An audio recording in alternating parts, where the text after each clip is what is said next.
Another Savior. Holy, holy, holy, holy, Adimebujuku.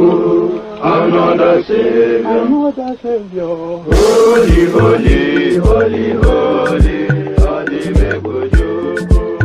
Another Savior. Well, this is Mobien. This is dedicated to the gallant heroes of the Nigerian Biafra War and IPOB families all over the world. I remember the Nigerian Biafran War, in the thickness of the Biafra genocide. Hey, one man revived the vanishing hope to life. Let the great Biafran army to fight, and they were singing out, holy, holy, holy, holy, Olumewojuku is another Savior. They were singing out, holy, holy, holy, holy, Olumewojuku is another Savior. Holy, holy, holy, holy, Olumewojuku is another Savior. Many years after the genocide, whoa, yet another great leader has risen up now. Oh, and he's leading the Biafrans to victory. In Yamadika, Yabika Kokwanam Noah. Hey, Anamekele Mazuche Mefo. Manemo, it's an honor having you on board. When I'm singing along, holy, holy, holy, holy, Nnamdi Kanu is another Savior. Just sing along, holy, holy, holy, holy, Nnamdi Kanu is another Savior. When I sing along, holy, holy, holy, holy, holy, holy, holy, holy, is another Savior. Getting moving right and getting moving faster now. Holy, holy, holy, holy, Nnamdi Kanu is another Savior. Holy, holy, getting moving right and moving faster. Yeah, for freedom. Is another Savior. Yeah, for freedom. Holy, holy, holy, holy, Nnamdi Kanu is another Savior.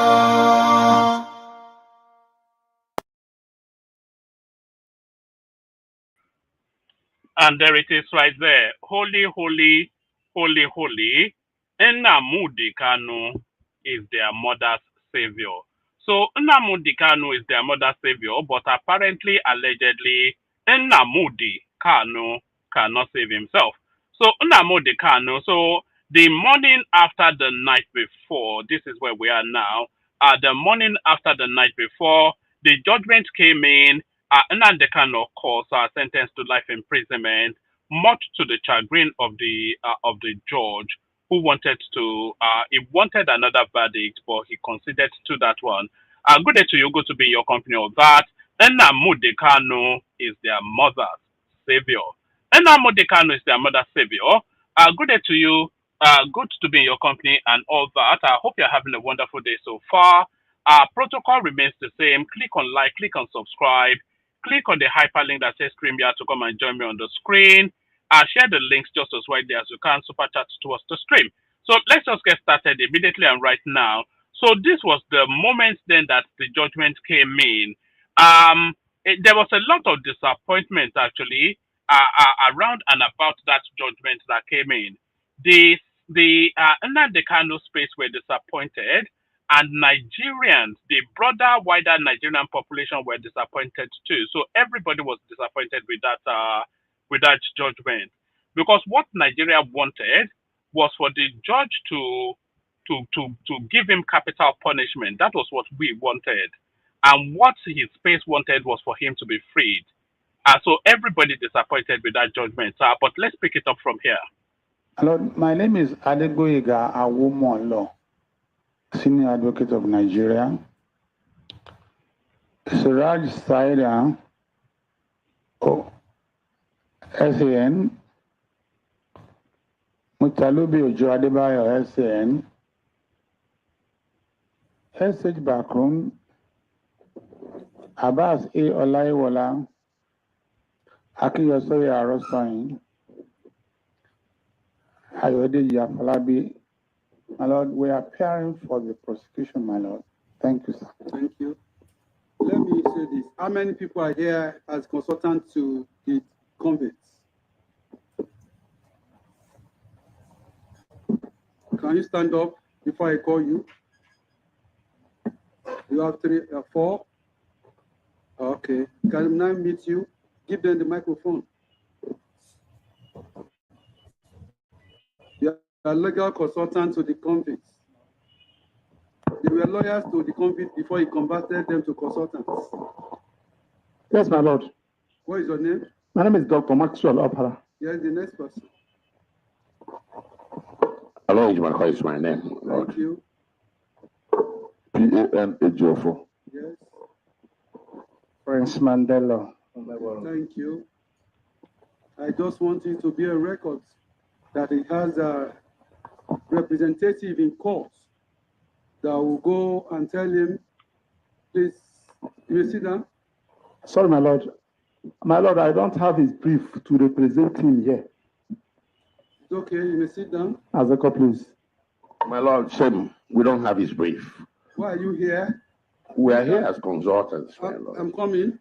This morning, when we started, you acted as consultant, you went to him, tell him what to inform the court. I have the video here. You moved from that place, you went to the convicts. You told him what to say. And I have to say this. I have to take your direct instructions and directives, my But Lord. you are the consultant, are you not? I am. Thank you. But we don't have his brief It's okay. in the real sense of it. So it's okay. I'm just telling you so that you go and send him tell him this sentence. And I must say this. It is becoming, getting to a level that I have to say this. We must act professionally. It is unheard that a defendant. You see, even his lawyers have abdicated professional ethics of their sworn oath to uphold legal standards, and they've gone completely tribal and ethnic. You know, you are his representative, a consultant to him. So if you don't have his brief or not, you are a consultant. He's hired you for your expertise, and the court is addressing you in that manner, and you are trying to do some egotic something. Defendants will, even in the open, slap his counsel to keep quiet while he's talking. He declared the counsel must not talk. This counsel was disengaged, and some of them were converted to consultants, and they come to court to act as consultants, and they are lawyers. And Ejimako acted as consultant this morning and telling the court now that he does not have his brief. I'm not calling you as a lawyer. You have been converted to consultant that you ought to be, you ought to be. Please, I'm just telling you, get the sentence to him. That is an order from this court. Very well, my Lord. You are already here.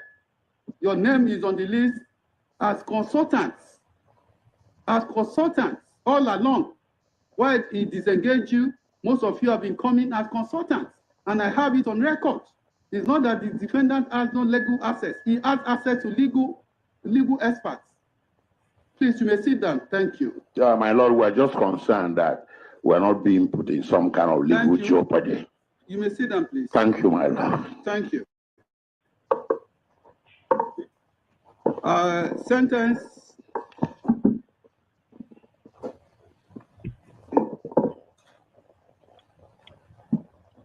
I read the entire file from the time the matter started in 2015. No doubt, the convict has not acted well throughout this period. And by the way, when the judge said the convict of course being Nnamdi Kanu, because he's no longer a defendant now, once the court pronounces guilty on what's been leveled against him, so he's now a convict awaiting sentencing. So when the judge said the convict did not conduct himself at all in the proper manner, let me just give you an example of what he meant. Close his eyes to see. the court will determine all these issues in its judgments. I proceed, I deliver my judgment. Judgment, please. My Lord, I have an objection. Final written address is a constitutionally mandated right which I must be granted. It is in the constitution of this very country that final written addresses, my Lord, must be granted. I have not waived it, my Lord, and I insist that I address this court on all these issues. My Lord, do not forget. The defendants? My Lord. Consultants, can you tell your... My Lord, I will not, please, let me finish. Please. It's my case. I've gone... It is my case, my Lord, let me finish. My Lord, this very court, another idea that FAN was here, my Lord, another idea that FAN said, at the right time we will contradict and convert a piece of evidence. A piece of evidence given before the court. I need to write my family address, my Lord, on the count charge which reads thus. My Lord, my Lord, I'm saying it clearly. Defendant, I'm entitled to family address. defendant, What is my family address? It's in the Constitution. My family address. defendant, My Lord, my family address. What is it? can you listen to the court? My Lord, please, please. Can you listen to the court? Please, my Lord, I need to find my family address. It's in the Constitution. I appeal to you to comport yourself this temple of justice. My Lord, you're biased. You are biased. This is not law. You are biased. It's not law. Please, I beg you to comport yourself. My Lord, this is not law. Show me where it says you can waive my right to family address. Beg you to Show me. comport yourself. Show me where it says you can waive my right to family address. And I put that. You Show me. in the My name. Lord, you are conducting the case for them. You are preparing the case for them. Let them show me the Constitution. Show me where it says you can waive my right to family address. You have the right to appeal after my. No, my Lord, this is a perversion of the court of justice. This is not law. Can you This is not law. can you excuse me? My Lord, I cannot excuse. Let him take It's out. not possible. It is not possible, my Lord. Take him. You must show me where the Constitution says you have the right to waive my right address. You must show me. Excuse him. Show me. Show me where it says so. Show me. Show me where it says so. Excuse him at. Is that how you brought the cameras? Is that how you brought them today? Please, You didn't think that before you brought it today? please, Show me where it says you can tell me on the repeat law. Show me. please get the microphone from him, please. I said, show me. Show me. Excuse me. Show me. Get the microphone from him. No, leave it. Leave it. Leave it. I said, leave it. It's a court of law. I'm under trial. I'm under trial. I have to speak. I'm under trial and I have to speak. Listen to me. Listen to me, please. I'm under trial. I'm under trial. Please use the I'm microphone. under trial. And I must address the court. Please. Wait. No, listen to me. Please. The judge must listen to me. No. Wait. Wait. I'm asking a very simple question.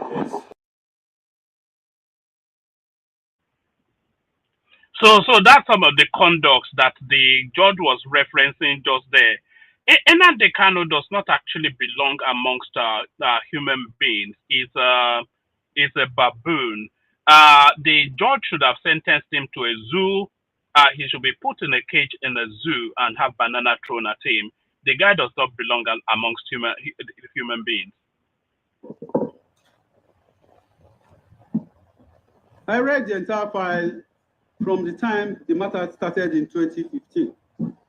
No doubt, the convict has not acted well throughout this period.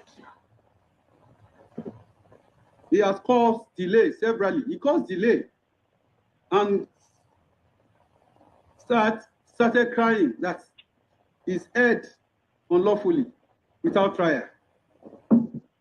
And also, his unruly behavior from the beginning down to today, even today, is noticed. However, this court will not consider that in sentencing, as our God himself is merciful. he has been convicted, and this court is only being merciful to him because we have to be merciful as enjoined by our Lord Christ, Jesus Christ. The court is minded to sentence the convicts to death. Oh, okay, so that's that. Justice Omotosho that telling us that is hamstrung by the situation that the country is in at the moment. We're under pressure from the Americans. We're fighting insurgency. There's ethnic tension within the country. So all of that is taken into consideration to form that judgment. So what Justice Omotosho is telling us there is that the right judgment for Nnamdi Kanu should have been a capital punishment. They should have taken him to the bar beach, tied a necklace around his neck, and tied that necklace to a pole, kick the drum from his feet, and watch him swing. So Nnamdi Kanu, as Justice Omotosho is telling us, that the actual judgment, the actual justice against what he has done, just the vile atrocities that this guy has committed, the real justice would have been for him to have been given the capital punishment, but circumstances has led to imprisonment instead. To sentence the convicts to death.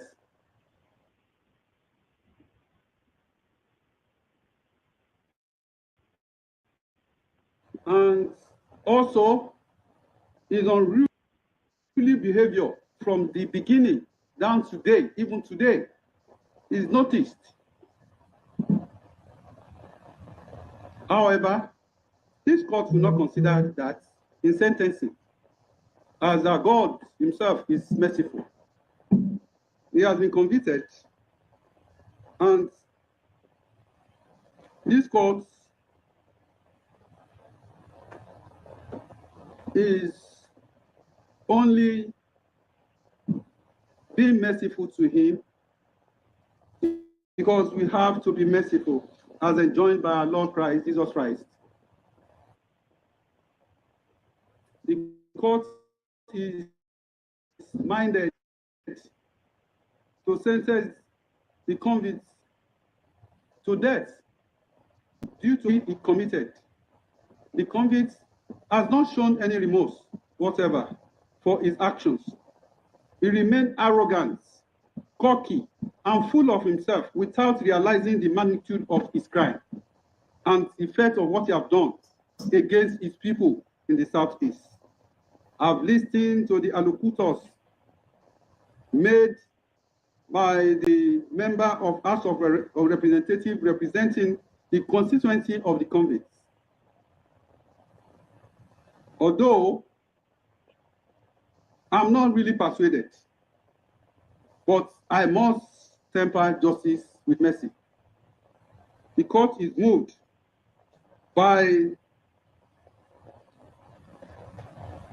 chapter 23, verse 23 of Matthew, in the book of Matthew, to the fact that, "Who unto you, scribes and Pharisees, hypocrites, for you pay tithes of mint and anise and cumin, and has omitted the weightier matter of the law, judgment, mercy, and faith. This you ought to have done, particularly, and must notice the word in Matthew 23 and verse 23, the word mercy. Our Lord himself is merciful. No matter what we do, is a merciful God. It is on that note that the court will follow this above admonition of Jesus Christ in the post passage and show mercy to the convicts. In addition, globally, it is now being frowned upon by the international community. Consequently, and in the interest of justice, I hereby... You also have to notice what Dr. Omotosho said right there, that it's taking an international dimension to that judgment. And when he's saying it's being frowned upon, if you are sentenced Nnamdi Kanu to death, which is what he should have done, then they would have leveraged that with the Americans to pressure more for American action, because of course the obedience and the hypobians, etc., etc., they are commissioning American lobbyists at the moment to intercede in Nigerian affairs. So if they are giving that the right judgment for the Nnamdi Kanu case, it would have been even further too for them to leverage the Americans. So when it's talking about an international dimension, that's what it's actually speaking to. By the international community. Consequently,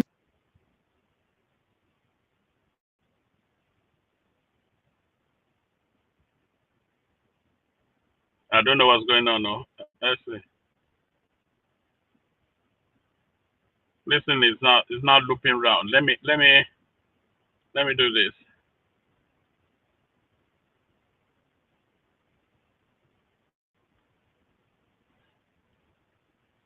I think there might well be too much traffic on that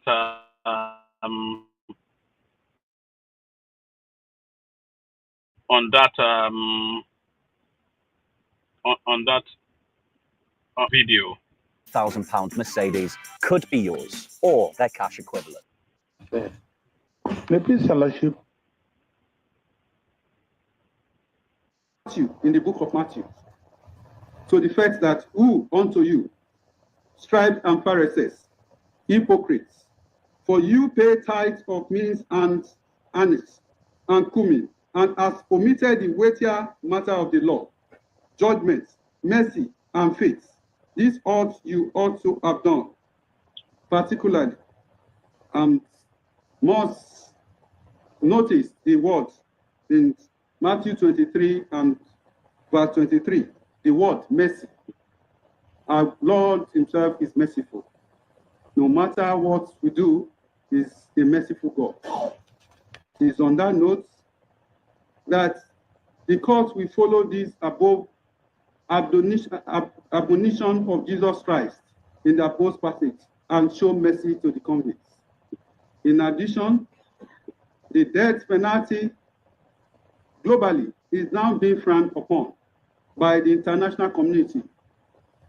Consequently, and in the interest of justice, I hereby sentence the convicts to life imprisonment for the said counts 1, 4, 5, and 6 instead of death sentence. Life is sacred to God. With respect to count 3, he is hereby sentenced to 20 years imprisonment. You know, we have to speak to the privileges that certain ethnic stocks enjoy in Nigeria.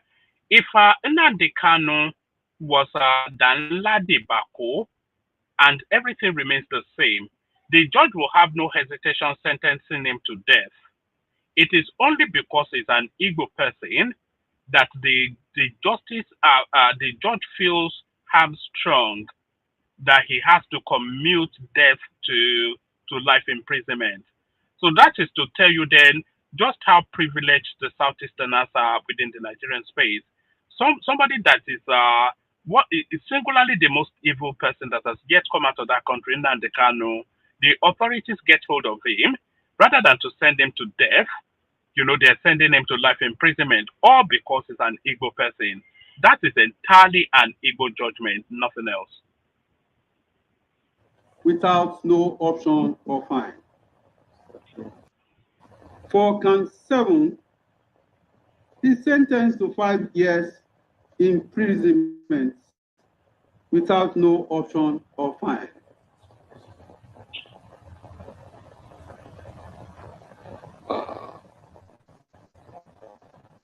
To extend the mercy, I hereby order that the sentence shall run concurrently. And due to the nature of the offenses that borders on terrorism and the attitude, violent nature of the defendants, that I have taken judicial notice. The last adjourned date, he was so unruly and expressed violence, even was about to beat a security officer there. This morning, he repeated same. That has been his trait, his attitude. So I have no hesitation in coming to the conclusion that convict has a tendency of violence. The tendency of violence has not left him. It is based on this that he must be kept in facility that is suitable for his custody, as putting him in Kuje Correctional Center may not be appropriate. And also, I take judicial notice and that for conclusion of the judgment, and from the exhibits that I've analyzed in my judgment. So, socially, the convicts made use of computer device like phones in making broadcasts to incite and call for all these atrocities. It is based on that without hesitation, I agree with the counsel to the prosecution that the convicts must not be allowed near any digital device, and if he must be closely monitored by the Office of the National Security Advisor. And also, with the atrocities, the number of killings, and the effect of the acts of the convicts on the people of Southeast, I think it deserved protective custody. Due to this offense, I ordered that if the convicts be kept in protective custody in any custodial center in any part of the country. And also, the objects of crime in respect of Count 7 that has to do with the transmitter. The transmitter is hereby forfeited to the federal government.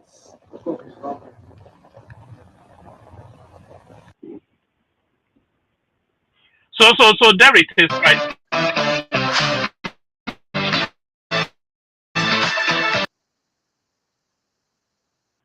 So there it is right there. So there it is right there. So that was the conviction of Nnamdi Kanu. The justice felt, the judge rather, he felt hamstrung. You could tell that all of his instincts was to give that guy. Hold on, we'll go on to this one in a moment. You could tell that all of the instincts of that judge was to give Nnamdi Kanu capital punishment, but as he couldn't, he gave him the nearest possible to capital punishment, which is life imprisonment. So Nnamdi Kanu, they are describing him as an activist. They are describing the trial as the Southeasterners on trial rather than this criminal element. So let's just, I'm going to play you about 3-4 clips just to remind us of who exactly the convict is, the convict called Nnamdi Kanu. I am warning everybody tonight, if you come out on the 31st on Monday, you are going to die. If you come out on the 31st, I'm warning everybody you're going to die. That very day, allow me to, on the 31st, if you come outside, you will die. If you're a road transporter, if you're a transport worker or whatever, you know how people behave. They want to die. Who can tell me what to do? I'm going to drive. That day you will perish. on the 31st, you will perish. I know 1 or 2 idiots who carry their basket. We are going to market. Can get change home water day? I'll you that day. The land will eat you that very day. As you're going out to look for what the children will eat, the land will eat you instead. Any chairman of any market, be it Obani market, be it any market that opens on that very day, you're a gunner. The land more.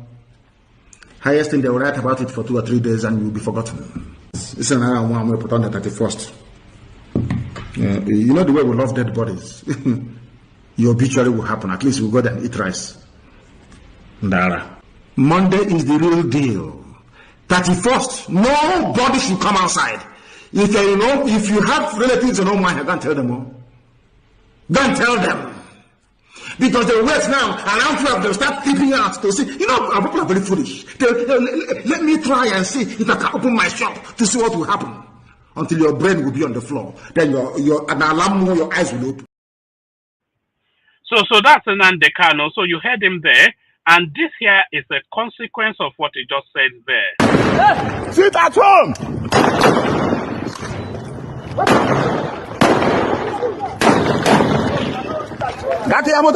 Sit at home!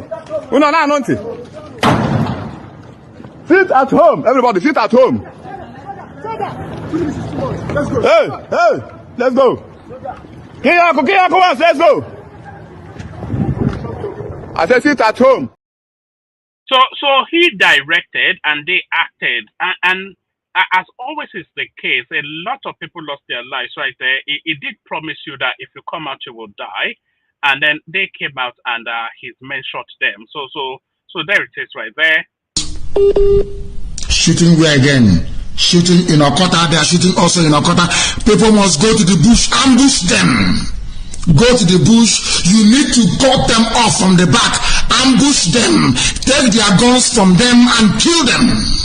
These are animals, they're not human beings. They may be wearing police army, they are not human beings. These are terrorists from Niger, these are terrorists from Gambia, these are Fulani terrorists from Chad. They are not human beings. Disarm them and kill them. If you allow them to scare you off the streets, your life is over. Your life is over. And I want Lagos Airport to be on flames. Breach the perimeter fence. Go and burn down Lagos. Anybody, if you have double barrel, if you have pistol, anything you have, give it to them, let them go and kill them, penetrate the airport and set Murtala Mohammed Airport on fire. Set it ablaze right now. Then the world will listen. You are dealing with animals. Fulani Janjaweed, they are animals. They do not reason. They do not reason. You don't know them. You don't know them. I mean, are they not killing people? The caller on the line, can you hear me? Yes, please. Hello. Good evening, sir. Good evening to you. Yes, go ahead. Well, my name is Chideverugu, calling from Lagos. What is happening where you are? We was at Oshoda Papa Expressway. They was shooting us there. It's 5 people that they killed this evening. How many policemen died? I don't want to hear they kill us, they kill us. How many did you kill? How many police or army did you kill? How many? They have burned the Lafa police station. They have burned it down. They burned the Sele police station. They burned the Urile police station down. Everything is down now as I'm speaking. Thank you very much. That is, since if you go to my page, you will see a flag there. Nigerian flag stained with blood. So the flag that people should be carrying should no longer be green, white, green, but green, white, and red. So there he is right there. And the consequences of what Nnamdi Kanu has been doing is this. For whoever wants to know, this regular sit at home crumbles the economy of Southeast. And today's own is different. Because there's a viral video and announcement that were going around and they were saying, if you come out, you are dead. And because everything has collapsed, no Nigerian wants to die. This is a nation where ordinary citizens has taken over. And when they make an announcement, people obey them more than they obey government. Oh, Chris. So it's an error. So that is why people wanted the capital punishment for the boy from Umahia. Special thanks to Justice James Omotosho and the Ministry of Justice for delivering judgment in the Nnamdi Kanu's case. It took bravery, and some of us are not entirely happy because of how it went, because we expected a hanging. In this case, definitely not firing squad. We expected him to be hanged, especially for nothing else, at least this couple. But be that as it may, we are all law-abiding citizens. We abide by the law of the land, and this is justice for Igbo, first and foremost. Communities like Osu Itoba, Osumo, Lilu, Iseke, Itenansa, Olu, the entire Osu LGA, Njaba, Mbitoli, Okigwe, Ubunka, and other places that I can't be able to mention right now.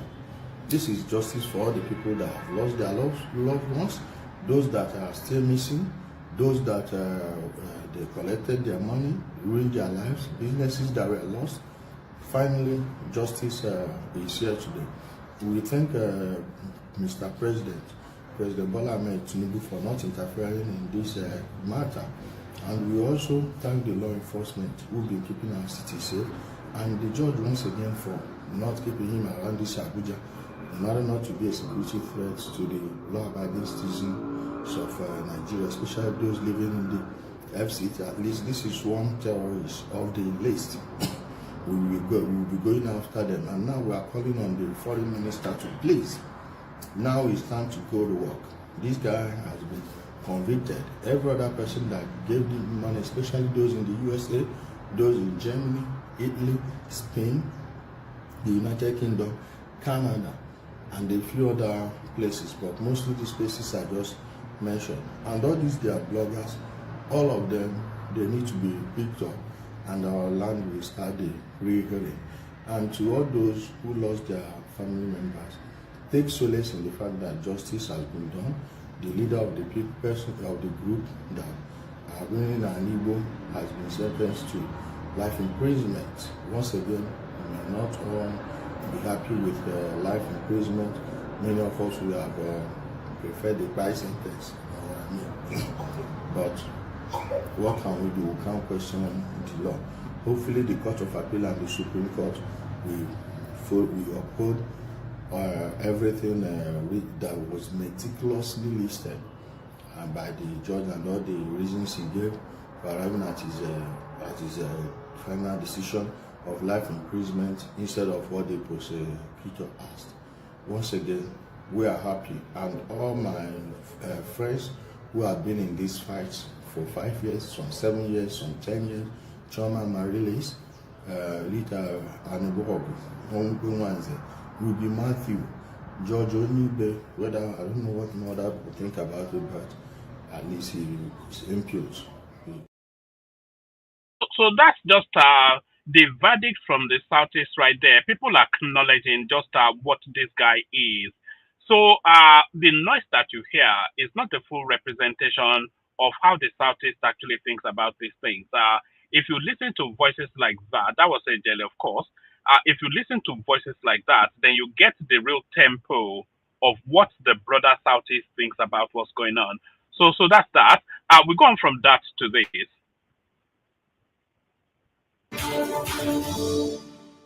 Now, the Federal High Court in Abuja has found separatist leader Nnamdi Kanu guilty of terrorism and other charges.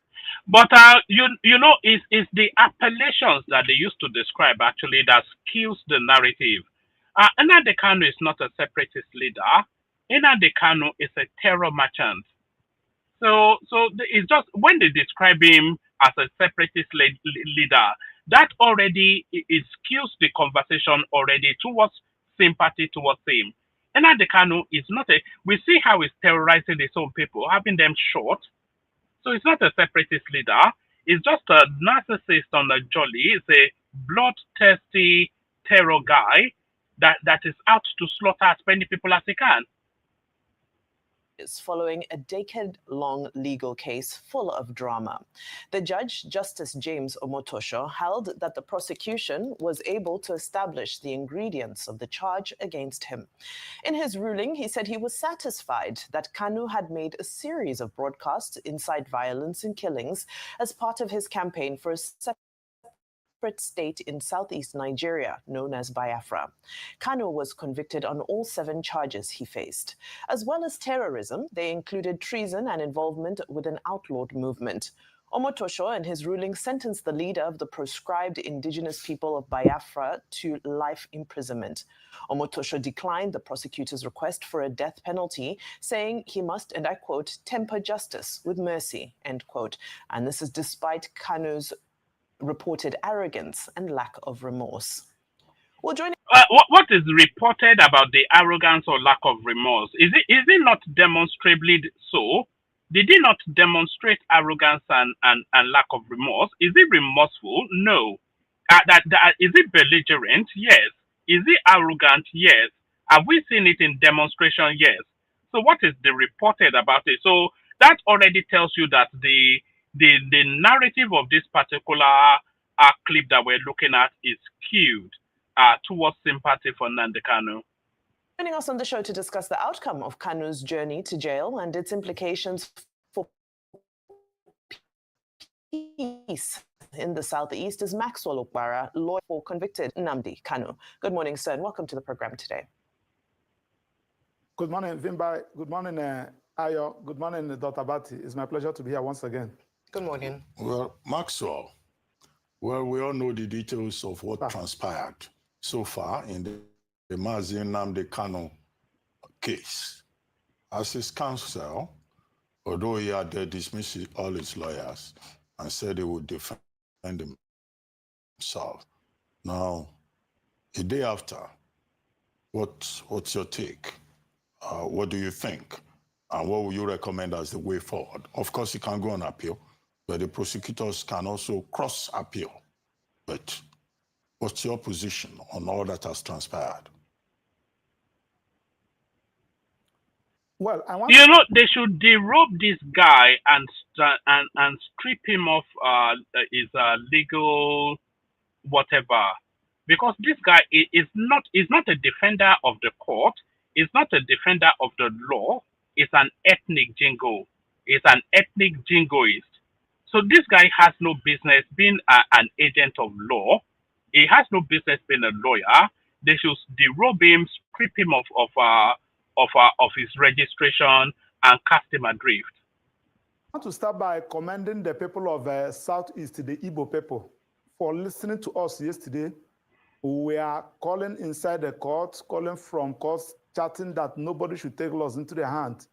No, it was a mistake, They should have taken the law into their hands, We were all looking forward to that because I think the police have excess bullets, which they need to get rid of. So we were looking forward to the Eagles taken to the streets so that the police can get rid of some of their excess bullets. Because 80%, if not 90% of the people of Southeast, the Igbos, they are with Mazi Nnamdi Kanu. That is patently not true. The abundance of the Southeast is not in sympathy with Nnamdi Kanu. You have a vocal minority that pretend to speak for the wider space, but the majority, the majority is always silent, and that's always the case with these sort of things. They know that Mazi Nnamdi Kanu is not a criminal, is not a terrorist. I want to commend them. That one is on that. Then secondly, Dr. Bat, you said that you know all that transpired yesterday. I beg to disagree. You don't know all that transpired yesterday, because what you people, just like Vimbai commended the judiciary for allowing to stream the judgment live. Now you ask yourself, what stopped the judiciary from streaming the trial live so that people will understand what happened? But that one is a different ballgame. Just a moment. I didn't say that I know what transpired. I was not in the court. When did I say I know all that transpired yesterday? Okay. I just asked you to react to what happened yesterday. I didn't say so. Okay, sorry. Yeah. Okay, sorry. I was not in open court. Sorry. I would have known. I withdraw it. Yeah. Okay, sir. Okay, sir. Sorry, sir. Now, I also want to call all well-meaning Nigerians to join hands into this matter so that the Court of Appeal will set aside this judgment. But I want to tell you that as at yesterday, when the judgment was given, there in sorry, what would have been the basis of the judgment being otherwise? So the prosecutor presented a harrowing case of the atrocities of Nnamdi Kanu. That was what the prosecution presented. And then Nnamdi Kanu was invited to defend himself. And he said, no, I won't defend myself. So what other options does the court have? So they said you stole chicken, and they said they found the chicken in your hand, and they saw you cooking it and subsequently eating it. They saw you steal it, they saw you cook it, and they saw you eat it. That's what they alleged against you. And they asked you what happened, and you say, I have nothing to say. So if you say you have nothing to say, what other than to conclude that what they alleged against you is the case? Because you stand accused and you refuse to defend yourself. So what other option did Justice Omotosho have other than to return the verdict that he did return? You know, what is the basis for him not to return that verdict? What argument runs contrary to what the prosecution said that would make Justice Omotosho think twice? Countless opportunities presented to this guy, guided by the court that had follow process and defend yourself, and the guy turned the whole of the court exercise into some orangutan barbarism, monkey skit making noise all the time. You know, maybe that's what constitutes machismo, where he comes from. You know, because this is the one thing that that we've noticed about those people. They think shouting it projects alpha behavior. They think shouting and acting bullish is what is alpha behavior. So he just went there screaming and shouting, presenting no defense. So on what basis would Justice Omotosho not return the verdict that he did return? America, where our delegates were facing the U.S. Congress, one of the congressmen now raised this issue. He narrated the kind of injustice Nnamdi Kanu have suffered in the hands of Nigeria, as if the man is a Nigerian. So most of the times when you are talking, these people get information more than you. Let me just start by saying that Nnamdi Kanu has suffered the highest injustice any other person can suffer in the whole world, here in Nigeria, in his own country. One, sorry, here where? Here in Nigeria, in his own country. Since when did Nnamdi Kanu become a Nigerian? What's this guy even talking about? Here in Nigeria, in his own country. Let me play you this clip, actually, because in the midst of their jingoism, they make confessions somewhat. Let me play you this. I made a broadcast in England. Yes. And in 9 charges leveled against me, this place where I committed this crime was London, in the United Kingdom. Yes. When my lawyers came to see me, I had a discussion with them. Close his eyes to see.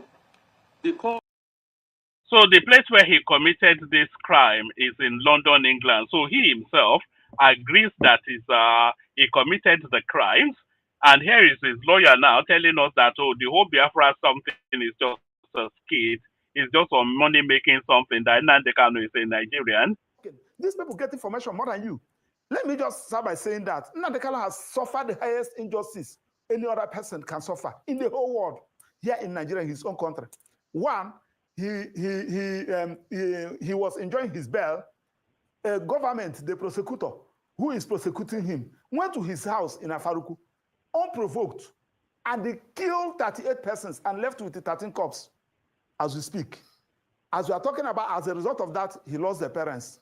Now, that, as if that one is not enough, Nnamdi Kanu ran away and deposed affidavit from Israel. My Lord, I'm in Israel. Look at the circumstances that made me to run away. The affidavits who have it is in the court file. Please, if my Lord can guarantee my security, I will come back to face my trial. while that one was on, he was unlawfully brought back to Nigeria here. And the United Nations, through their special rapporteur, gave a decision saying that Mazi Nnamdi Kanu never is not a terrorist, Mazi Nnamdi Kanu never jumped bail, that as a matter of urgency, that Nigeria should release Mazi Nnamdi Kanu. They refused that judgment. Federal High Court in Umahia look at all the whole matters we filed, and they said that Mazi Nnamdi Kanu should be released, and that federal government should pay Mazi Nnamdi Kanu 50 billion naira as we speak to you. As we speak to you, the federal government has not complied with that judgment. The same thing applied to Enugu High Court and what have you. I'm not talking about that of Kenya. Coming back to Nigeria here, we continue with the trial. Then Court of Appeal unanimously discharged Mazi Nnamdi Kanu, and they said that no court should try Mazi Nnamdi Kanu. Federal government refused to comply with that order, and they kept Mazi Nnamdi Kanu unlawfully for 9 days before they now file what they call a motion for stay in a criminal matter, the first in history. Now, when they filed the motion for stay, the matter gets to Supreme Court. Supreme Court, in looking at all these things, Supreme Court made an decision. One, that Mazi Nnamdi Kanu never jumped bail. That court ought not have revoked his bail. And they condemned the attitude of military, sending Operation Python dams in his house and massacred many people there. All right. And they directed the Federal High Court. Let me finish. Let me make this submission. And they referred the matter back to Federal High Court to continue with the trial, with the intention that the matter will continue with the Honorable Justice Binta Nyako's court. So when we get there, Binta Nyako now recused himself. The matter now get back to Justice. Binta Nyako did not recuse herself. Nnamdi Kanu bullied her out of that case. You know, he went to court every single day to insult the woman to the point that the woman felt that, look, it's not really worth the stress of it all. She recused herself. Then they tried to give it to a Southeastern judge who excused himself. And then ultimately it landed on Justice Omotosho's desk. So that is the sequence of events. Omotosho, Mazi Nnamdi Kanu took a fresh plea. That plea Mazi Nnamdi Kanu took before Justice Binta Nyako is no longer effective. He now took a plea, a fresh plea in a fresh court, starting de novo. Okay. Now that was where the issue of repealed law comes in. Okay. Okay. All right. Thank you very much for breaking it down for us this morning. Now, you said as part of your statements that a number. This girl is wearing too much makeup. Look at that, which is covering all sorts of skin blemishes. You can see the blemishes coming through the makeup. A significant number of people in the Southeast are sympathetic at best to the plight of Nnamdi Kanu. Now, in the interest of public peace and in the interest of national security, how should this matter be managed pending when the next decision, whether to appeal or not, will be taken by Nnamdi Kanu? I say this because I believe that at the end of the day, what we want is to ensure that we don't further incite people to aggression or to violence, and that we are able to have I disagree. I disagree. Let those people be triggered, and then let them take to the streets. If they take to the streets in the Southeast, that's their own business. They can destroy. It's not that there's much more to destroy in the Southeast, but whatever little there is left there, they can destroy it. That's their own burden. But let them spill outside of their space to come and try and assert themselves in other spaces, and then let's see how that plays out. So don't plead with them not to. Let them get angered. Let them react to that anger, and then let's see what happens after that. Also, I'd like you to comment on the situation of the sit-at-home order. In terms of that regard, would you ask that people return, or we are hopeful that we will see an end to this Monday sit-at-home order in the Southeast? Well, I want to start by saying that the issue of sit-at-home, some people took advantage of Mazi Nnamdi Kanu's incommunicado and be issuing unnecessary order. When this issue started, Mazi Nnamdi personally sent me to Europe to go and talk to Simon Ekpa that he should stop this sit at home. I think either in this studio or in other in other studio, where we also issue that whatever thing that you are doing, Nnamdi Kanu is not a party to it. Lucky enough, one day, the DSSS allowed Nnamdi Kanu to speak from the court. Nnamdi Kanu also made it very clear to everybody. That one is on that. Now, back to your question. The best way to handle this thing is for Court of Appeal to set aside this most embarrassing judgment aside and allow Nnamdi Kanu to continue with his agitation. And let federal government now call him. My brother, why are you agitating? So that, one, because yesterday, in the judgment... In what capacity would the federal government call Nnamdi Kanu? So who appointed him as a spokesperson? The Southeast has representation right across the whole stratosphere of governance. They have 5 state governors. They have about 30 senators, about close to 100 House of Rep members, which are the representation of that space within the federal space. So on what authority would the government be speaking to Nnamdi Kanu, just as some average citizen, albeit a wayward citizen, but Nnamdi Kanu, to all intents and purposes, is just a man on the street. So on what basis would the federal government be inviting a man on the street to discuss the fate of the Southeast?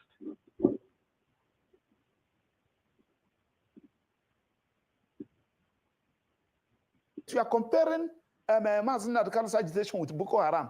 Somebody that told you that, look at what I am fighting for. Look at what I'm fighting for. Instead of you to call the person, what is the problem? How do we feel that we can resolve this thing? I'll tell you, this is what gave rise to this agitation. This is what gave rise to this agitation. Then you address it. The agitation will just die naturally. Now, why the judgment yesterday is because Nnamdi Kanu is an Igbo. Yes, it's because Nnamdi Kanu is an Igbo. You can't do it to any other tribe in Nigeria. No, Maxwell. I want to prove it. Maxwell? Yes, I want to prove it. Yes. I want to prove it. No, I want to just say, wait, hold on.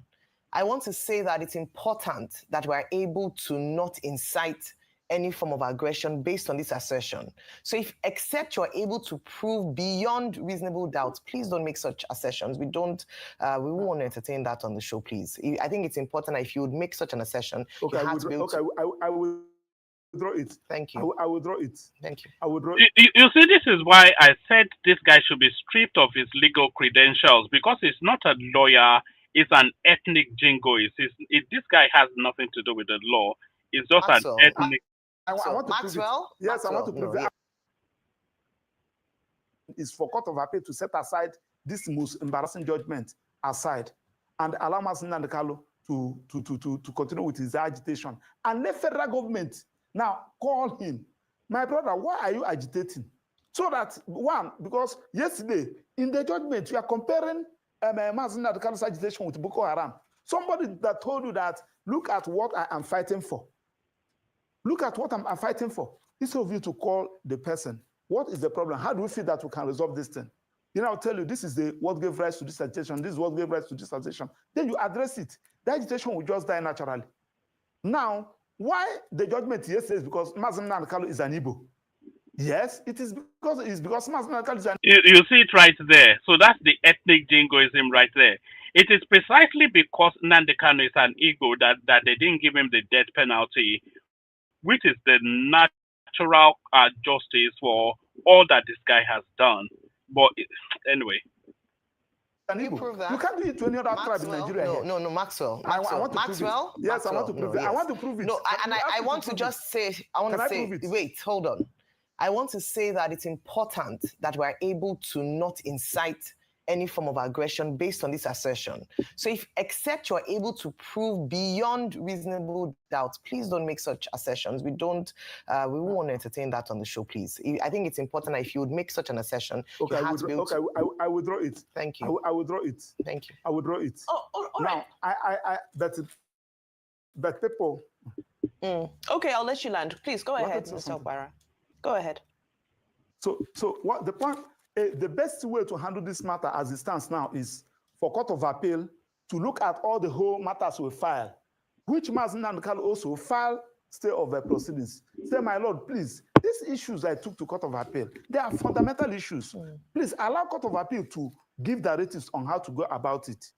So, and the judgment was given. So now that the matters are in Court of Appeal, let Court of Appeal look at all these matters. Okay. We file affidavit of urgency, we look at all these matters, and to see whether this judgment was delivered predicated on law or on an anger, on personal hatred. I think one of the sort of big... Why would Omotosho, James Omotosho, have any personal hatred towards Nnamdi Kanu?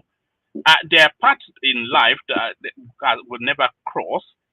James Omotosho is one of the leading legal minds in Nigeria who has built his life around law and professionalism. Nnamdi Kanu is an uneducated street urchin that just riles up his people for violence. So Nnamdi Kanu's atrocities are contained within his own people. James Omotosho is a Yoruba man that lives in Yoruba land. So why would Omotosho have any personal anything against Nnamdi Kanu? Or what would be the basis of this? It's not. There's no basis. It's just this dog whistling that we hear from all these elements all the time. Biggest elements that came out yesterday was, the absence of a defense. I think many people were anticipating beyond the justice and the court, the Nigerians were anticipating the defense, controverting evidence. And I'll just pick some of the evidence, for example, that was read out yesterday. This is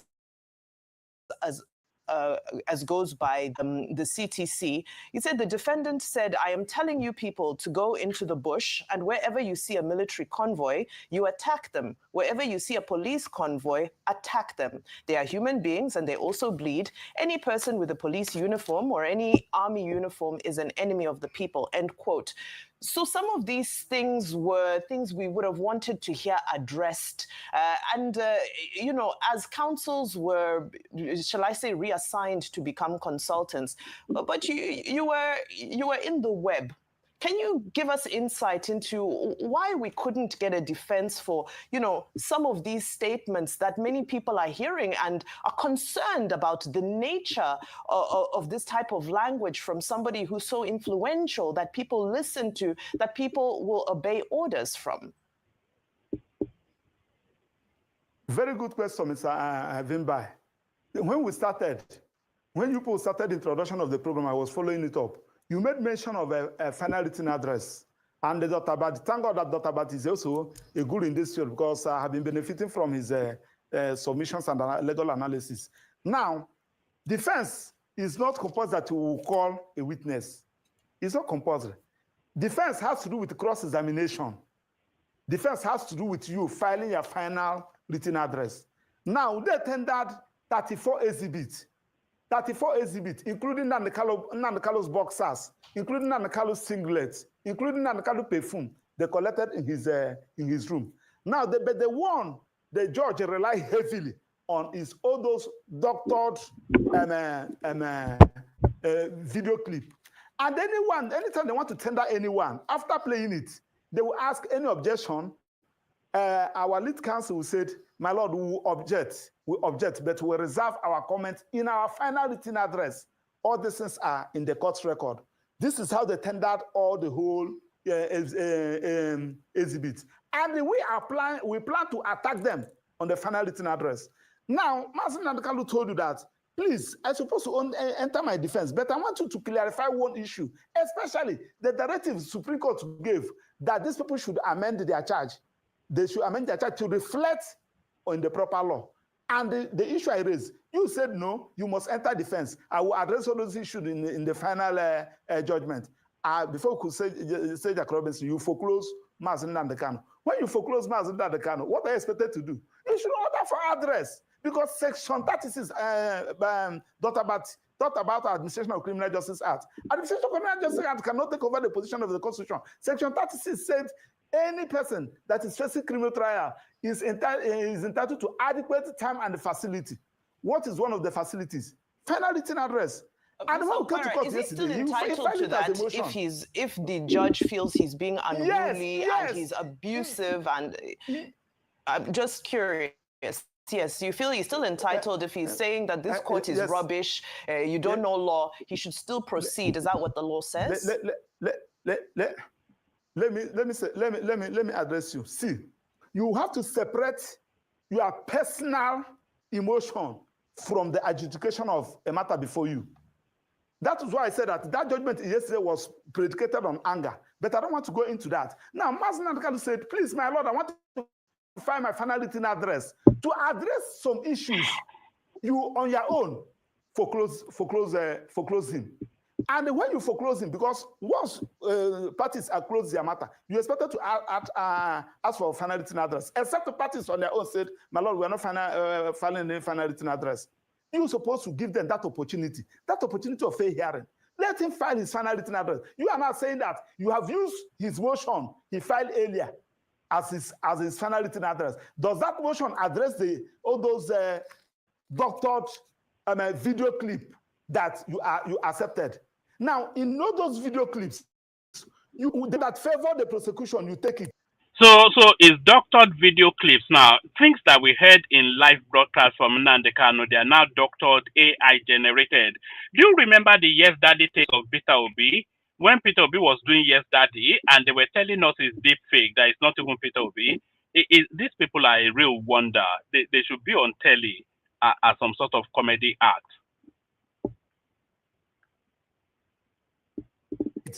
When they talk about the death of Gulag, the chief security officer of Imo State, who is the governor, said that no, IPOB is not the person that killed Gulag.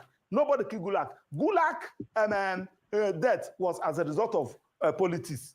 That particular issue, the judge never evaluated. So I can go on and on and on and on to see. That was why someone like Engineer Bariba and some other person said that the judgment has already been written before the trial. And I concede to that. Now, the point we are making is that you give somebody, once in any criminal trial, we are talking about criminal trial, especially the one that have a capital offense, where there is any iota of doubt, you resolve it in the favor of accused person. And you are expected to prove your case beyond the reasonable doubt. You cannot place your case on the weakness of the defendant. You cannot rely your case or your prosecution on the weakness of the defendants, assuming without considering that the defendant did not object, did not file any defense. Okay, the judge, under the law, you are expected to review all those evidence to say whether they are even admissible in the first instance. Maxwell, two things. As a citizen, I don't think it will be a good thing to play the ethnic card. A lot of people do that, but people who are less informed than you are, you leave it to them to play the ethnic card. And as an officer in the court of, in the Temple of Justice, you were talking about personal hate. The court ruling was given in anger and all of that. Well, that again, you may be questioning the integrity of the learned judge in this matter. But the point I really want to make is that you were arguing that final written address and all of that. Well, you know that it's not compulsory. It's not an obligation. And a final written address does not replace evidence. The accused person, having rested his case upon the prosecutor's submission, the court must have considered that. But even then, the issue of fair hearing was addressed in that judgment. The certified true copy, 144 pages of which is out there. But people can review it from different dimensions. Anyway, but the court, if you read the judgment, you see that somewhere there, the judge was referring to written address. However, all those are matters of detail. I want to ask you, do you think it was actually a gamble, as the judge put it, that Mazi Kanu should not have rested his case on the prosecution and not allow his lawyers to continue with the job? He has Paul Agabi, FCN. He had Ikpeazu, FCN. He had Paul Erokoro, FCN. These are very, with a team, with people like you joining the team. And yet he sacked his lawyers without a proper understanding of the technicalities of that environment. Do you agree in retrospect that it was a gamble that failed to pay off? Well, I want to start by saying that an accused person, both any party, both in civil and in a criminal matter, you have a right to defend yourself. And I am part and parcel of all that transpired. And I will not come to national television to tell you what transpired. And I can tell you that Mazen and Kanu never sacked his lawyers. Rather, the lawyers withdrew. I can tell you that. He never sacked his lawyers. Rather, the lawyers... But that is a lie now. When he sacked his lawyers, the lawyers actually came onto the court to tell the court that, look, we have been stood down from this case and we'll be handing the case file back to the defendant, now convict, now prisoner, Nnamdi Kanu. So the lawyers came out in open court to tell the judge exactly what happened, and we all saw it. So is this guy not capable of telling anything that is truthful? The lawyers did not withdraw. The lawyers were stood down, and they came to inform the court, which was captured on video, that they were stood down. Wow. And parcel of all that transpired. And I will not come to national television to tell you what transpired. And I can tell you that Mazen and Kanu never sacked his lawyers. Rather, the... All right. We're coming towards the end of this particular clip. So I'm going to send the link in. If anybody wants to run commentaries or give their thoughts, come in. Or otherwise, we'll just shut it down and then we'll meet again later on in the evening. Lawyers withdrew. I can tell you that. He never sacked his lawyers. Rather, the lawyers withdrew. You see, Dr. Bat, we have clients. And when clients was asking you some question, the law said 1 + 1 is 2. But in this my case, they are not saying that 1 + 1 is 3. What happened? A lot of things are involved in this particular matter. And the learner's sake, of course, we have the best of them. Nobody's paying Kalagabi. Nobody paid Kalagabi 1 naira. Nobody paid Onye Cheap as, and all of them, recorded them. All those, the 7 senior advocates, including those of us, nobody paid us. So when they said, okay, they have a discussion, very good understanding. We have a very good understanding with the defendant. He said, okay, let me just continue. I don't want to tell you what happened. Just like you said, as a worshiper in the temple of justice, there are some things that I'm not expected to come to say outside. But if you Mazen and Kanu come to this, you are not a worshiper. You are an officer. You are an officer, not a worshiper. The point I'm making is that if Mazen and Kanu had the opportunity of coming here to tell you what transpired in this matter, you will shout. But that one is by the way. What we are talking about is that, in fact, when an accused person, the defendant, have no lawyer defending him, that is when the judge must apply extremely caution. You are talking about fair hearing. I use final written address as an instance. Somebody filed a motion, and you say you are asking, you saw him in court shouting on top of his voice, "My lord, who asked you? Who tell you? What law do you, on what law basis are you saying that I should not find my final written address?" My lord should have allowed him to find that final written address. Maybe that final written address would have addressed all these issues, because final written address is a part of the defense. So shutting him out and foreclosing. The final written address would not have addressed anything. It will just be some egotic ranting to rally his troops. That's just all you'd ever get. It would just be some egotic ranting to rally his troops. We have never heard yet in the history of Nnamdi Kanu, you have never heard anything that is consistent with reason or logic or sense. It's just always egotic ranting.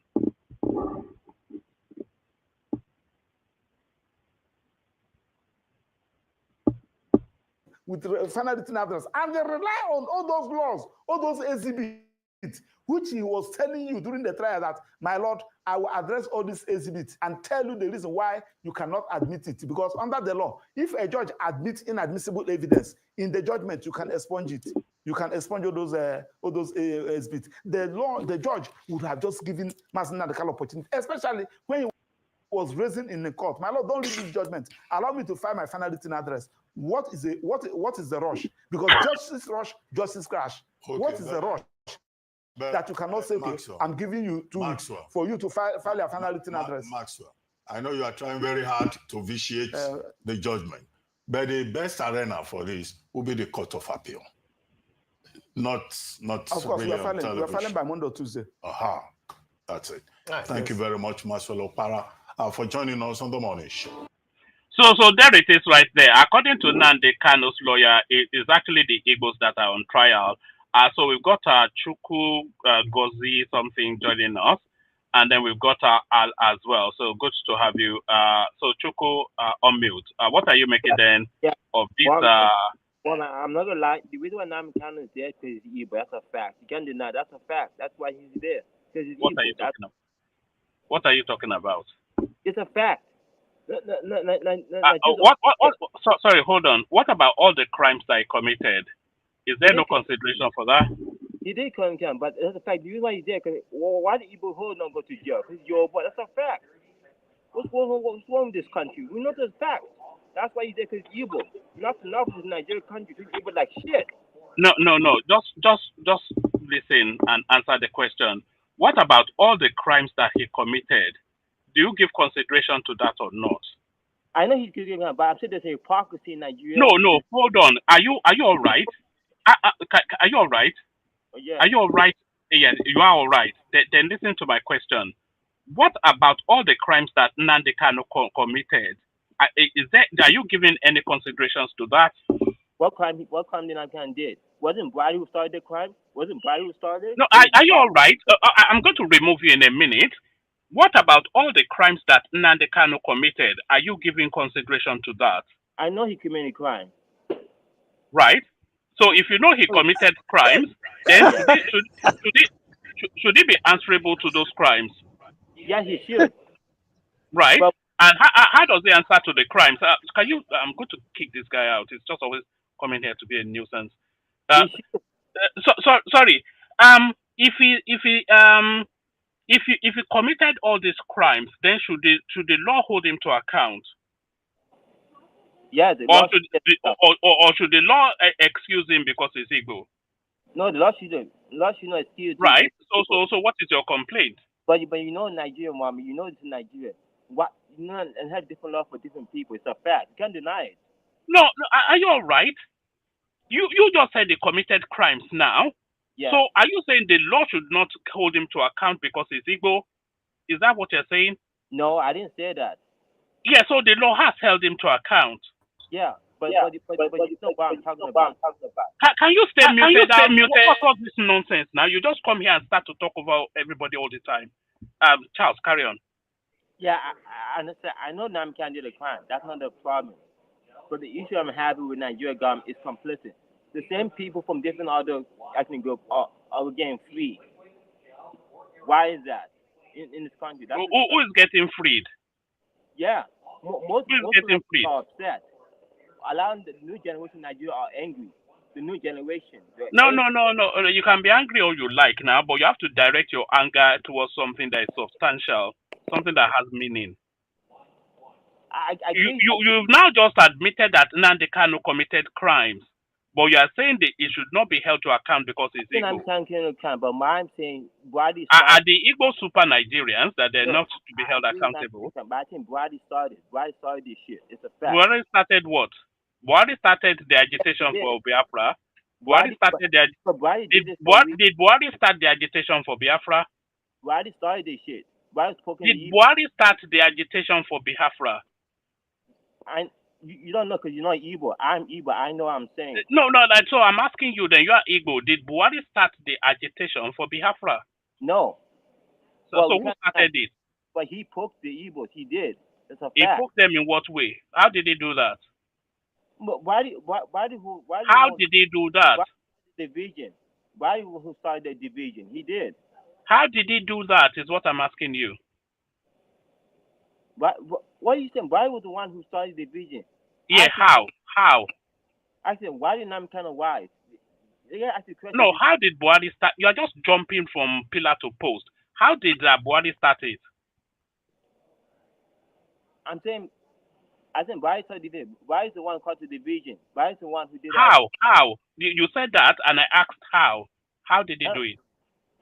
I don't know how, but my You don't know how. What? Do you know anything? You don't know how. I don't know how, but Woman, you are wasting your time on this, please.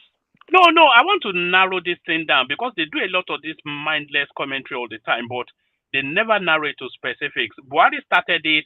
How did they start it? okay. Why do you call it the south of the circle? Why did that? Why do you want to start this? Buhari did what? Why did that? Actually, why did the reason why Namkan was wide because of Buhari. That's the reason why. The reason why sorry, repeat that. I'm saying the reason why Namkan was saying this because of Buhari. Buhari started this. Started. Look, all right. I'm going to move on from you now, Charles, because you're not saying anything. You said Buhari started it. I've asked you how, but you're not able to say. So how did Buhari start it? How did Buhari start the agitation for Biafra? I didn't say Buhari started it, one man. So what did he do? What did Buhari do? Didn't Buhari call start the dot of the circle? Didn't he say that? He said you are a dot in a circle. Yes. Why did he say you are a dot in a circle? You mean that's an insult? That's an insult. No. Why did he say it? Now you have to know the context. Why did he say it? You mean when he said he has a phobia against Igbos? That's a fact. That's why I believe. He has a phobia against the Igbos. Yeah, that's what I believe. That's what you believe. All right, you're entitled to your belief. So thank you. Hello, thank guys. you. How are you? Yes, thank you, Charles. Yes, let's hear from you, Emeka. Sorry, Al and Kenny, but I think Emeka might well be a new voice here. So, Emeka, what are you making then of I'm saying there was an inevitability to that judgment. Nnamdi Kanu stood accused of some of the most egregious crimes known to mankind, and the prosecution had elucidated in details with evidence just what's been alleged against Nnamdi Kanu. Nnamdi Kanu was invited to defend himself. He had some of the best legal brains in Nigeria as part of his team. He decided not to defend himself. So, what else could Justice Omotosho have done in these circumstances, Emeka? Okay, so yeah, so hi everyone. My name is Emeka. I'm calling from the U.S. Unfortunately, this news reached the U.S. And we are all talking here about the situation. And what I would say, and I would like to make it very clear. Now, I heard this thing where people are saying that Yoruba, I don't like Igbo. I'm Igbo, okay? I'm blooded Igbo. You know, all my family members are Igbo. I have friends that are Yoruba, and what I would say, I would like that scene of Hold saying, on. Are you sure you are Igbo? Emeka is an Ibadan name now. Are you sure you're not?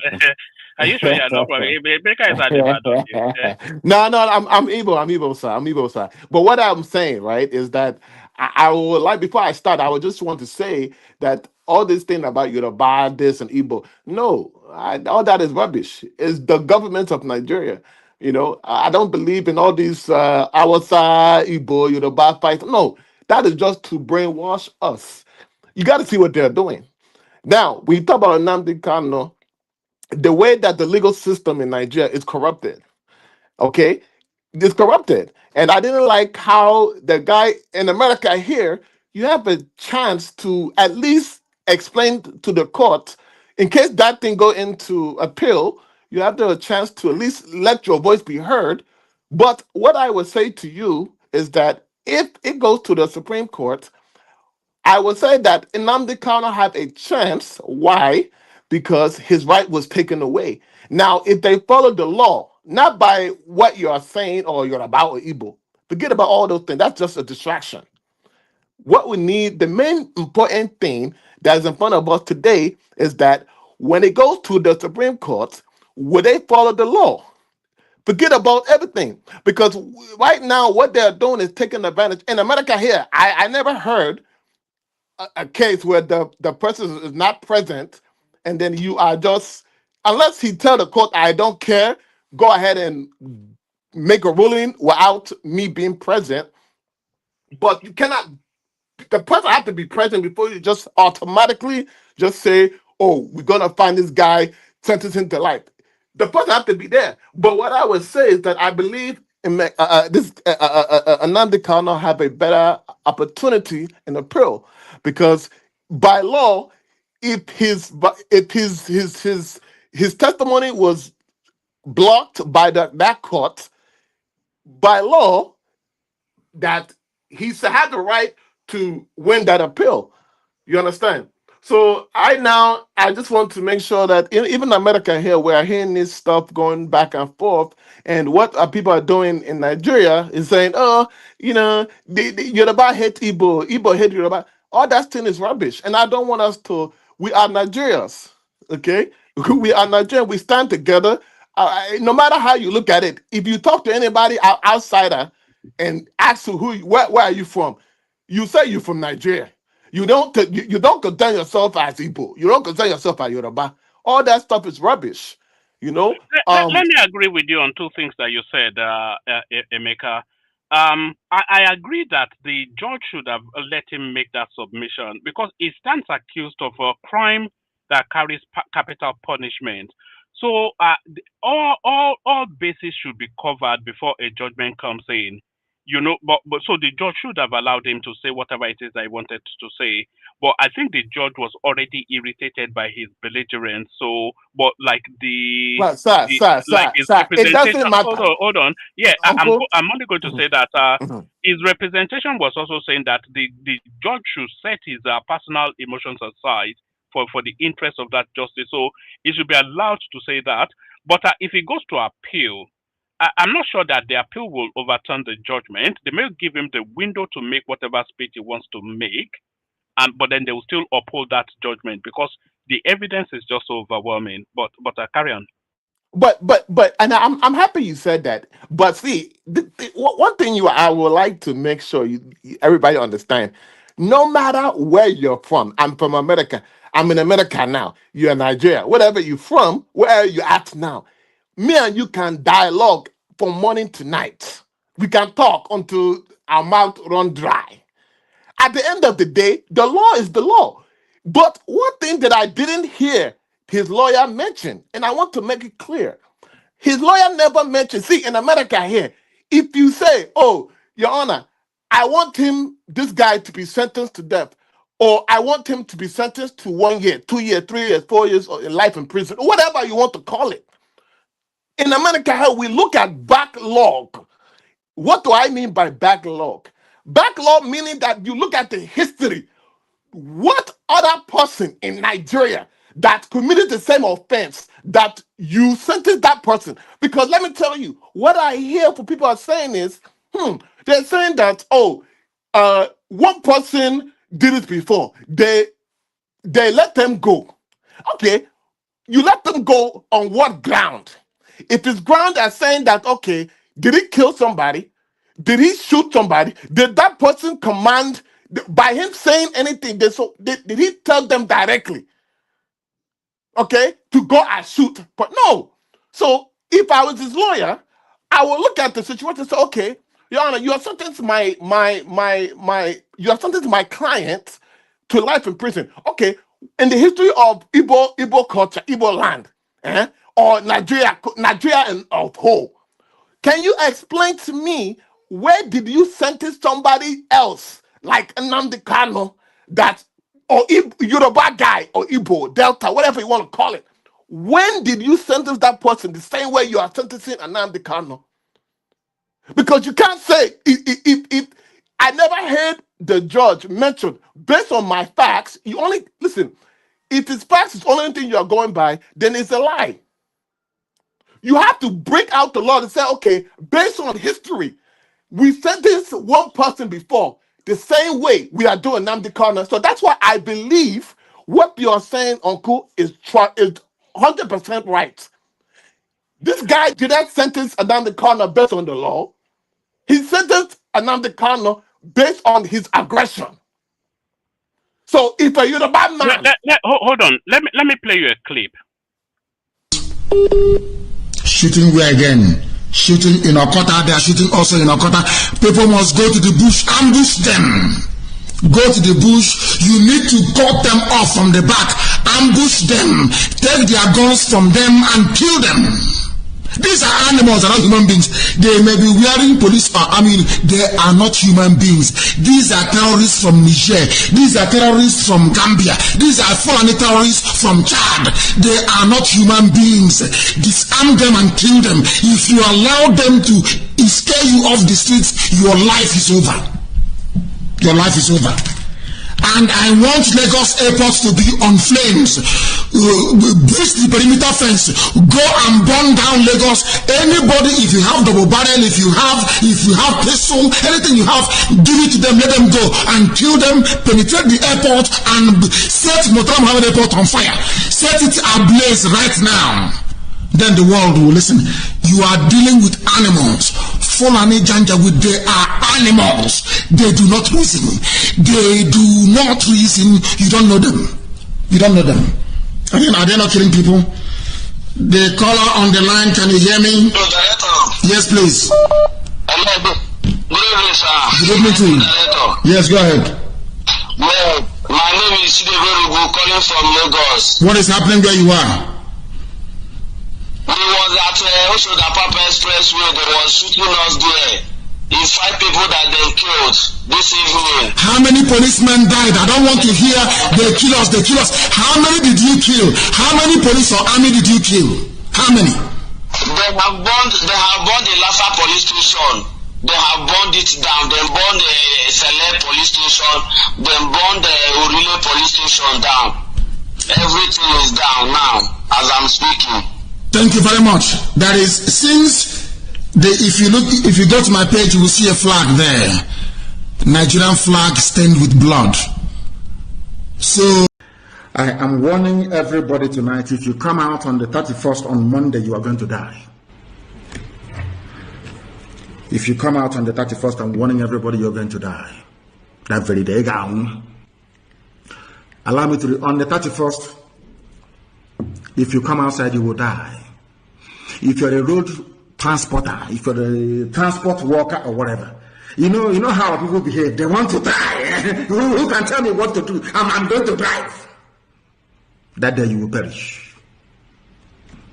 On the 31st, you will perish. I know 1 or 2 idiots who carry their basket. We are going to market. Can get change home water day? I'll hear you that day. The land will eat you that very day. As you're going out to look for what the children will eat, the land will eat you instead. Any chairman of any market, be it Obani market, be it any market that opens on that very day, you're a gunner. A lamb more. Highest thing, they will write about it for 2 or 3 days and you'll be forgotten. It's another one we put on the 31st. You know the way we love dead bodies. Your obituary will happen. At least we'll go there and eat rice. Ndara. Monday is the real deal. Hey, sit at home!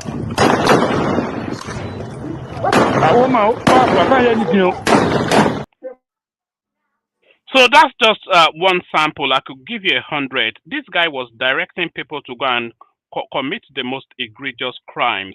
People are then going out to commit those crimes and then they are reporting back to him that they have fired so many policemen, they've burnt down buildings all over Lagos State, they're shooting up people in the southeast and all of it. So I'm not quite sure that the verdict could have come out any differently, Emeka. Yeah, Uncle, listen. You know, in America here, Donald Trump, right? He told the people to November, I think it was January 6th, to go ahead and fight. And they went to the thing. But Donald Trump is still president. He's but like I said, listen. The punishment does not fit the crime. Okay, there are people that don't worse. Listen, for somebody to call in and just tell us that this is what I'm doing. He's in a radio casting. He's casting on a radio. Okay, I personally don't think that life imprisonment is a crime that you can give someone. No, but now, listen.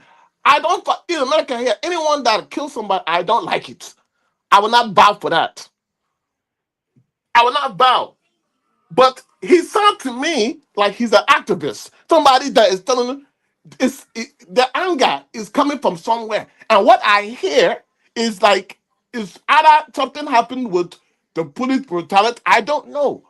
But what I'm saying to you is that we all, in no matter what country you're from, we all have the right for a trial. We all have a right for evidence to be brought up.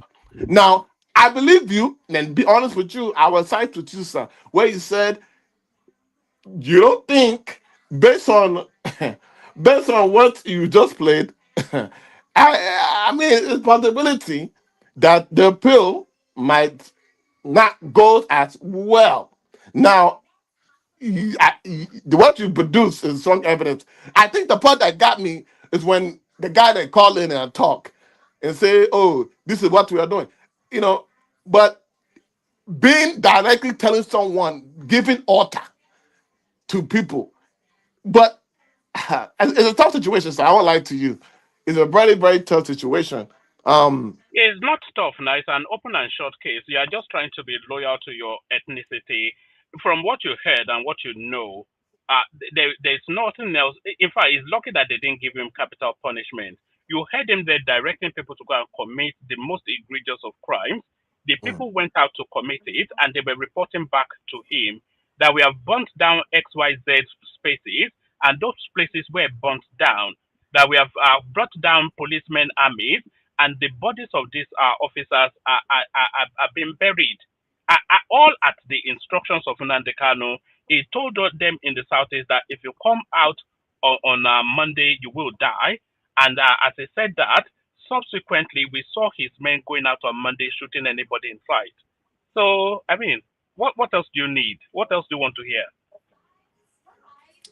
I mean, my only thing is this guy a leader? Is he a leader because he named that title? Is he a leader to say? Let me give you an example, sir. Okay, so there's a country named Haiti. Eh? There's a country named Haiti. There's a guy in Haiti now. They killed the president of Haiti. I'm sure you have heard of it. They shot and killed. Even the president of Haiti has security. They killed the president, the whole president of Haiti. They killed him. Okay. Now, there's a guy named Barbecue that is in Haiti now, ruling Haiti. United States said that they will make sure they put a bounty for that guy. That guy instructed people to kill. He's a leader. This man, as a Nnamdi Kanu, that this guy that in Haiti do not even go on radio and talk. He don't go on radio and talk. It's by himself. He show himself say, anyone that want to come and attack me, I'm the leader of this group. You must come past me before you do any town in Haiti.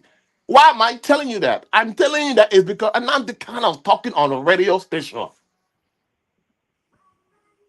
I'm saying is, yes, the point that you just proved open doors to evidence. But sir, what I'm saying is that look at what other history that the same offense that been committed. Was it the same level of punishment that you gave Nnamdi Kanu of other people? You can't just. That's all. All Go right. ahead. No, you land it and then we'll move it around. Obviously, we all know where you're coming from, but land that point you're making, and then we're going to Al Kenny and then Prestige.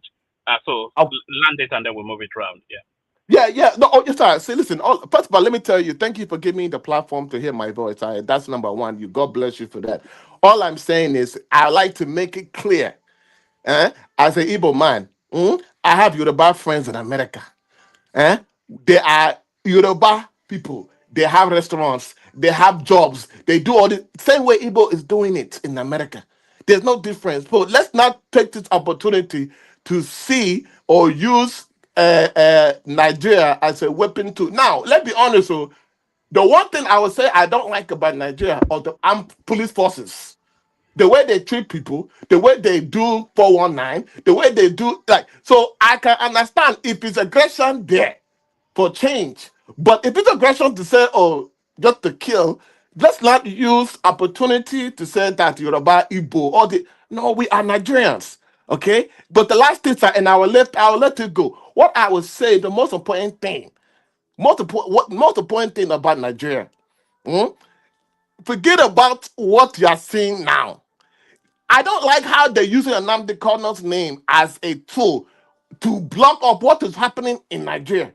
People are crying, oh, these people are shouting. Now, let me tell you, people are saying, oh, the blood, they're cutting each other's head. They don't listen. We as a Nigerian man, you guys the one that voted this president into presidency. So it's the same way in America when they said about Donald Trump, right? They say, "Oh, Donald Trump is finishing us, so we don't have." Well, he fired people. You guys, the one that voted him. Regardless of what is it, Igbo or Yoruba, pick someone that you know that is loyal, that will make sure that what is happening in Nigeria, it won't happen. So all I'm saying is that let's close it like this: we are Nigerians, okay? Uncle, I want to lie to you. I'll be honest, so the fact that you put that in that one, I don't know. Let me close my mouth where your evidence have been proven, you know. So All right, brilliant. Stay with us, Emeka. I think we just lost Al, so we go to Kenny. So Kenny, I mean, for me, it's an open and short case. There's too much that convicts that guy for him not to have gotten that conviction, and even with the best attempts to ethnicize it, the crime are so visible that there's no rational mind that would disagree too heavily with the conviction. But Kenny, what are you making then of the situation as it stands? Thank you, Jerry Woman. Thank you very much. I'm sorry, can you hear me okay? Because they're saying in the comment section that my voice is a bit. Can you hear me okay? I can hear you okay, but when you played the video, I couldn't hear anything. I joined you at the later part of the video that you play, but I've been watching it back while you were I'm listening to you as well. Listen, woman, yeah. What happened to Nnamdi Kanu? The Igbo people happened to him. That's number one. Himself happened to himself. That's number two. And the third thing I'm going to say, yeah, Justice Omotosho is my hero, and he's the hero of Nigeria. I died yesterday. You understand?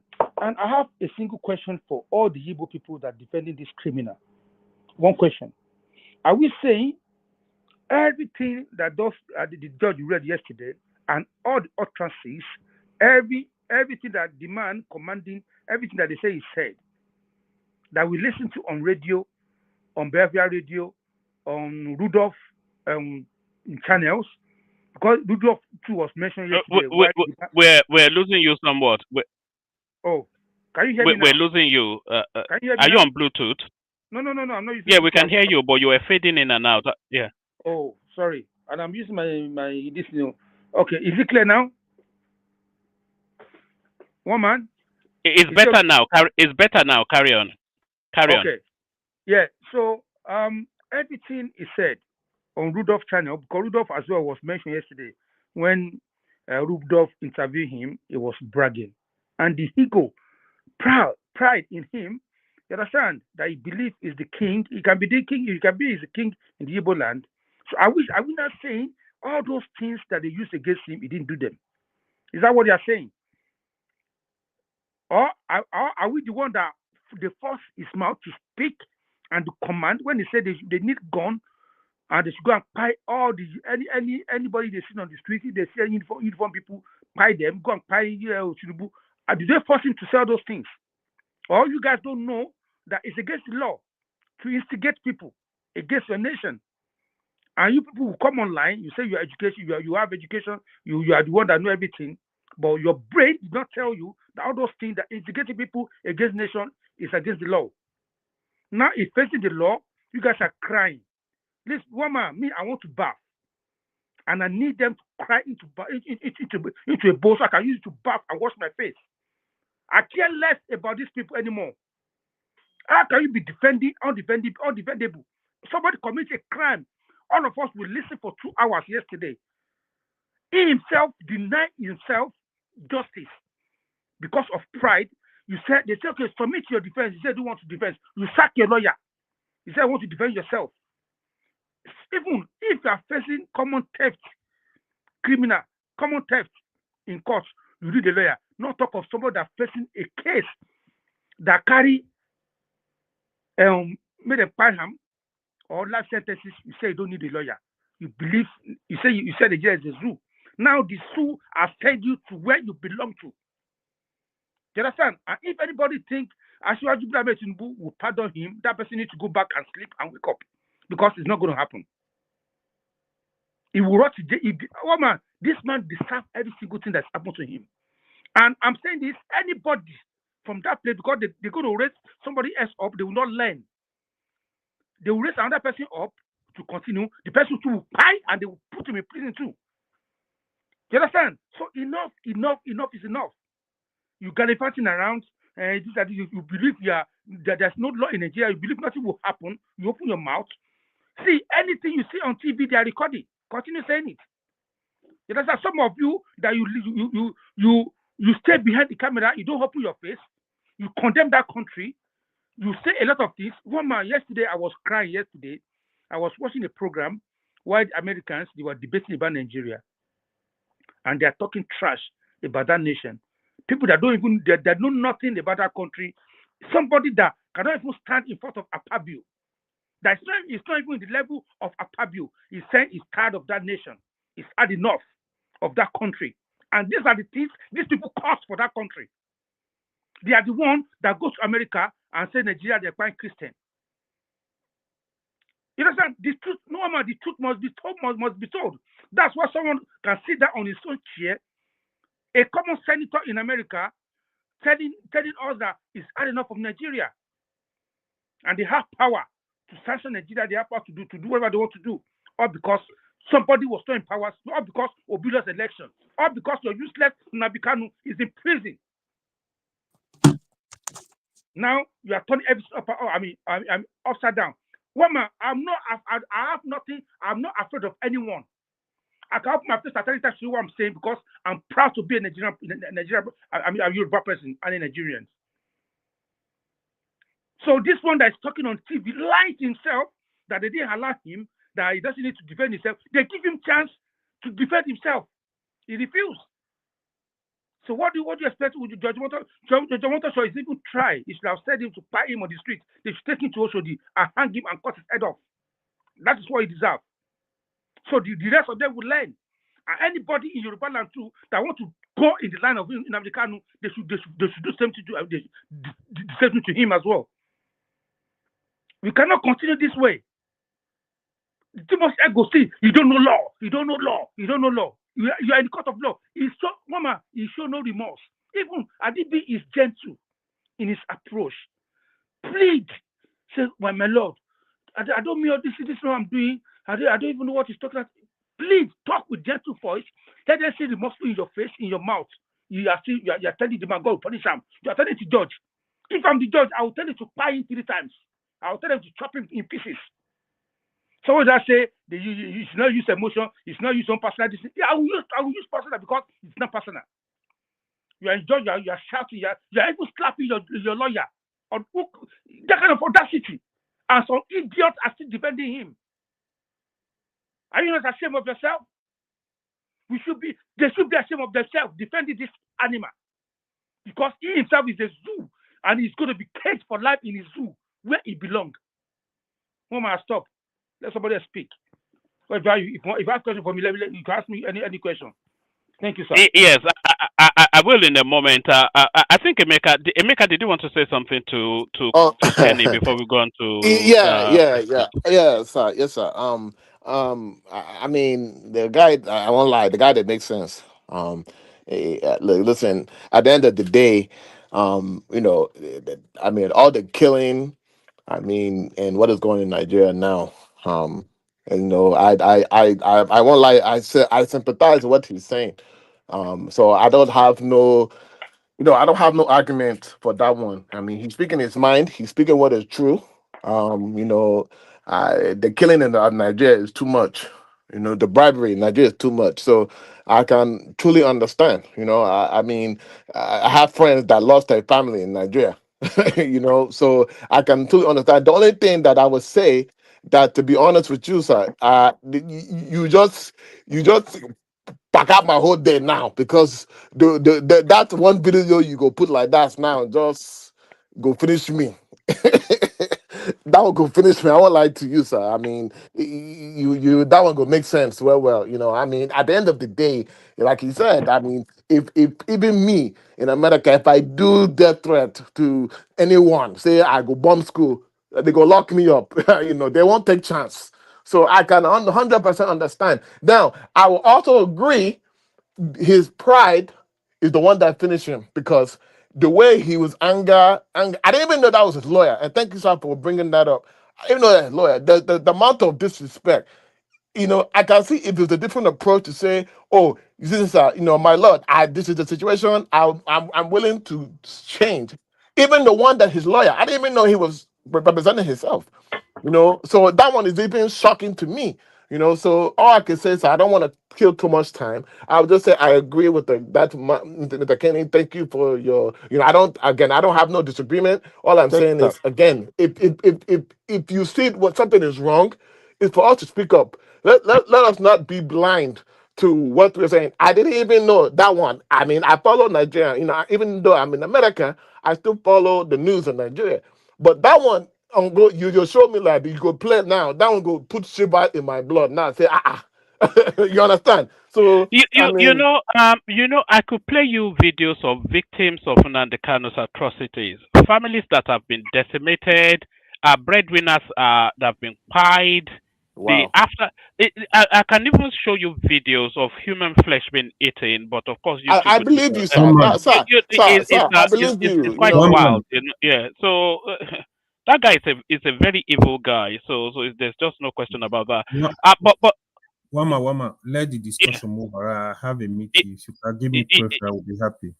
All right. Let's do that. So if you have a meeting, then we'll start to do 5 minutes monologue. Let's actually start it off with you, since you may not be with us for too long. Sorry, Okay. Prestige and the rest of you guys. Yeah. Sorry, the panelists, please. I'm really, really sorry. I never asked before. So good discussion so far. Yesterday I was so busy. I watched Dr. Damages as I'm driving. I listened to you a little bit as well. So the discussion, it seems we are not serious as people, to be honest. We are not serious at all. This lawyer you've been playing, I really wonder if you have a degree in law. I don't really know why everything is, oh, the whole world is after me. This was a cry yesterday on Dr. Damages. Even my friend, Comparable Fat, I listened to him yesterday. I was so disappointed how he was defending the killing that were going on in the Southeast. He said Buhari was the person that sponsored these people to be killing people in the Southeast. That was a correct statement yesterday. I listened to Samo yesterday. He was so apt.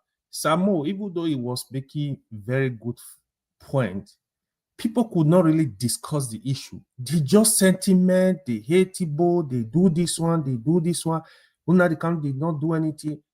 I have said this thing million times. Stop saying that. Stop saying that. When this case was going on in court, people will not come to say the fact. Oh, Nnamdi Kanu was free. Why are they trying him? We need to stop this BS. Nigeria is not Banana Republic. I understand. I feel Nnamdi Kanu, the only man I really saw speaking to issue yesterday was on JJ Media. It's an Igbo man. He was stating the fact very clearly. We don't live in Banana Republic. If you are telling me Nnamdi Kanu did not commit any offense, then something is wrong with you. This is the fact. So we can call Fulani Esme out, what they are doing. Why are we calling them out? Because we saw them with guns. These are Fulani Esme identified clearly. We saw the same thing in Southeast. Igbo people speak Igbo, carry gun, butcher people. Some will tell you, oh, there are people, oh, it's what's this man from South? It's Asari Dokubo men. Some will say, oh, it's Fulani Esme. We need to stop this and stop deceiving ourselves. The way we have energy to call out Fulani Esme, we should have energy to call out IPOB and ESN. Even with all these videos, Woma has shown now. Of course, not that they are not new. We saw this video. We saw Nnamdi Kanu brokers. We are pretending we don't know what he did. We don't know what is going on. I'm so tired of Nigeria. I don't know why we do this. Even if it's our family member, if you cannot call the person out, why are you calling other people out? Because the other people, a Fulani man can also come and defend these people. This is what we don't understand. That's why I was talking about emotional intelligence. If you say Yoruba man doing the same thing, call him out. We need to stop all this nonsense. You know, it's just sad. Do you know the Kanu, the way he look at? I will give you an example of Showari. One strength of Showari, if you follow Showari, Showari have very good team of lawyers. I'm sure if Showari will even sponsor some lawyers to make sure when they come out, they will be protecting him. If you arrest Showari today, Showari will put out a call. Falana is there. Inebeon is there. JD, what's it called? The new lawyer from this thing. Adeoju is there. Not only them, they have other lawyer, and I don't think Showari pay them a dime. I don't know the Kanu, not that he does not have good lawyer around him, you know. He hire good lawyer, but allow them to do their work, because you call the country a zoo. You don't want them, you are shouting on a judge, you don't know law, blah blah blah. They have a system, you want to defend yourself. I will tell you, if I were in position of Nnamdi Kanu, yesterday, I would have made the whole world stand still. Nnamdi Kanu is a very brilliant guy. You can't take it from him. He's very well outspoken. How would I be in that court to address the court, address Nigeria, address the president, address the world? Here is how I'm going to come. Yeah, I know I committed some of this offense. It was as a result of the need of my people. There is suffering going on in my people. I was doing this to protect my people, but I didn't kill anybody. There's a way you got to talk to these people. You put there, even if they want to kill you, let them kill you. It's not the way he was behaving. It was a missed opportunity. I would have addressed the world, prepare a speech that will make even the judge to weep. But he missed the opportunity. What they did was it was a plan work. It's just that it failed. You can't behave that way.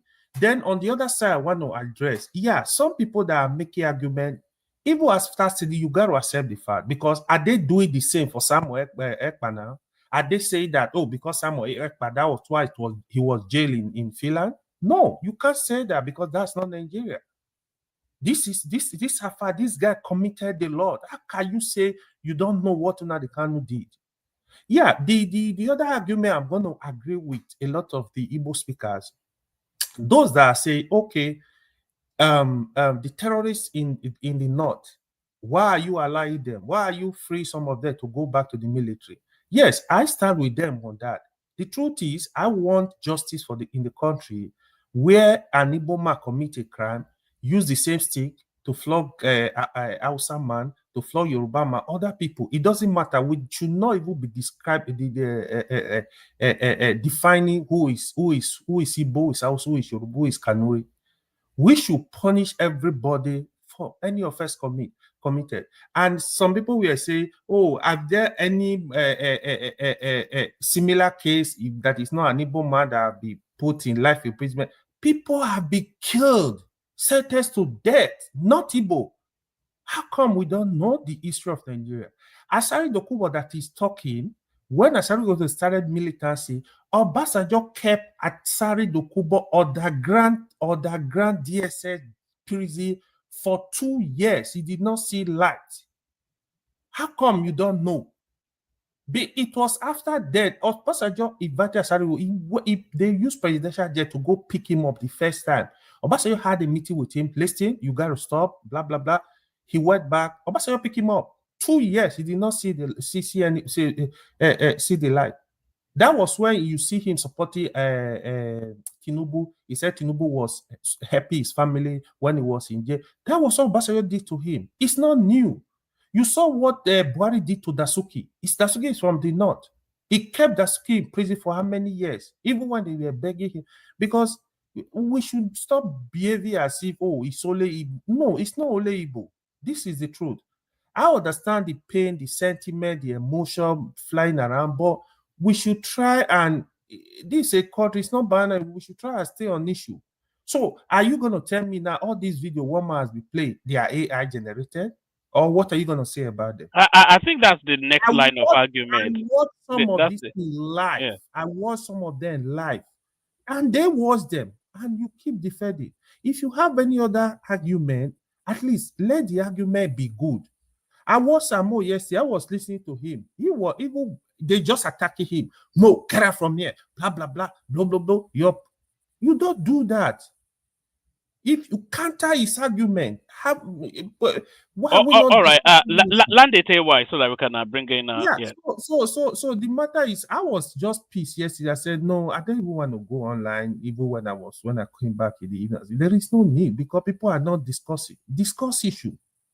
Thank you, Woma. I really appreciate. Thank you, everyone. Oh, all right, brilliant. So that there speaks the voice of sanity. So we're going from AY to comparable facts. We do 5 minutes so that everybody gets to speak. Comparable facts, Sam O, and then Arogidigba. Comparable facts. You're up next. All right. Greeting everybody. Good morning from here. Good afternoon from wherever you are.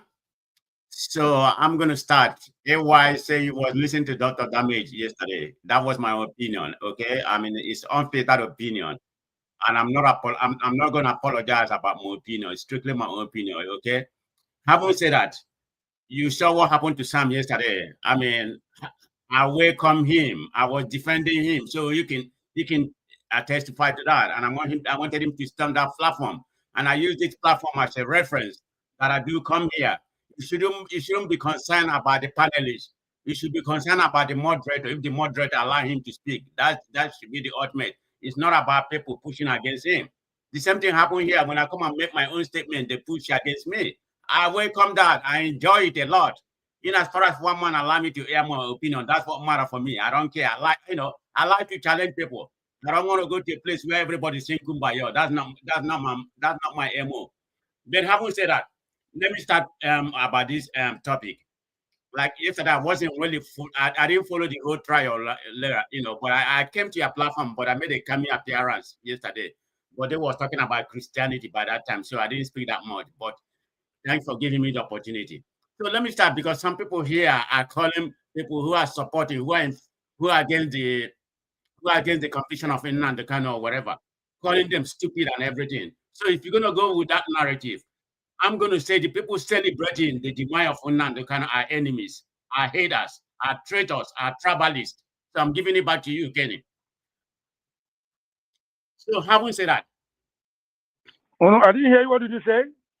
I said people celebrating. I'm giving it to you because you call some people that are against this sentence.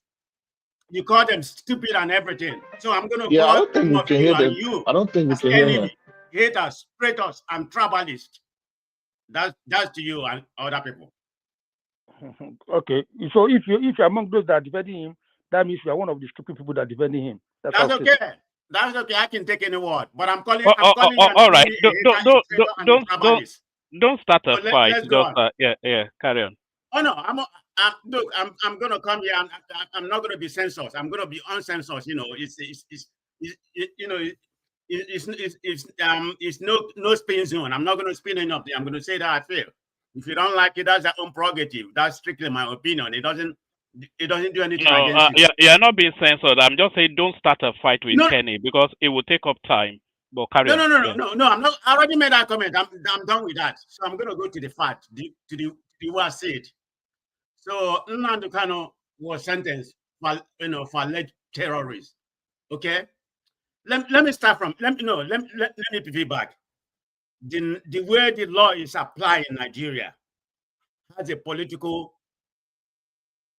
factor to it. Let's not miss what the application of law in Nigeria combined with political factor make the judgment and everything in Nigeria, not just Nnamdi Kanu, very uneven.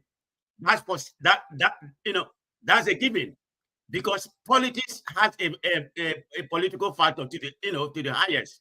Because even before this man, this is my own opinion. I have no fact to back it, but that's how I feel. Even before the judge make any pronouncement, he has consulted somebody in Aso Rock, whether Tinubu or whatever. Can I do this? They gave him the green light. So that's not, you can't debate that from my own opinion. So having said that, the political, this is a political trial of Nnamdi Kanu. It's a political trial, and the action is political. Why am I saying this? Because there has been many other clear acts of terrorists that have been committed against the state. Most of them have, negotiated a deal, being compensated, being reintegrated into the society. So that's what makes this uneven. I'm not saying, let's just assume, what Nnamdi Kanu committed, is a fact. I mean, there's some evidence to say, he committed act, or you can call it a terrorism. Let's just take the fact apart. Does he deserve it? Let the judge decide. If but we have no judge in Nigeria. We know, like I said, it has a political connotation to that. But the way it was adjudicated, that is some people annoyance. There's no doubt about it. It's uneven judgment. And I give you an example of this so-called terrorists, that committing very clear terrorists, killing hundreds of people, 1,000 on everybody. They did not receive any kind of, any kind of life sentence. Some of them are forgiven, like I said. They give them a program of, retrogression and everything. They bring them into society. Some of them are even forgiven. So that's the angle I'm looking at it. Nnamdi Kanu doesn't feel me, him being in jail. That's let it be. But the uneven judge, the uneven judge, jurisdiction we have in Nigeria, we have an issue. Maybe you're not seeing it because that has not been mentioned to you. And I'm going to say it again. I will repeat it again. The whole idea of conviction of Nnamdi Kanu is an entrapment to the whole Southeast. To recreate the violence that was there 2 years ago. That's what it is. Yeah, to the whole Southeast. It was done deliberately. Whether he deserves it or he doesn't deserve it, but it's an entrapment for the Southeast to reinvent the terrorism that was there during the former genocide of Buhari, that has a sting operation in the Southeast. The unknown government and other nonsense, killing people in the Southeast because of his, jihadist movement against the Southeast. Sorry. Buhari is responsible for the unknown government. Is yes, that what he you said? was. He put up Okay. a sting operation in the Southeast. All right. That was, that was terminating. All right. Three more minutes for Prestige. So there's no doubt about it. Because since Tinubu came in, I even have the figure, to portray what I'm saying. In the last 2 years, the killing and everything is not, has subsided drastically. It's even, very comparable to a certain degree to the what is going on in the south, about kidnapping and other kind of things. Only in the southwest that is relatively, it's not that southwest is safe. The numbers are there to buttress, they are kind of close to each other. But the place we're having a problem, is the north, the terrorists killing Nigerian people, and you're not seeing it. All of you are celebrating, just because Nnamdi Kanu was convicted. That make it a day. Everybody, rejoicing. Like that's supposed to be a Nigerian problem. You haven't seen anything. USA Congress is deliberating on the action to take on Nigeria. That should be the concern of you, not this mundane thing or whatever. Nnamdi Kanu, you can go to hell. That's all I care. But it's impartiality that is very, very annoying, in my own opinion. But I'm begging my people from the Southeast, let them not take the bet, because this was done deliberately to destabilize the Southeast that has been relatively peaceful in the last 2 years. They want to recognize, what actually happened in the last 2 or 3 years. That's how I see it. But my Igbo people, please, you all don't take the bet. Calm down, let's mobilize, into political action and elect the right people.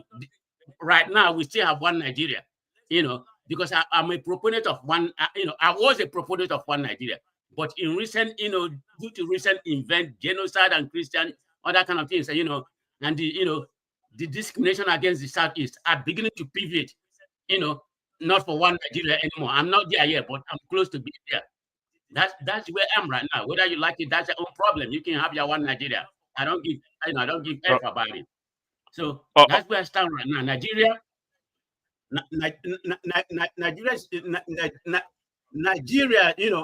Nigeria, hold on, let me wrap up. Nigeria is defined by ethnicity, tribalism, religious, the core line of Nigerian, where we are now, right now. That's the core line of Nigerian history. You can't defend that since independence, 64 years right now. It's all about ethnicity, religion, tribalism. We haven't made any headway in this country, and it's going to continue to be like that because we have politicians who are utilizing all this tribalism and everything to remain in power, and it's going to be so. All this thing Tinubu is doing right now is nonsense. It's somebody who is alive that is going to enjoy whatever policy he's putting right now, if at all it's going to work. It's about the main priority of the president is to protect human life, and he's not doing it. If you look at most of the people in the whole apparatus right now, they are from the southwest, and he's not doing it. You can't give them order to go and kill all those terrorists. Why are you not doing it? It's because of political capital. He doesn't want to offend the northerners because of vote and human life is at stake. All right. That doesn't even bother you. But anyway, I'm here today. I'm going to be here the whole day. All right. All right. Once everybody has spoken, then people will counter you. We go on from Prestige to Sam O, who I think may well have a different perspective on it. Sam O, floor is yours. Most definitely, it's going to be very, very different from the last speaker. My friend, man of Prestige. Good day to everyone. I'm going to start on this biblical note, Ecclesiastes 8 verse 11, because the judge yesterday went spiritual, so I think I should start from that point. It says, because sentence against evil work, every evil work, because sentence against evil work is not executed speedily, therefore the heart of the sons of men is fully set in them to continue to do evil. Leaving that part, the judge yesterday applied clemency on this guy. I would have thought you'll have just left it there as a death sentence. And I have so many reasons for that. When you started this program this afternoon, I saw the videos you played. My skin was crawling. How can a human being be sat far away in the UK and start inciting violence against your country, Nigeria? Okay, let's just say you hate that country that much because they've refused to let you go and you are trapped in that country and I don't see any way out. Should you commit treasonable felony against your country? This guy is a convict right now. He's a convict. Kanu is a convict as it is as you speak right now, barring the appeal. I don't see what's going to happen at the appeal court. I would have thought the judge will have left it at that death sentence. And then let's see if the president, because I know the president is a merciful guy. He will have pardoned this guy the same way he pardoned all those stupid ones that they pardoned and they reverse themselves again. Anyway, that's another topic for another day. Nnamdi Kanu did despicable things, evil, nefarious things, insufferable things. I'm not lying. If you don't have family members that was touched by this guy's incitement from far away in the UK, you can't even do these things to the Western country. They will come without the inkling of your government wherever you are. They will come and pick you. They don't care. No wonder Donald Trump is threatening to bomb us. And we are running helter-skelter. And we think we're a sovereign state. They don't care. But what we cannot do to them. Before Samuel Nepa was sent to prison, it took months and months of pleading and going through the back channels diplomatically just to get to the Finnish government. Remember, the Finnish government was backing Biafra then when they were bombarding Nigeria then. With the French government as well. So you can connect the dots. So Samuel Nepa, it's okay for Samuel Nepa to rot in jail, but not for Nnamdi Kanu. It's a 6 of one and half a dozen of the other. How is it different? How is it different? I'm asking that question. The one that comes to mind was those 2 soldiers that went to the east. I think they were going for their wedding or something like. I can't remember that incident. They were murdered in broad daylight. We don't have humanity again. That's all I saw last night when I was on a platform discussing with these guys. They've reduced everything to Yoruba versus Igbo now. Can you imagine? Omotosho is a Yoruba judge. The prosecuting counsel, all of them, the 5 of them are Yoruba, being led by Awomolo. and the other guys on the other side, they are all Igbos. That's what the country has been reduced to now. Everything is being seen from the spectrum of tribalism. I'm not denying the fact that we are all insular in that country. It's just there is degree to it. These ones from this Igbo, I'm not going to call them from the southeast. I'll call them who they are. This Igbo, they carry it on their head, they wear it on their sleeve like a badge of honor on their chest. They don't care, and there's nothing wrong with that. I'm very tribalist as well. I'm Yoruba before Nigeria. If we have to live together in that country, we have to come down together and sit and discuss the future of this country. Enough is enough. You cannot hold us to ransom. If you want to leave Nigeria, you need to begin to sit and discuss this now. Are you going to leave Lagos for us? Every part of Nigeria, are you going to leave and relocate to those 5 states of yours? You are trapped in that country. How are you going to do business across the sea? You're not seeing all of these things. You're just being emotional, grandstanding, saber rattling, just doing how you like. Things that you cannot ordinarily do abroad. You can't even raise your hand against someone pretending like you want to slap someone. You're going to be locked up for it. I've been locked up here for 9 hours at the police station, so I know what I'm saying. There are some things that we'll naturally do back home. Here, we caution ourselves, you can't do it. He was at the court. See the way he was, oh my God, so arrogant. If the judge had already factored, if he had factored in all his shenanigans in the court, this tantrums he was throwing in the last session and the one that we just saw yesterday, it was just like I was watching a movie. You can't do this abroad. Very quickly, we start to liken our country. I mean, compare them at par with what goes on in the Western world. But we don't want these things, these same things that happen abroad, to begin to happen back home. What kind of people are we? Telling the judge that he doesn't know law, he doesn't. So you are the one that knows. What kind of delusion of grandeur is that? I'm happy. I'm just disappointed that he didn't leave it at that judgment where he said it was a death sentence and it was reading Matthew 23:23 to me. I don't want that.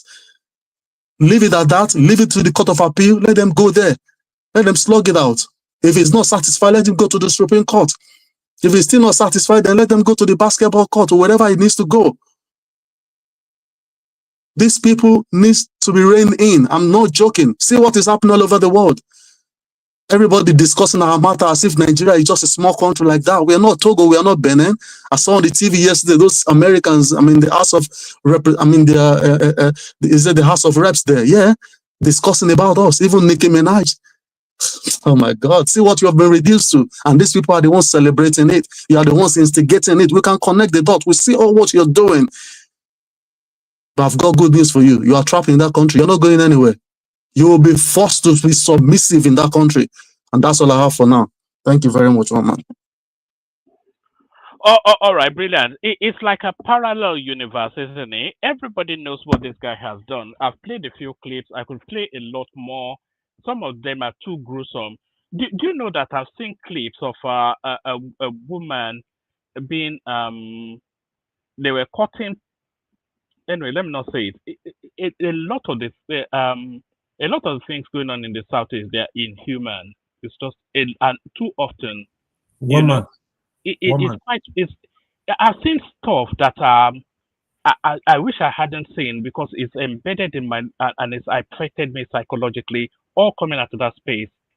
People being chopped up alive, and it's I'm not sure if you've seen anything, AY, but if you see some of the clips coming out of that place, I know, woman. It makes Boko Haram look like a choir group. Let me ask. I need comparable file when you want to speak. I need you to answer this question. Which country in the world will you do what Nnamdi Kanu did and they will allow you walk free? This is not a political issue.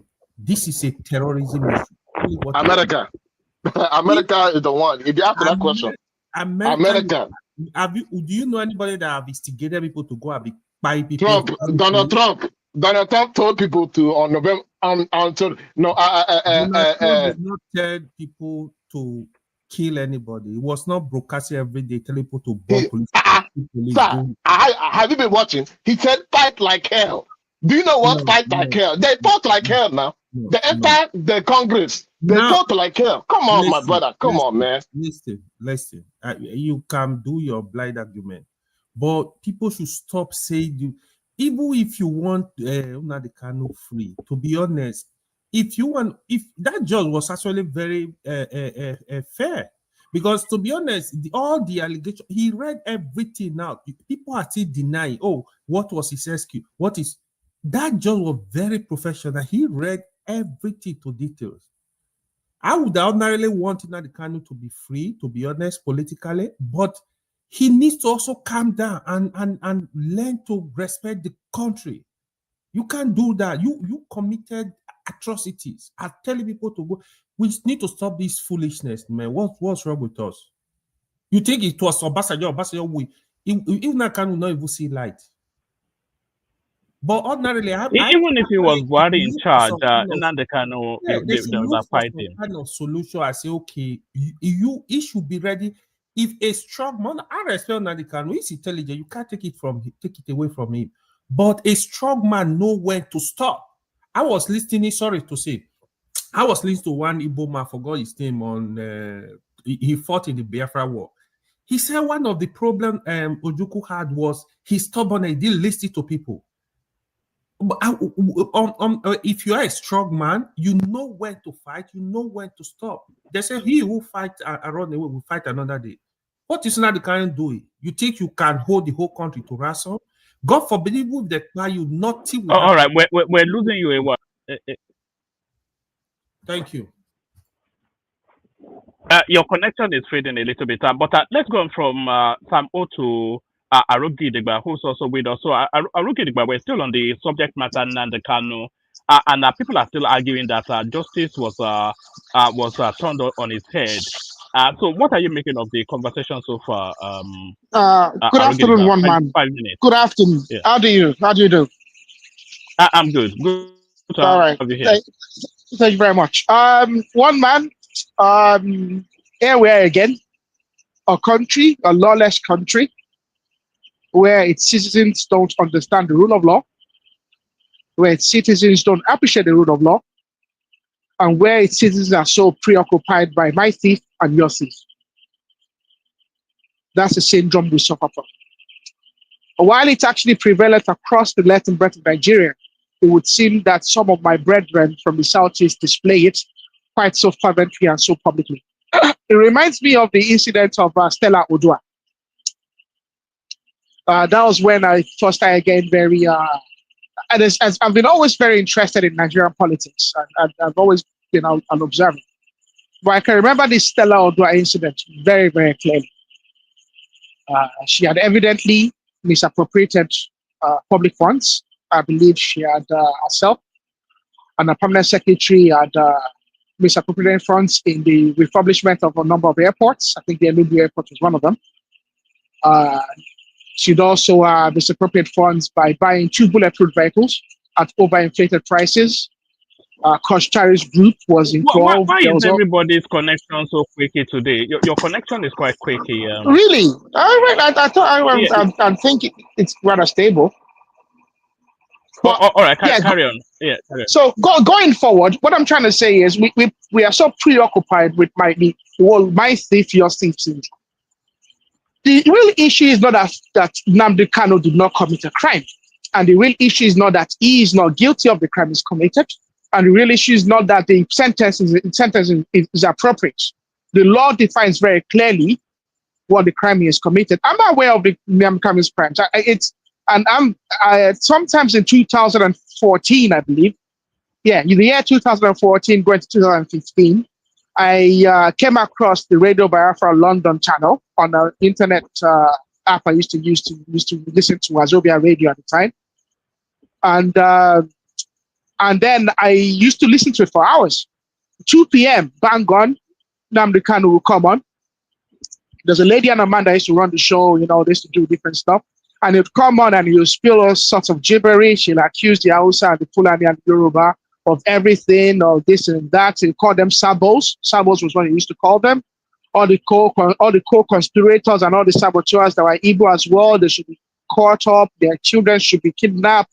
they should be fined and this and that, and it would go on for hours and hours and hours. Oh, IBB Abacha, they're the demon spawn, and all the Yoruba people, and this and that and that and that. It would go on for hours, spewing all sorts of nonsense, poisoning the minds of everybody, all the Igbos, everything that's ever happened to the Igbos, the fault of the Igbos, of the Yorubas, the Hausas, and even the South people, if they don't get in line, will take over their land, will pile on them, or their all sorts. It was just all sorts of disgusting nonsense. I listened to it, and I listened to it live. This is not something someone told me about. Unfortunately, the phone which I used to use at the time, the phone is gone dead right now. I've been trying to get the phone to power on. Hopefully, I have some recordings. I think I took some recordings. The app allowed you to record some stuff, And it was just vile, So this is not something I'm not aware of. I experienced it firsthand. The real issue is the idea that I've always discussed this stuff about on this channel about universal justice. It's this: the government needs to take this opportunity to apply universal justice. Okay? No more pardoning bandits. No more pardoning kidnappers. There's no repentant bandits. There's no repentant kidnappers. Let them go and repent in prison. That is why it's called a correctional facility. We will correct your madness there, including Kanu. So let Kanu go to prison and go and join hands with all the bandits, all the Boko Haramists. They are co-travelers. There's no difference between him and them. Let them go there and make merry in prison. Add labor. Let them split rocks. Put them on the highways to repair the highways. Maybe it's time for us to have gang chains. Have them all chained up on the side of the highway doing hard labor. It's time for us in this world to actually correct madness. And maybe it should start with Nnamdi Kanu, because that man is unrepentant. Look at how he was behaving in court yesterday. Even if you believe the judge is an absolute thief, you've caught him his hands in the court. Okay, what happened? I think our road dropped. I will come back to finish your submission. As we wait for our road to reconnect, we're going to be a bit rigid with the 5 minutes now. We go to Akim. No more than 5 minutes. We go to enigmatic to Niger, and then Africa. So we're being a bit rigid with the time just because of the people waiting. Akim, floor is yours. Man, good afternoon. Is it people that is squeaky, or is it yourself that is squeaky? Because I keep hearing that squeakiness from your side, one man. Yes, I think it may well be my. Oh, what happened? Oh. What's happening? People are dropping. People are in the. All right. All right. Let's go to Niger. To Niger, 5 minutes. Tell me the quality of my audio. To Niger, 5 minutes. To Niger, are you there? Can anyone hear me? Yes. I can hear you. All right. Okay. You take the floor. I'm here. Oh, yes. To Niger, 5 minutes. Niger is using the Queen Ethernet, so usually they have problem. Yes, I think I'm going to have to change my my microphone. I bought a one-piece something, but it's not working quite well. But to Niger, give us 5 minutes on the going on Nnamdi Kanu, the subject matter. To Niger. Yeah, greetings, one man, thank you for having me here, and greetings to all the panelists, and the chat and the viewers. In terms of the conviction, this is been a long time coming. It should have happened a while ago, which makes it seem a little bit, people started questioning the legality of the case itself. But it's quite evident that he wasn't entirely innocent of any offense in terms of, if you look at the pronouncement and the things that he has said. He's literally said he's strengthening Nigeria himself. And what I always ask people that say that he is innocent, he hasn't done anything, or they will say, oh, how about these other people? How about these other people?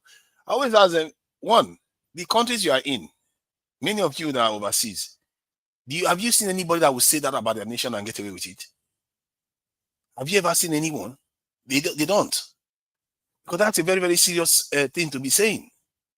And then I also ask Nigerians, are you saying because this person is not punished, then that other person should not be punished? Have you tried to play that? Have you tried to play that scenario, how it works? Okay, because that person is not punished. Okay, how about the person that just hit somebody and they hit and run? That person should not be punished too. How about the murderer? They should not be punished because this one is not punished. It's like, it's a recipe for anarchy. Nigerians are seeking a perfection where you will never have it. You have a country that is ailing from so many things, barely enough money to go around, and you expect perfection. And for me, it's a very, very simple matter. He did something wrong. He should be held accountable. I even saw a video where I was shocked, to be fair. Adiola was playing it, that a judge was begging him in court. He tried that in any Western nation. Before your head will swing, you will be in jail. But Nigerians don't have rules. They don't follow rules. It's like we are like, so that we behave like children. I say this because in the UK, there are 1-point-something million criminal conviction every year. 1-point-something million in the UK. With a lot of wealth, by the way. They have a lot of money. Yet they have that much convictions, criminal conviction, not civil, criminal convictions every year. In Nigeria, about 30,000. You wonder why the people don't see any point in law? They don't follow law. And we have far more people in Nigeria than the UK.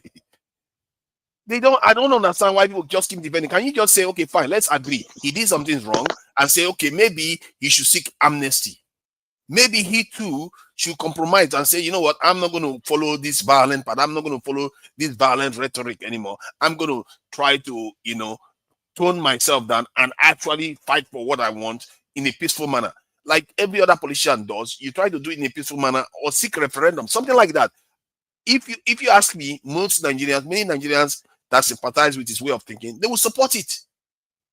Given everything that has been happening in Nigeria with headers attack and all this, many people will feel sympathy for his point of view. But instead, he goes in the direction of you against us all the time. This you against us mentality that we have, we need to calm down. And people need to call spades what it is. If somebody does something wrong, no matter who it is, you should hold them accountable. Sometimes, yes, I understand the frustration that other people have not been held accountable in the same way, but it doesn't mean you should let this one go. There is no perfect jurisdiction in this world. You will always have problems, and Nigeria have them in spades. So let's not make a big fuss about him being convicted. I think he was rightly convicted. The question now is the political element. Will he kick in to try to settle this matter? If they can kick in to settle this matter in a way that he compromises and they're able to meet in the middle ground. After all, Asare Dokubo was once in jail and they were able to settle with him and he came out. They had an agreement. And I truly believe the federal government should reach out to the Southeast in terms of trying to talk to them about their grievances. I don't know why they have not done that, because they did that with many, many groups. To Niger, afternoon. Yeah. Can I just pose a question to you? Don't you think that if you use a political solution in dealing with this, that you then risk, like we have seen in the past and like we see now, you risk a federal government risks being caught up in the future? Because worse things are going to happen in the future. It's possible that a terrorist or one of the leaders of the Boko Haram would seek the same political solution. So where do we put a stop to this political solution? A man has committed a crime, a very, very terrible crime, heinous crime. There's no part of the world, not the United States, nor the United Kingdom, where a man will commit such a crime and would ever see the light of day or even have the chance to ask for political solution. Thank you. I hear your argument. Three more. Yeah, thank you for 3 more that. minutes. Yeah. I hear your argument, but from what I've seen in Nigeria, it seems to work. If you come to an amicable agreement between the federal government and the federal government actually makes an effort, like in the case of the South, they did make an effort, and to an extent, even the Southwest has been pacified to an extent. So if you make a gesture to a people, and you can, Nigeria has shown that they have the capacity to do these things. And maybe, like you said, maybe it's part of the reason why they feel they can do this in Nigeria and get away with it. Because I always said that why should the federal government always look at settling with bandits and criminals all the time instead of actually securing the nation? Many of us sit in countries where we call law enforcement and they will show up within 15 minutes. If there's an emergency, you will see gun officers there very, very quickly. But in Nigeria, there is nobody to protect all these people in the remote areas. And they don't want to. When you tell Nigerians to do it, they keep dragging their leg. Many of us here were part of the people fighting me that they should not do all this thing. Now Trump is trying to bomb Nigeria. And Nnamdi Kanu has been convicted now. So what do you want to do? Burn the country? I'm not in support of anybody that's saying, oh, let's go to violent solution. No. If somebody breaks the law, you should hold them accountable, period. No matter where direction they come from. Yes, it's not perfect, but criminals are criminals. And if you can catch one, catch that one. If you keep saying because the other one got away, you are going to let this one go away, that is anarchy. It's not optional. It's not even an option. You shouldn't even go in that direction. You always have to punish people that have done wrong. But if you want to deal with it peacefully too, if you want to reach an agreement, which I don't think is unheard of in Nigeria, it's not impossible. I don't think if you have I don't see anybody in the Nigerian government that has had an agreement with that has reneged on it. Even as Dokubo has not reneged on his agreement, that is the Niger Delta, they've not reneged on the agreement. Neither has the Nigerian government. I think the Nigerian government did renege. They didn't pay their school fees and all of it. But they never went back to what they were doing before. So I think the Southeast is only fair, given that they talk about all the repentant Boko Haram and all the rest. It's only fair and only proper to reach out to them and see where what their issues are. I don't know why that is even controversial. Nigerians have been doing this forever, but the government, while they are doing all this, they should secure the nation. Thank you. All right, brilliant. That's the excellent Tuniger, of course, a voice known to man and beast. So that's our Tuniger right there. We're inimitable. There's only one of one Tuniger. So one of one Tuniger. We go back to Akim, who had the floor and then he dropped. So Akim, we're being rigid with the time, as I said, 5 minutes, and then we'll move it around fairly quickly. Akim, floor is yours. Thank you very much, man. I hope the whole thing is working fine. I don't know what happened in there. I was about to start speaking and the thing went down. So greetings to everybody on the platform. One man, I watched your clip from the beginning when you were analyzing. But look, none of these things are new at all. Everybody, if you want to be honest with yourself, and I've said it several times, like we can always say that Nnamdi Kanu did wrong. So to say for those people that say, "Oh, what did he do? What did he do?" No, like I don't want to subscribe to that. Well, he did wrong. He did a lot of wrong. He did a lot of nonsense. But I would have hoped that we didn't have to come this far with all this prosecution and all of those things. The beginning of it, for me, he did nothing wrong. Agitating is not a problem. I think from when he got arrested the first time and got bail, it took it to a different level from that point. And I've seen people saying Sunday Igboho is walking free. Like, come on, man! Like, what? We cannot be making this kind of comparison, man. You all saw Sunday Igboho and you saw what he stood for. At no point did he ever call for policemen to be by or police station to be burned down. He was just calling for the liberalization of the lands. That's all, and that was where Nnamdi Kanu started. And trust me, nobody has problem with that. Some people are still making it sound like that was what got him into trouble, or that is where he find himself today. No, Nnamdi Kanu was arrested, granted bail, there were bail conditions attached to his bail, which he violated. And people try to just form, like according to Goodluck Jonathan, people act as if they were sleeping. You cannot wake them up because they decided they want to wake up or not. You cannot come here and say the guy didn't do anything. What did he do? No, he did a lot of shit. But should he be sent to jail? Looking at, like, in my opinion, I think they should have looked for a political solution to sort the whole thing out and let him go. Because where I have issues with all this the Kanu life sentence is the double standard that the government is applying. On one hand, we are rehabilitating some people, right, who we know are actually buying people, demolishing people, uh, destroying communities. And then on the other hand, we are saying there's no forgiveness for the other side. And we cannot operate that level of double standard. How many times have we heard that there's leaders from the other side captured with big personality and a big trial like we seen with Nnamdi Kanu, and then in the end they got convicted? We don't hear these things. In fact, they are inviting them to governors' palaces, traditional leaders' palaces for negotiation. Some of them, they are turbaning them. And these people are even as dangerous as Nnamdi Kanu, if not even worse.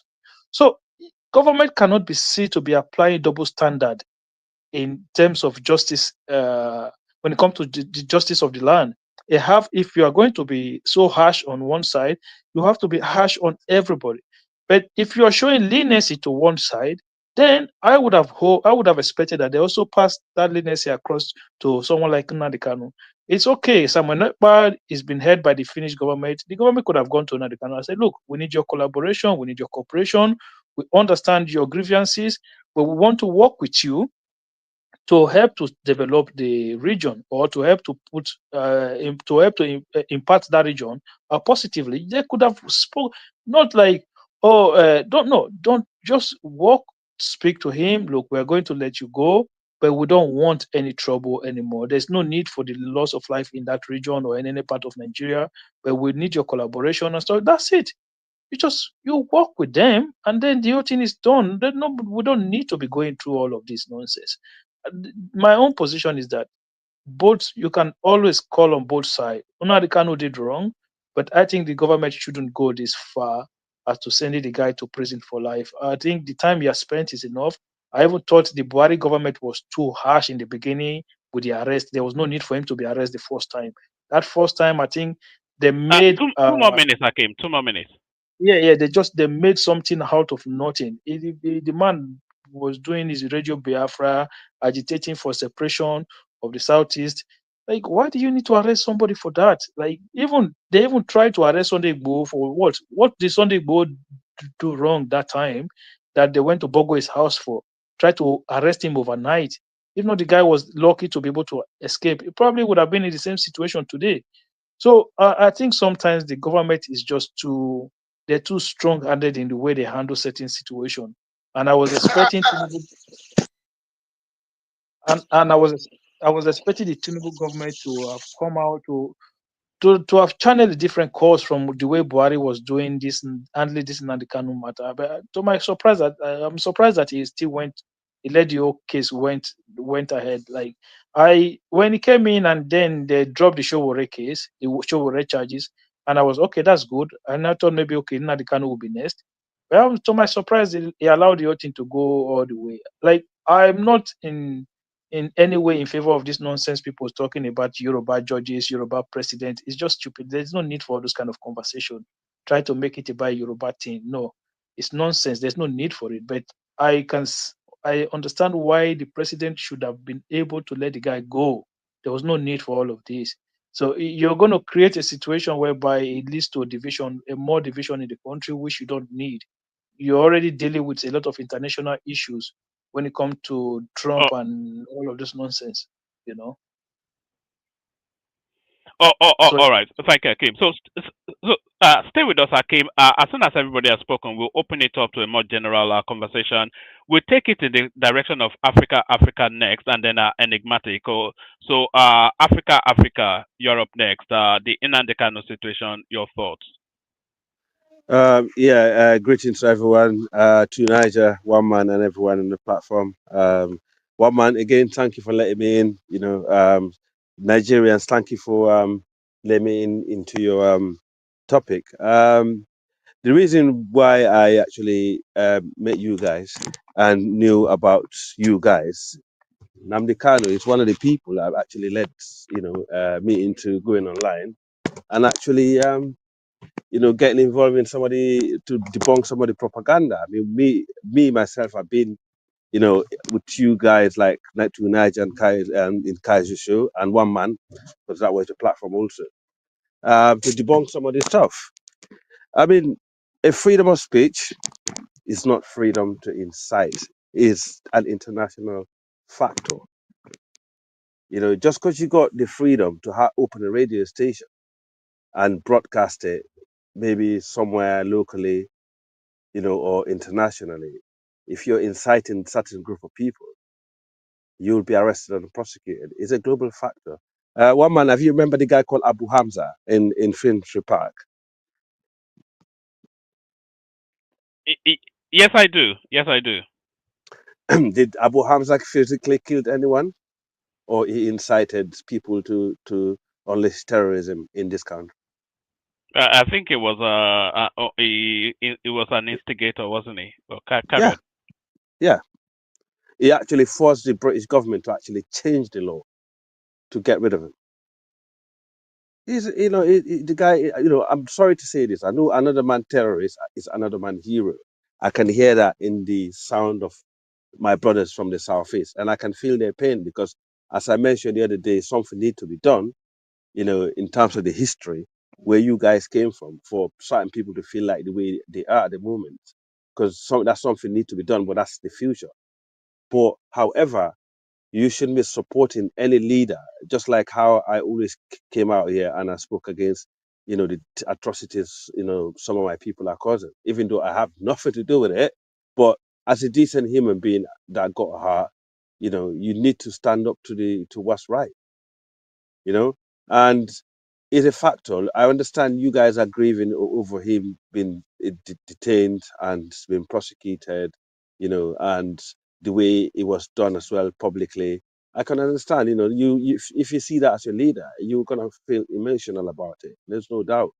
But what he did was clearly actually wrong. It was criminal. And if we got to start somewhere, we got to start with things like that, because also it actually have led to the Nigerian government that the guy, not only that, he's actually instigating foreign, forces, like, he's lobbying like other groups, and he's like, he always banging on about Israel, and he's always banging on about, it's very anti-British also. And he have made threat to foreign countries and embassy. That's very dangerous, man. That's really dangerous. And can you imagine if you probably would have been coming back to the UK, and with all this evidence that comes out, the UK government would basically would have been arrested. He would have been arrested if he ever was to come back, because the Nigerian government will show that evidence to the British government, and he will be arrested. So I think the sentence that he was given, I think the Nigerian government, the judiciary, talked well about it, and there wasn't that harsh. Let's be honest, 20 years, for someone that instigate, such atrocities and killed his own people, regardless whether they're Igbo, the Fulani, or the Hausa, or the Yoruba. Life is life. If you instigate killing, you need to be punished for it, and that need to stop. And also, these guys are actually so-called Boko Haram, or cattle, the Fulani herders, or whatever. Whoever got captured, whoever got arrested by the Nigerian government, by the system, they should be punished on the same level. No one should get away with it. And I do commend the government for doing this. This thing, what they've done now, is actually setting a 2 more minutes now. 2 more minutes. no problem. They're actually setting the standard of how activism should be like. If you want to be an activist, do it a different way. Look at, what's his name? I don't know him very well, but look at Sore. I might not like his style of politics, but he's an activist, and he moves with lawyers. He makes sure, even if he break the law, according to right? It's not what I mean. According to he break the law in a way where it's not going to land himself into serious problem. It's all about balance. Activism is not a problem. People who agitate to want to have their own nation or stuff like that, but you need to know how to do it. A lot of countries have achieved this by basically doing it peacefully, and some countries have achieved this by doing it with violence, and it doesn't end well. I'm not going to take all the 2 minute one man, so I'll leave it as that. Yeah, but thank you for letting me in. Oh, all right, Bill, and that's the excellent Al, of course, a well-documented voice on this platform. Somebody in the comment section is actually referencing the Adeyinka grandson incident, who was arrested and jailed in the United Kingdom for inciting against the Southeasterners. So there's copious examples. We go on from you to enigmatic Hondi. All right. Thank you, Maman. My regards to everyone on the platform. Um, Finally, Nnamdi Kanu. So I consider that judgment, right? I think mentioned it somewhere yesterday. That's an absolute miscarriage of justice. Nnamdi Kanu deserves a death sentence. Death sentence by stoning. They need to stone him until he breathes his last. That's what he deserves from what he did. If I mean, this is common sense, you know. Until Samuel Epa turned against them, they were supporting him. Eventually, Samuel Epa I think he got convicted. Somebody who did lesser evil, and that is Kanu's mentee, is convicted, and you want this one to walk free in Nigeria. And this has actually shown us that a lot of them were actually supporting him. They were closeted, you know, secretly supporting him. Now they are all over the place. Even the ones that claims to be highly educated among them seems to be, where they need to understand this type of country that we found ourselves, right? Because and this has been their accolades most of the time, and we keep warning them. They are so focused on other people while neglecting their own. They will be focused, pointing fingers, trying to liberate other people, but they are not liberating themselves. When you want to say the Northerners are doing this, why are we getting the short stick of the short? Sorry, enigmatic. Sorry, enigmatic. To Niger, check private chat. Sorry, carry on. Yeah, why are we getting treated like this? Does that give you the license to do what they do? Even look at this in this way, one man. You understand the fact that until things are right, or probably until you get things right, you cannot you cannot rule your life by the projection of other people's life. You cannot walk on other people's track or shoes. For the fact that other leaders in other regions are doing that, must you go the same route, even if it is illegal? You live in diaspora. For the fact that you will see a black man and a white man commit the same crime. A white man may probably walk free. You as a black man will not walk free. Doesn't mean you are going to do the same thing that a white man does, or for the fact that white man will walk free, you have to do the same silly stuff, and then you want to complain that the system does not favor you. So this is the silly excuse that they give. At least we appreciate the fact that they are not lying that this guy did not do what he did. Their excuses in the north, they are doing this. Why are we getting this? And they want to say Igbo this, Igbo that. Did Igbo kill anybody? Did Igbo call anybody to any state apparatus, agency, or military to be killed? Even the people from that region support him. It was the people of that region that actually even handed him over to the government. We saw how Sheyi Makinde dealt and handled the situation in Oyo State the last time. It was the people that were pointing fingers to this is their family house, this is their ancestral home. They demolish all those things. But when you have the culture of see no evil, say no evil, this is the result. And you cannot continue to hold an entire country ransom. The judge was actually that it was actually they need to appreciate the magnanimity of the judge because they all want to claim sinner climb. What that guy did in court yesterday would, if you live in the U.S., those people who live in the U.S. Would you see the light of the day if you do that in the next second? All those nonsense. You are facing a judge and you are telling the judge he doesn't know law. You face a lawyer, you tell the lawyer that God will punish you. Even your own legal team, you are slapping your legal team when I'm talking. You don't talk. Shut up in the court. Can you imagine that? No remorse, right? No remorse. He was so full of his grandiosity and this narcissism attitude. Never, that delusion of grandeur, he never learns. And they need to tap themselves out of their intellectual parody, right? The belligerent charade that they always try to, try to. The entire nation, they know the fact. You cannot say this. They cannot. You cannot continue to say the Yoruba. You don't. You did not sign any pact or any contract with Yorubas for Yorubas to love you, or Yoruba or for you to love Yoruba. The same thing with the North. So you're having problem with the North. You're having problem with the South. You have to face yourself and look at yourself. What is actually the problem? What is actually the problem? It's not about Nigeria's problem. They say Ndibo was sentenced. Are you here on the platform as an Ndibo? Were you sentenced? Did anybody sentence you yesterday? Nnamdi Kanu was sentenced. The terrorist was sentenced. If you feel you've been sentenced the same way with Nnamdi Kanu, then travel to Nigeria, buy a ticket, travel to Nigeria, and go and sleep in Kuje prison if you've been sentenced.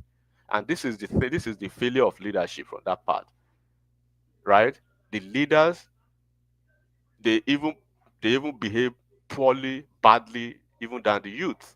They lie to the youth. They lie to them about their history, about how things have been. You will see somebody in our age group, who did not even live to see the menace of to even witness Biafra war or all those silliness. They will be so consumed because they've been told a lot of bad stories. They've basically badly reshaped the idea about their country, and they carry it all over the place. In the next 10 years, in the next 20 years, don't be surprised that they will twist the story that Nigeria in 20 years ago or 30 years ago there was an Igbo man that the entire country did not allow to become president, when they will be twisting Peter Obi's story. In the next 40 years, they'll be twisting this Nnamdi Kanu story. That's why they twist everything and they twist it every time. Sorry, enigmatic. You carry on, but let me drop Ola takes over. Carry on. Yeah, it gets to a time that they need to be serious and be realistic and stop telling themselves the lies. They really need to get to. They need to take a step from that nebulous narrative, from the inanities of those fake, and then the fake outrage every time. They always want to oversimplify their own problem while trying to liberate other people. And we keep telling them, what is your problem with other people when you are not taking care of your own issues? Don't you know how many of them that is out of their region because of Nnamdi Kanu? How many of them pour into Southwest every day? How many of them pour into the North every day? Right? Nobody tells you cannot, secede from a country. I even want Yoruba, the Southwest, to completely secede from Nigeria now. But you have to do it the right way. You have leaders. There's a legal way to actually say you want to leave a country. Referendum. They'll be telling them that. Don't pretend. The northern people, they are not going to do the job of referendum for you. The Southwest, we are not going to do your job for you. Go and do it for yourself. That's why you have leaders. And when you are serious to actually say you want to leave the country, show the seriousness beyond pretending and beyond the facade of all this victimhood every time. Show the seriousness first. Can you guys leave? Can you leave if they say Biafra today now? Biafra, say Biafra today, all of you go. Will you leave Lagos State? Will you leave the entire Southwest? Will you move back to your Southeast? Would you leave the Kano State and the entire North to move back to your Southeast? And let's see you are serious. Let's see you are serious for once. Even during Christmas, you guys go home and spend one week and in an entire year, and you quickly run out of that place and go back to other regions of the country. but you are the only one who is always playing the victim. Every other region has been magnanimous to you guys. Nnamdi Kanu killed people. If you did not see anything that Nnamdi Kanu did, he killed Professor Akuyeli's husband on the street of Onitsha, live there. And you guys are playing games. If you want to play game, Nigeria will not play game with you. And Nigeria is not stopping you guys from moving away from Nigeria. But first of all, before you start saying you want to show seriousness, show the seriousness. Move away completely. Today, carry your kayak, carry everything completely from all the regions and go back to that region. Let's see how serious you are. Tell your senators. The guy was he had an opportunity. How could you are facing a terrorism charge, a capital charge. You fired all your legal representatives. Kanu Agabi, an ex Attorney General of the Federation, you fired him. Onyeshi Ikpe as one of the best prosecutors in the country. You fired him. You fired almost 6 of your sons. Aloy Ejimako and Maxwell, who are content creating lawyers. They are on your team, and they even had time to even speak for maybe 5 minutes yesterday. The two of them couldn't say anything. Shortly after that, they came to their Facebook and their Instagram, Twitter, not writing nonsense again. You put your life in the hands of those comic lawyers. You are not. This is not game. This is not a game.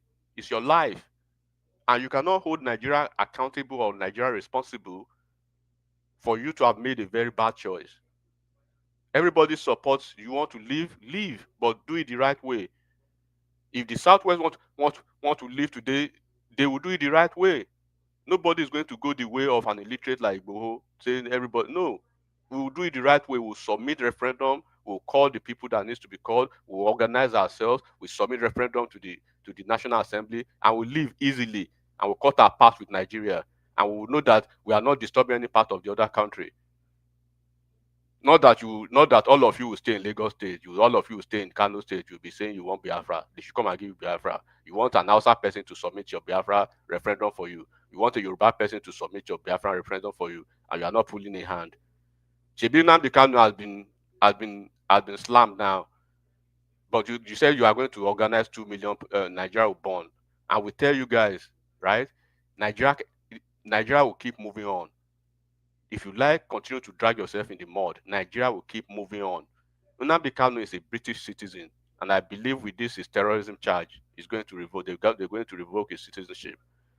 What he did yesterday, or what he's been doing, the silliness he's been doing over the years in the court, he wouldn't try that in the UK. He wouldn't in the UK with any of the UK court or of any of the UK judges. It is only in Nigeria that we take all those silliness, and you guys are still crying. Why are you crying particularly? Did anybody tell you not to leave Nigeria? Did anybody tell you not to leave Kano State? Did anybody tell if you leave Lagos State today, do they know if you leave? So why are you threatening the country that? And then the most silly part is all of them are coming that Tinubu is going to lose election in Southeast. Did you vote for Tinubu the last time? Did you not vote for Peter Obi 98% of the election in Southeast? Are you guys not aware that you are not relevant nationally in national presidential election in Nigeria? So why are you trying to threaten Tinubu for politics? Tinubu does not need your vote. APC does not need your vote. Tinubu is going to be re-elected. Slam dunk. He's going to be the president of 2024. Slam dunk. Sorry, enigmatic. So I don't know. I think it's 5 minutes. Who are those people that are here to speak so that we can? Yeah, let me round up and go. arrange They just need to stop all this threat. Even if you took your If you threat, can give me 3 minutes, I really appreciate it. you go as far as threatening Tinubu. Did Tinubu need your vote in 2023? Did you not put your vote for your guy? Is it going to stop Tinubu from vote? Tinubu had miserable 127,000 votes in the entire vote. Even your closest neighbor, the South, they gave Tinubu almost 900,000 votes. Did that stop Buhari from becoming president twice? He lost twice in the Southeast. Tinubu lost in the last election. He's going to lose again in 2027 in the Southeast, and he's still going to be re-elected. So you guys should go back home and take care of your problem. Focus on yourself and leave other regions. You don't take care of your home. You are focused trying to liberate others. And when they slam your head, you'll be crying all over the place. Okay, I go, I beg. All right, thank you, enigmatic. So, who's the next on the line? Is it Dewale or Yeah, let me just chip it just 2 minutes. I have less than 3 minutes actually. Enigmatic, Good morning. Huh? Just let's Dewale speak, please? I really appreciate it. Thank you, brother. I won't spend much time, just 3 minutes. Like I said yesterday, I'm glad that this nightmare is being put to rest. What started in 2015, actually, when it was picked up for the first time. Uh, Now, almost a decade in between, now you have a conclusion of this. Somebody suggested that they should have allowed the Britain to try him for this offense. Well, remember, he was picked up during the Buhari government. If it were to be this administration, perhaps they will have, collaborate with the British government to see how they can work together to put him to justice. But of course, he was arrested. He was even given a second chance. And after he left, he jumped bail. And somebody said, well, he did the right thing because his life was at stake. Well, remember, other charges were added, I believe, in 2016 or 2017 when he jumped bail. And since then, he's been doing acrobatic one dance or the other, trying to find, some silly excuse. One thing, at first, he accused the judge that the judge should excuse herself. And then this time around again, you have a Yoruba judge. And all these narratives, just like Enigmatic said, this guy, I don't know the rationale behind him debriefing all his legal counsel. I've never seen that. Maybe he thought this was a joke. I don't think this guy is mentally stable, to be honest. I'm not a psychiatrist, but it seems he's not stable mentally. Nobody does that, especially when you know what you've done, what your voice have done in your own line. I was watching a video this morning, and somebody was narrating a story about how his own family became a victim of this stupid guy. He is his own father. His mother was sick, and his father decided to take up their business by selling my. So he was supplying policemen. He would always go take the my to their barracks. On the day this guy, Kanu's man, strike at this police station, his father was shot to the point that he could not even recognize him anymore. And you have somebody like that to support, same person from the southeast to support this guy's movement. It's never going to be possible. How do you harm the same people you said you were liberating? Well, I'm glad this has been put to rest. So now, whatever um, political solution they are calling for, they can now begin to lobby the presidency. It's not even possible. You have somebody standing a trial, and you want the presidency to just say, you know what, by executive order, this guy should be let go. It's not done. It's not done. The trial has to be concluded. The case has to be litigated and then adjudicated. Then the government can now step and say, you know what, you are being pardoned, or your sentence is being commuted. But you see, these ethnic bias and all that always becloud people's judgment. I don't know. It won't take us anywhere. Just like Enigmatic said, a whole governor, a state governor, extinguished that fire that was burning in your state the other day when one of those hungry looking people saying they were clamoring for Yoruba Nation. Yoruba Nation to where? You have your case man in Nassau Rock. Which nation are you clamoring for? Then take your fights to his doorstep and say, now that you are there, now we want you to do this for us. And put a stop to that nonsense. But yet they couldn't do it. People cannot speak up. A whole village was ransacked in the southeast. It's unfortunate. But you know what? I don't think that, because sometimes we have to apply some wisdom. Giving him a death sentence would have um, increased this, what is going on there. I think this life sentence is good. One, the presidency, maybe through pardon or whatever, can commute or reduce it to maybe 20 years, 15 years. The comparison doesn't even align, to be honest. It doesn't. This guy, honestly, I think the government, I'm talking about the federal government through the Ministry of what do you call them? Internal Affairs. This internal affair that is overseeing the correctional centers should take him to psychiatric evaluation. They need to check him. This guy is not stable. I'm serious. No sane person who is standing a trial as huge as that trial as cases will dismiss all his legal counsels.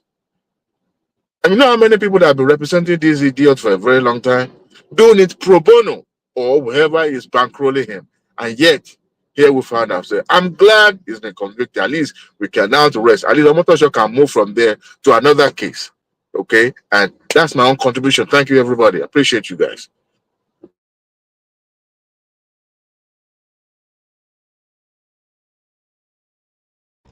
Thank you, Diwali. Who is the next on the line? Who is yet to take his I 5 think if minutes? we have to go by round by round, it's going to be Kenny, and after Kenny, it's going to be me. Then from there, I've forgotten how it goes. I think Arrow dig it by right. So, Okay, if there's nobody to say anything, I have something to say. Now let me okay, say what you say, don't worry, I'll talk later, I'll say something later, I'll just Okay, see, the thing is this: I think as citizens of Nigeria, we need to get serious, to be honest, because I've seen people try to say we should use political solution without trying to see the situation around. And one of the situations around that we are well aware of is if Samuel Epa was committed far away outside the country. So it is only showing that even the external people, those that are external to Nigeria, they are taking our matter even more seriously than us in Nigeria. So if and we need these people if we must win our war against insecurity, because some people cannot be helping us while we refuse to help ourselves.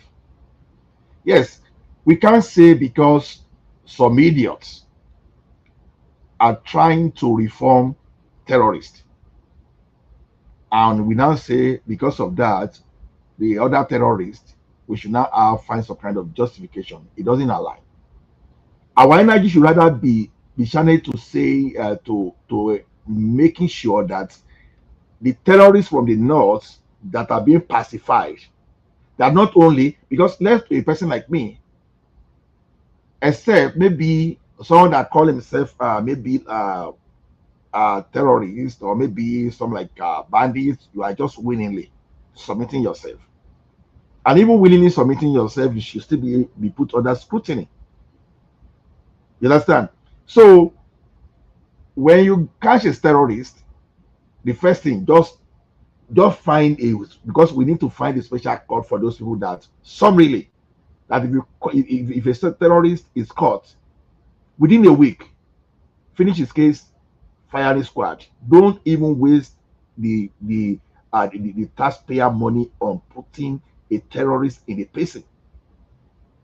Don't waste our money because it's going to be an insult for you to be taxing people and to be feeding some kind of terrorist in the prison. Talk less of giving them some kind of reform, and you are not saying you want to integrate them. How will you integrate killers into the society? And people are now looking at this wrong thing and they are now applying it to that of Kanu. When we've seen that kind of Adenyika, for example, just incitement, and it was jailed for that. And some people are still not seeing that. And it's unfortunate too that some people concentrated rather on how the judgment was delivered. They focus so much on the dictions, the English, the grammar, the syntax of whatever the honorable justice was using. Then why are we surprised that we are not going forward? We are not moving forward as a country. To me, what what Kanu got, I think it's fair. Yeah, personally, I was not expecting a death sentence for him because number one, he didn't carry the tools himself. If he had carried the tools himself, apart from inciting others, yes, maybe probably we'll be talking of death sentence. But he didn't carry the tools, so I think it's fair. The worst, the worst I should be expecting people to do is just to play that. Okay, maybe instead of life imprisonment, maybe they can reduce the sentencing. But sure, he has to be sentenced. So there's no point. I don't see why anybody, if you truly, if you are not a sympathizer with criminals, I don't see why people should even be faulting the judgment. The best we can do is to plead for clemency and say, okay, maybe when he goes to the court of appeal, they can reduce the sentence. But saying it should have been and comparing him to Sunday Igboho, you will see since Sowore has been agitating. Did you ever hear that guy to say go and pie anybody? And you are not even saying pie. You are now saying even pie the people that are working for our security institution. You did that during the day of Obasanjo. God save you and your generation. It's just because we have some cowards in power now. That is why a terrorist could easily kill a brigade commander, and we still be talking of amnesty. By now, wherever they pie a brigade commander, that place will be moving toward be burnt into ashes. When did we lose our humanity? I can't just understand. That's all I have to say for now. Thank you. So Kenny, if you have anything to say before we move to the next person. Yeah, move to the next person, please. So who want to speak? Say something. No, it's my turn. Hold on. Tuna, come down. Tuna, it's not your turn yet. We are going to accord, Kenny didn't want to speak. It's my turn. Go ahead. Yeah. So I've spoken before.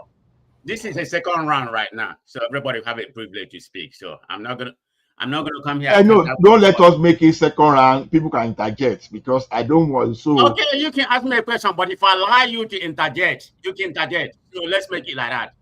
I have a privilege. Yeah, people can interject. Yeah. Okay. Yeah. So let me begin. I made a statement, and I told you all before that this is a political trial and it's a political action. And I give you my reasons, so I'm not going to go back and repeat that. But let me pivot to what I'm saying. I never come here and say that Nnamdi Kanu did not commit any crime. So let's put that aside. The problem I have was the application of law, which has a political connotation to it, which makes the law in Nigeria very uneven. Why am I saying this? Let's take the case of Nnamdi Kanu, for example. We know we practice the common law, which we inherited from the British, and common law for felony or any kind of crime of this magnitude has to be based on precedent. Right. But in Nigerian case, judge, with previous case, for you to, you have to you have to look at the previous case similar to guide you in sentencing of any kind of crime that we have. That's where I have an issue when it comes to this Nnamdi Kanu, because justice for one is justice for all. Whatever you do for the other person, do it for the other person. You can't use Nnamdi Kanu as a president when there has been many crimes committed that you should have used as a president to sentence or judge him. Okay, comparable file. This is the first question for you.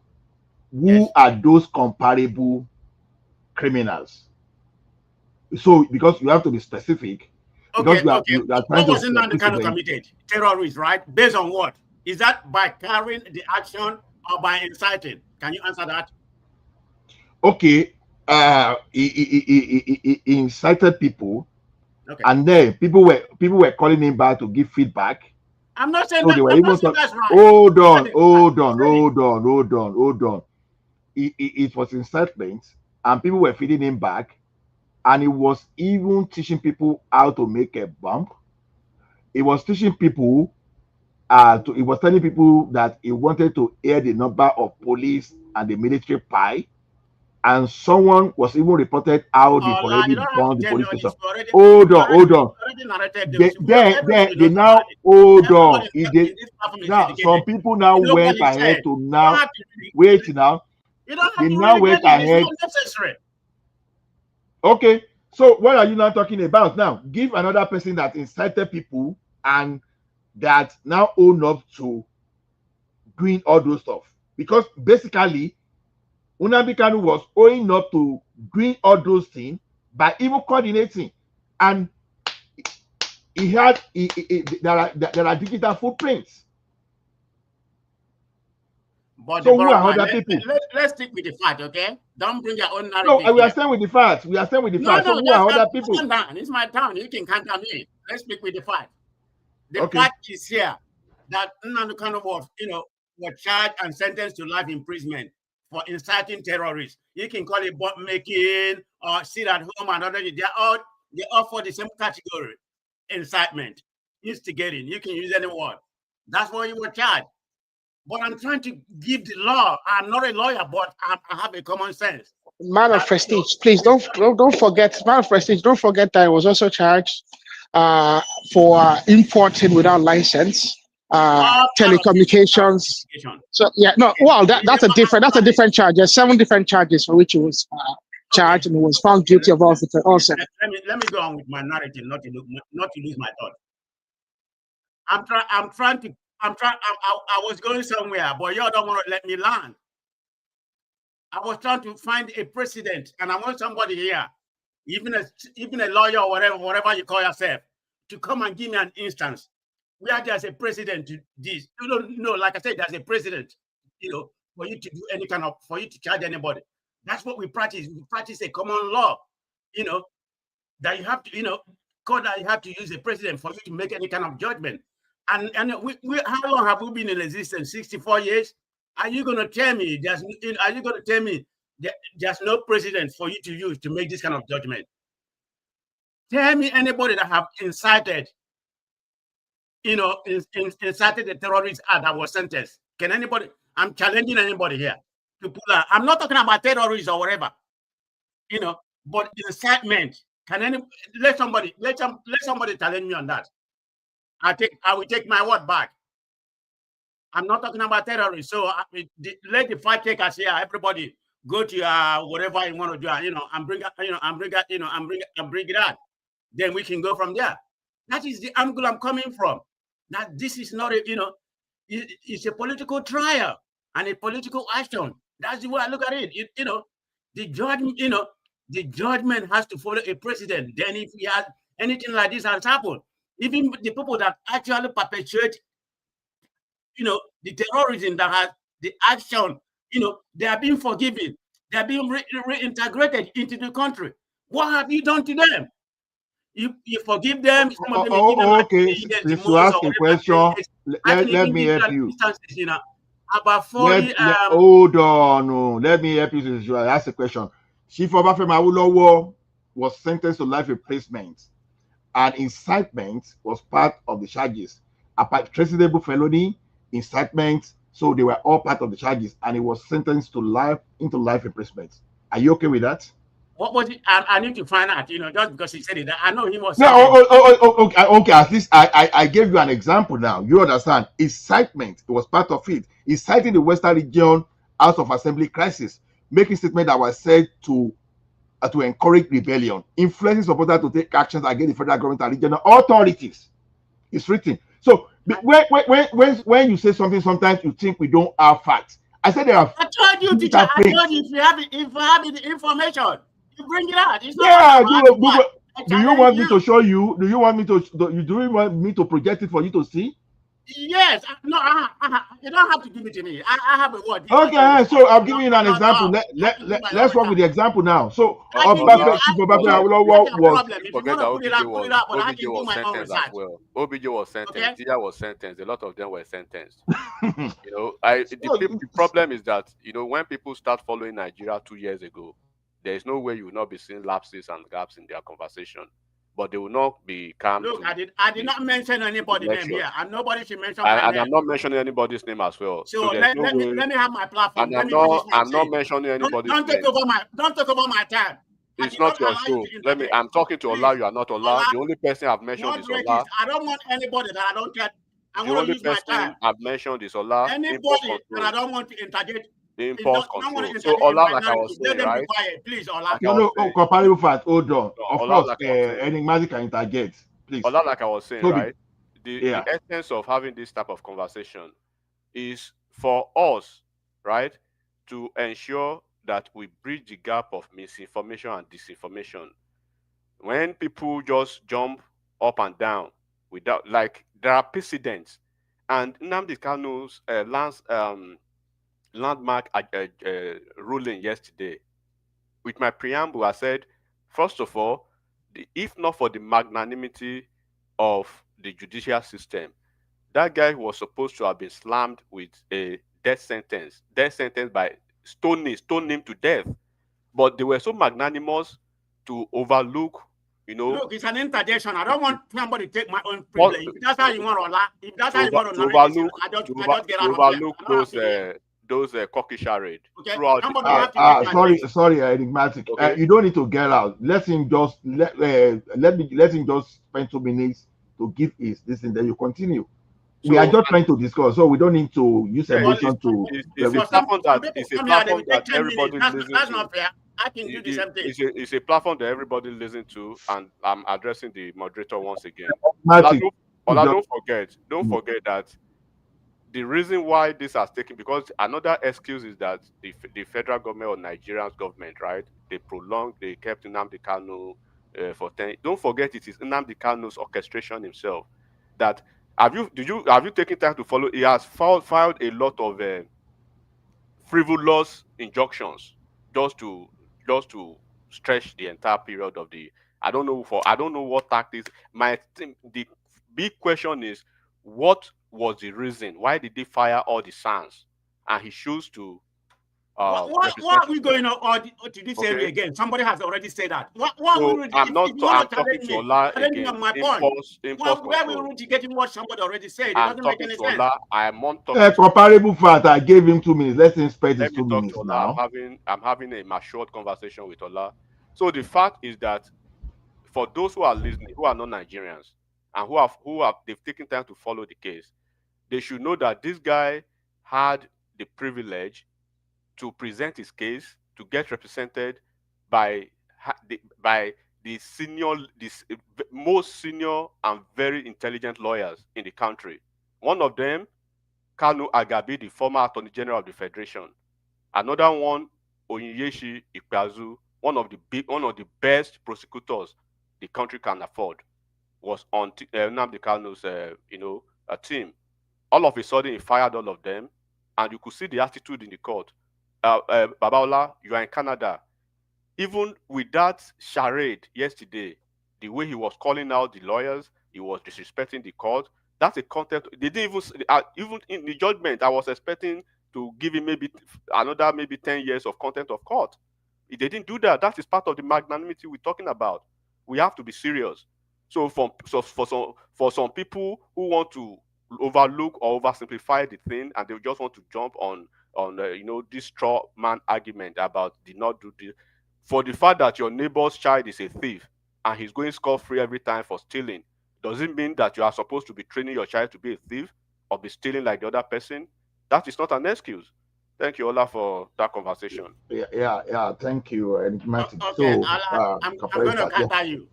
You came here and you try to bring, before I proceed, I want you to show the whole platform where you got your point, because I have my own evidence, and I'm going to read to you before you bring yours, if you want to, or you want to bring your evidence, because we are talking about president, about incitement and everything, and you come here and said that is the reason why Awolowo was given life sentence. He was never given life sentence. To be precisely, Awolowo was given 10 years imprisonment for trying to overthrow the government. The incitement and instigation was part of it, but that's secondary to what he was charged. He was charged because of the violence that was going on in the Southwest, for trying to overthrow the government. So he an incitement or instigation only. That part of it was secondary. But you come here and say that he was given a life sentence. You need to go ahead and review your research, okay? He was given 10 years and he served 10 years before he was released. So in that area, you are wrong. And let anybody here. No, comparable facts. Awolowo was given life imprisonment. No, so he was I not. know what I'm saying. Then hold No, on, you don't. just hold on. You will continue. You Hold may on. know what you said.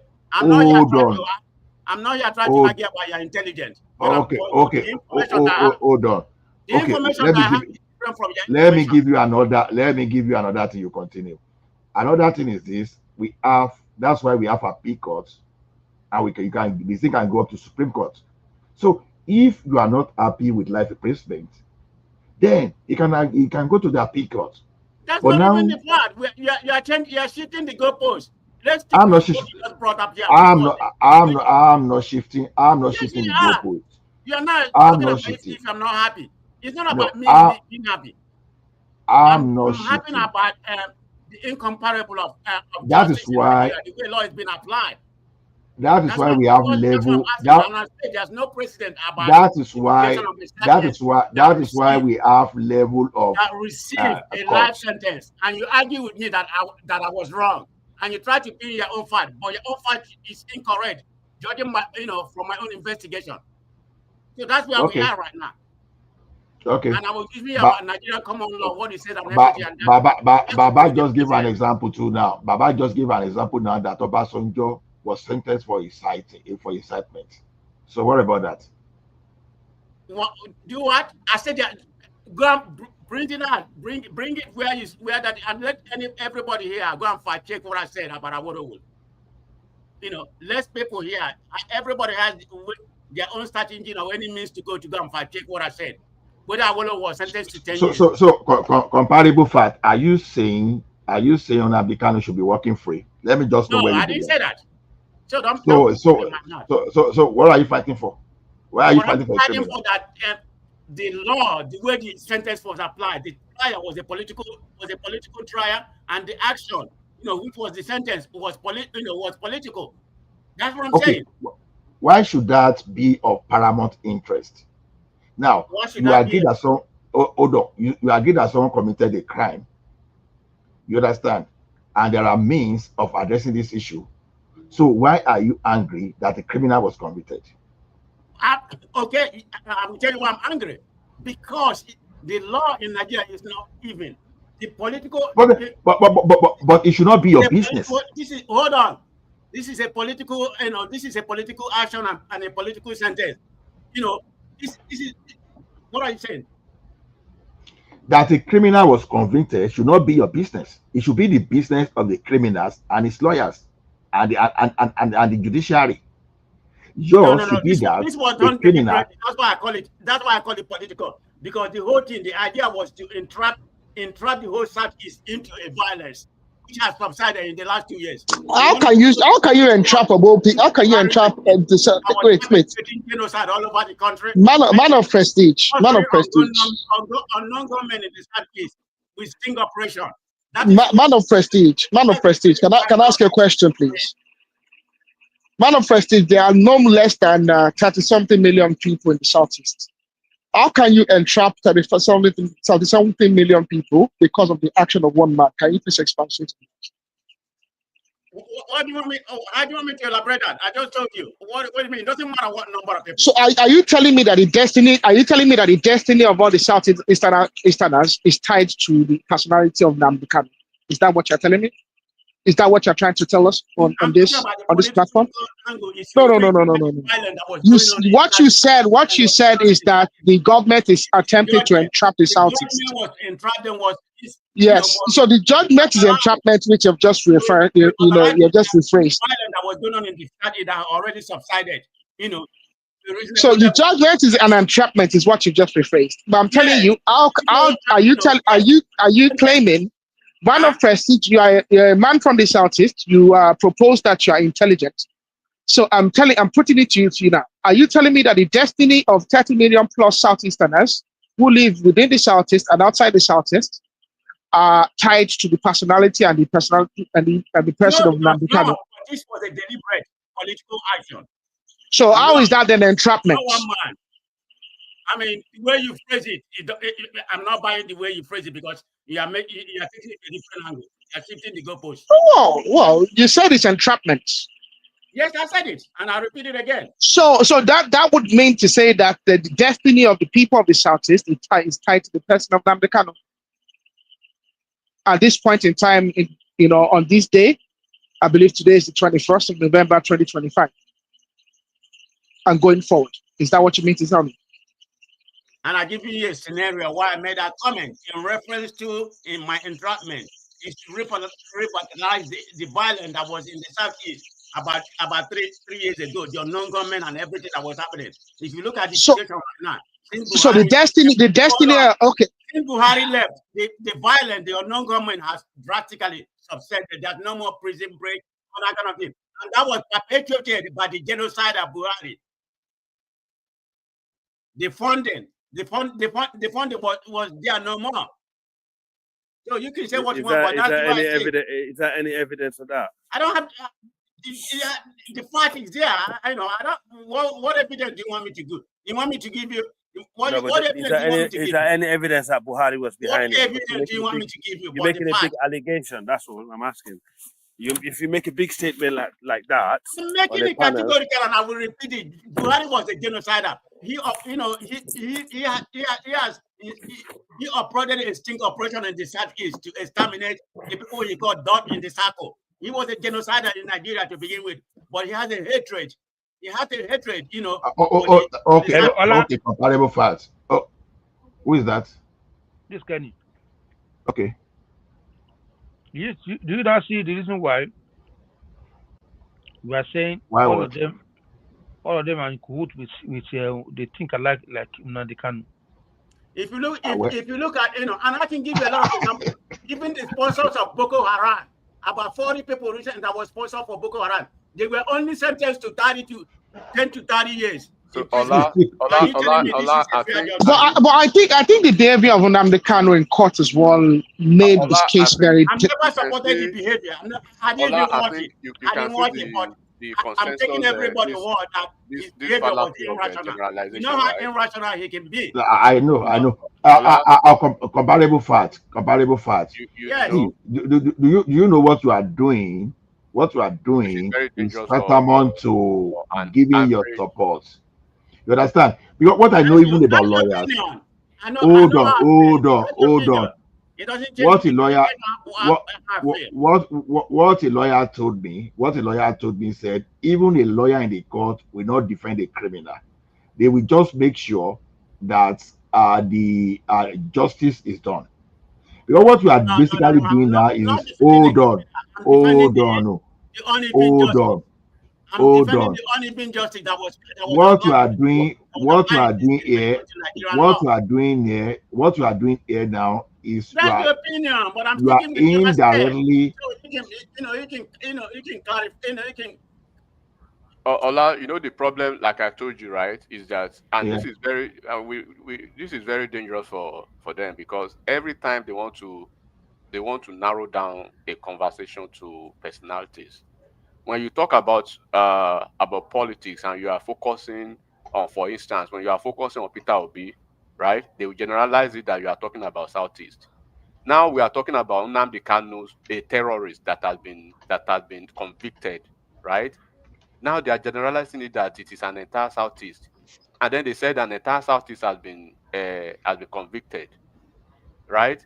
Where, I mean, and then when you want to have this conversation and you want to basically audit the intellectual faculty of people you are having this conversation with, you want to, and then they will pivot to marginalization.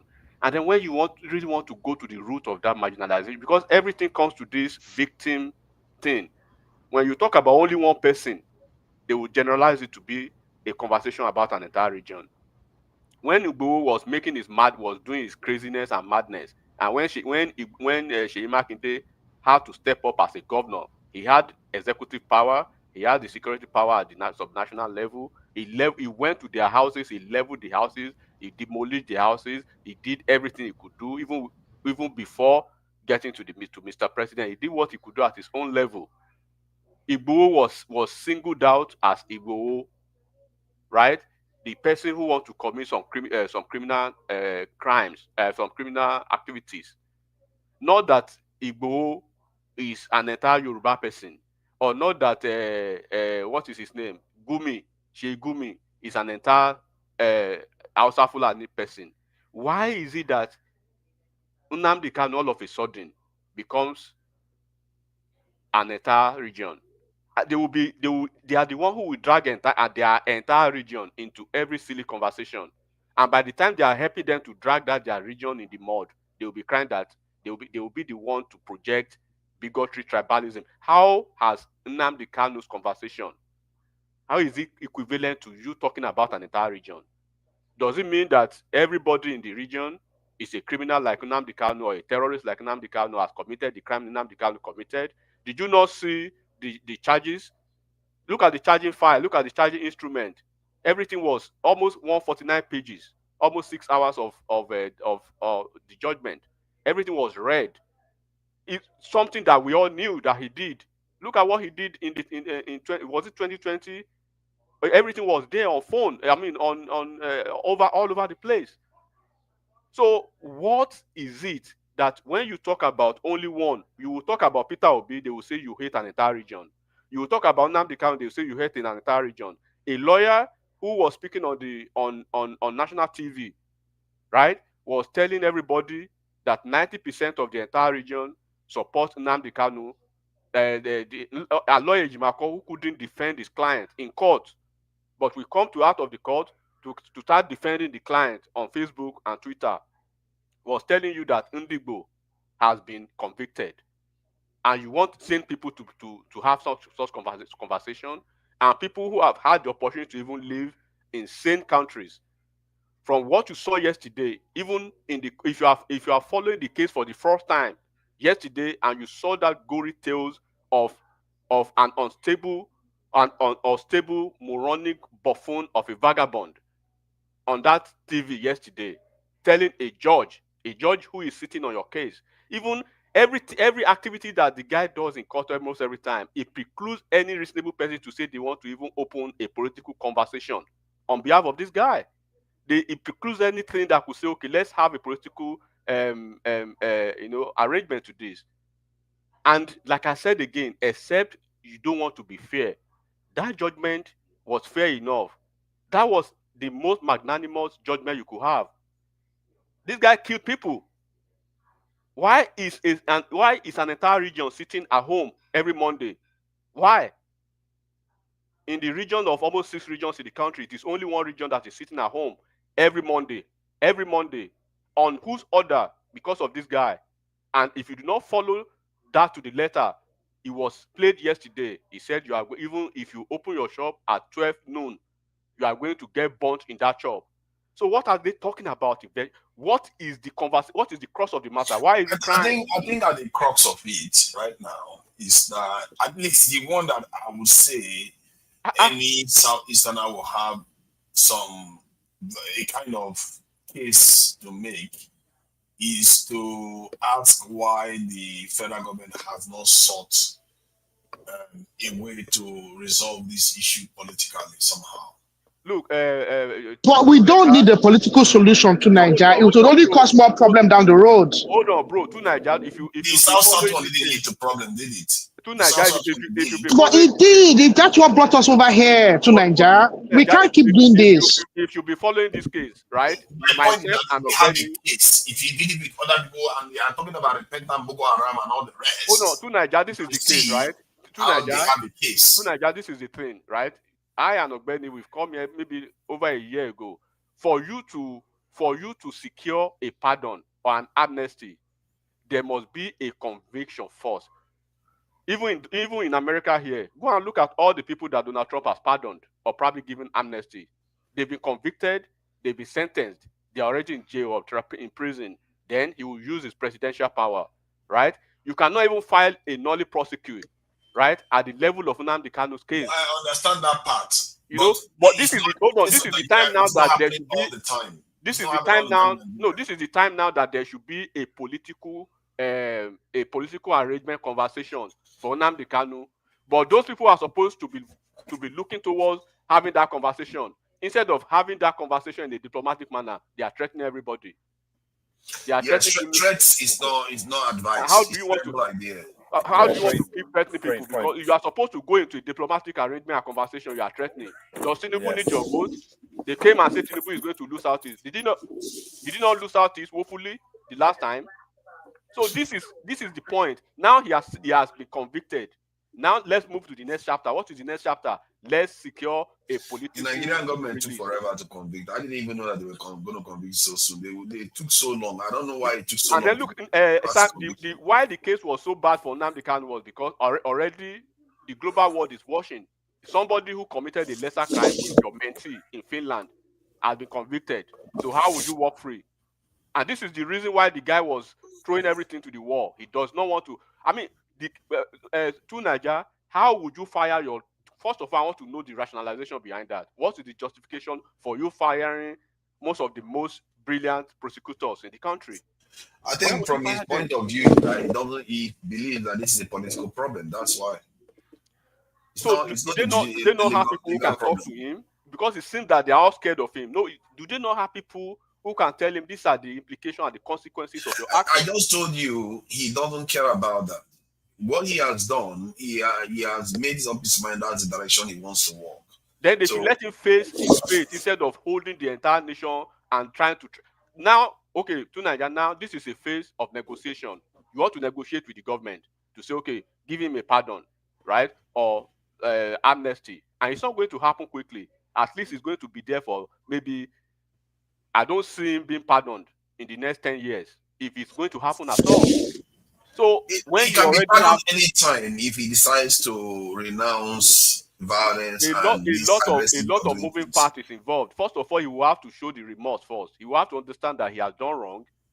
Instead of his people to start working on him psychologically, guy, you need to. Ola, can I come in, please, let's have this conversation. Let's have the next phase of dialogue. Let me come in. It can't be just people. If it is open conversation. Please, no, you can interject. You can interject. Okay, let me interject then. Hold on. Let me land. I was fine when people are speaking. So comparing fact, let him land and you now respond after. Ola, now that he has been convicted, now there's a conviction. What is the next action? The next action is let's engage the government for pardon, right? How are we going to prosecute? How are we going to approach that? How are we going to go through that? Who are those prominent individuals that will be involved? Do we have to engage some prominent Nigerians from other regions of the country who can move some mountains because this is a treasonable offense. It's a capital offense. It takes a lot of conversation for you to say you are going to be, and you have to look at you have to weigh the political consequences as well. You cannot just say because and then all of a sudden within 24 hours everybody you are threatening the government. Did you not see how he was threatening a sitting judge? Were you blind? He was threatening a sitting judge. As he was walking out, he turned back and faced that lawyer. Imagine you were the one who was the lawyer sitting right there, and the guy faced you and said, "God punish you." And he was walking out. I think we get it now. We get it that but I think they too. It doesn't mean they don't have. Nobody will say Nnamdi Kanu has been convicted. The entire region is not convicted. Only one person has been convicted. If you want to be convicted with Nnamdi Kanu, that's your own pot of cup. Okay, thank you, enigmatic. So comparable facts. Let's say. Ola, this is specifically to you. You came here and bring what I consider to be an erroneous, narrative, and I have to debunk that. And you have no part to back, stop to substantiate what you said. But having said that, somebody came here, and make a statement that everybody that has been convicted or sentenced, I mean, let me rephrase what I'm saying. Everybody that has been pardoned was already convicted and sentenced before their pardon. That can never be far from being lied. As a matter of fact, not every Nigerian terrorist is convicted before being pardoned or rehabilitated. The fact is there. Significant number of those suspected in Nigeria has been pardoned, rehabilitated, released without formal conviction. So when we come here, we think we are very refined, whatever. whatever is whatever you want to call yourself, and you come and make a false statement like everybody has been. That's not correct. That's not fact. The only one that I know that has been convicted and pardoned. One of them is Kabiru Sokoto, Charles Oka, Mustafa Omar. That's similar to Nnamdi Kanu, but you say that everybody, before they pardon you, they have to convict you. That's a bluntly lie, and I call it how I say it. So, Ola, under the law, for there to be a conversation or an arrangement, right, once again, for a pardon, there must have been a conviction under the law. So, once again, and if you want to live your life, right, by the dictate of other people's lives, if you are living, for instance, like I've used all of us who live abroad, because a white man is doing something and they are looking the other way, and you want to do it, good luck to you. If you believe the northerners, right, they are doing their own thing, right, pardoning their own people, and for that reason you want to do that in the south, if God will help you. So if you want to keep All right. doing whataboutism, it's all on you. Once again, for there to be a pardon at all, there must be a conviction. After the conviction, then they will look at the options. Let's say amnesty, let's say pardon, and then you can walk free. Okay, let me chime in 2 seconds, please. A lot of people have spoken well. When it comes to the issue of Southeast, I think enigmatic is getting down to the last penny, so to speak. His submission is well accepted. Earlier, Kenny also was great, and some other people, and I accept all of that. But on the issue of rather prestige, comparable facts, right? Um, I see his grievance, and I know where it's coming from, and I see everything that Nnamdi Kanu got is deserving, and also the judge also smart judge obviously, because it didn't convict him of a death sentence because of he was cognizant of the global or international perception of doing that, and people would have capitalized on that. That tells you he's a smart judge. Okay, really. So that was good. Maybe Nnamdi Kanu deservedly, given all the enumeration of what one man played earlier, was guilty of even death sentence. He did a lot of horrible things, right? But on the issue of, I think maybe rational, not rational man, but Prestige would say it's an unequal application of the law. Me, I see this as an unfair or unequal treatment of the same kind of crime, which is terrorism. And I think that's what Prestige is talking about. See, I don't believe. I mean, I like to be corrected, of course. I don't believe the Northerners or the terrorists that mainly from the north are being treated in a serious manner, at which Nnamdi Kanu's case took the front page. Of course, it's a loud mouth. It's a loud mouth. We know that. But but my point here is that I don't think the terrorism that goes on in the north, which is against the state and the people of Nigeria, the perpetrators, I don't think they get a seriousness in the media. And the reason being because, I said it before, that we are afraid of the northerners. The strong arm of Nnamdi Kanu cannot be used against the northerner. There's no doubt about that. We can dispute that, but that's fine. Daddy, Also, let me come. just like Enigmatic said earlier, the southeasterner also they hold us as a ransom. I can't remember the word he used.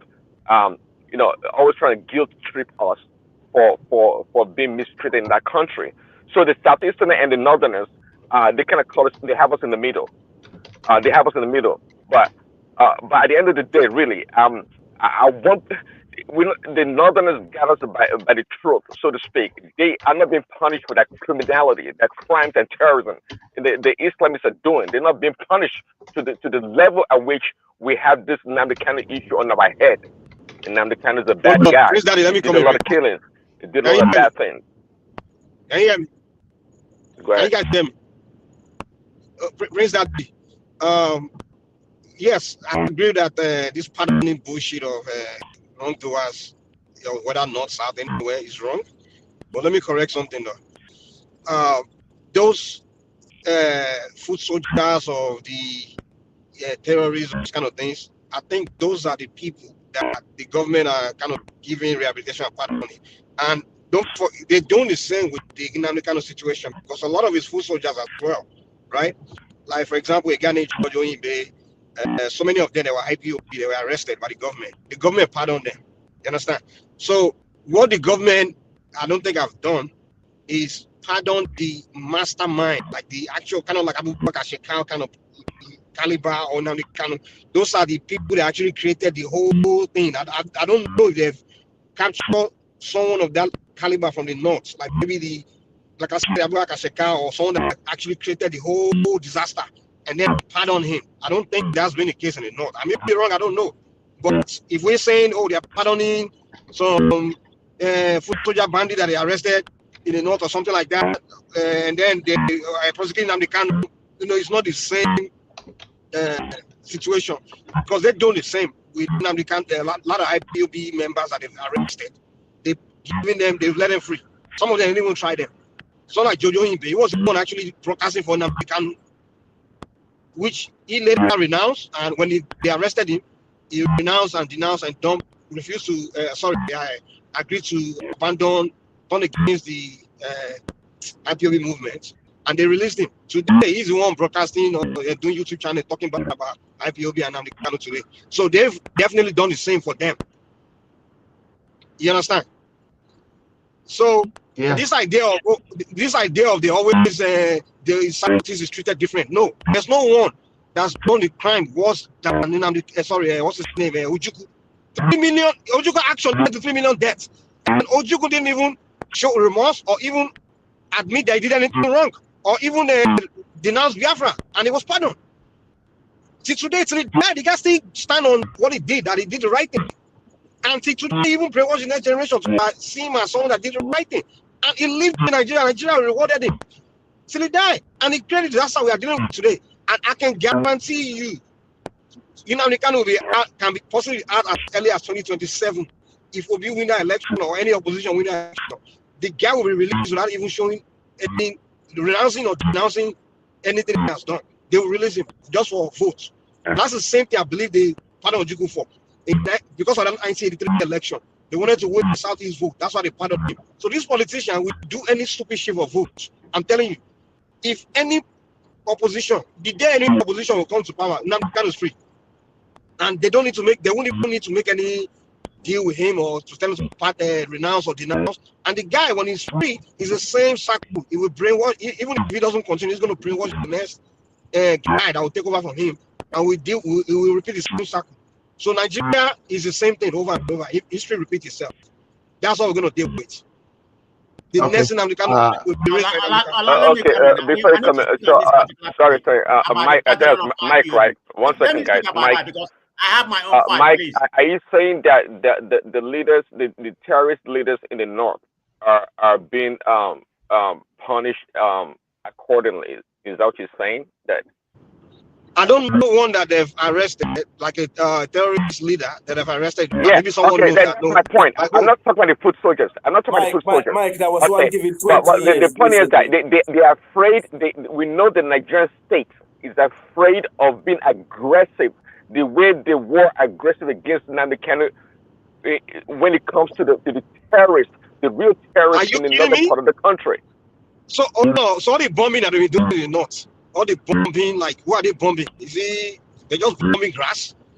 And that's not aggression? Don't be surprised. Don't be surprised. Hold on.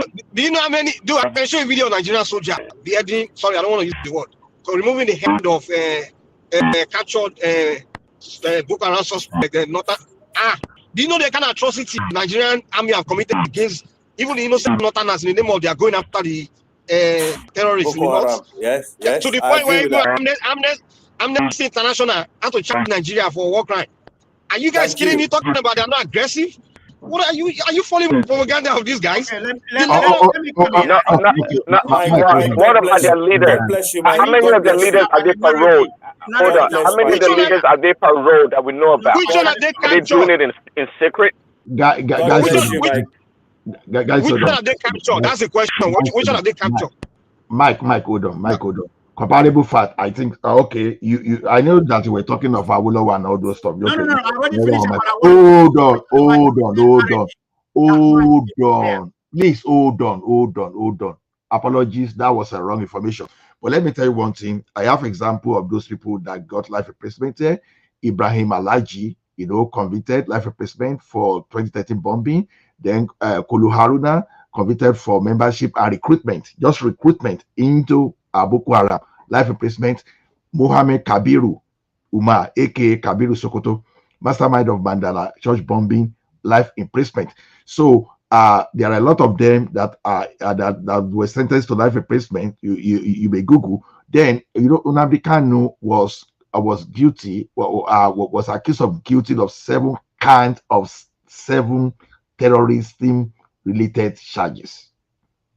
I think that thing is key. So the court found him guilty on 7 terrorism related charges, including, you understand, that incitement is including incitement, enforcing stay-at-home orders, teaching bomb making, and being involved with the banned group Indigenous People of Biafra. So see, so we should be very careful. The prosecutor has sought death penalty because as a matter of fact, they were seeking death penalty for him, but the judge opted for life imprisonment. You understand? It was actually death penalty that the prosecution were looking for, but he got life imprisonment. And here we want to bring hell down to the earth. What are we defending? Do you know that life imprisonment was what Nnamdi Kanu was praying for and his lawyer? That's what they were fighting for. But they know that life imprisonment means the guy will free later. They know that. They were trying to avoid it. That's now, but they don't understand. And even that's what they were fighting for. Breaking news. Breaking news. Now he has been terrorist. Nnamdi Kanu is going to serve his life sentence in Sokoto maximum prison. They've moved him to Sokoto. So people, whoever is crying here can go to Sokoto and visit. Sokoto is a hot place too. And I can survive that weather. Let me come in, please, I need to counter Mike. Let me counter Mike.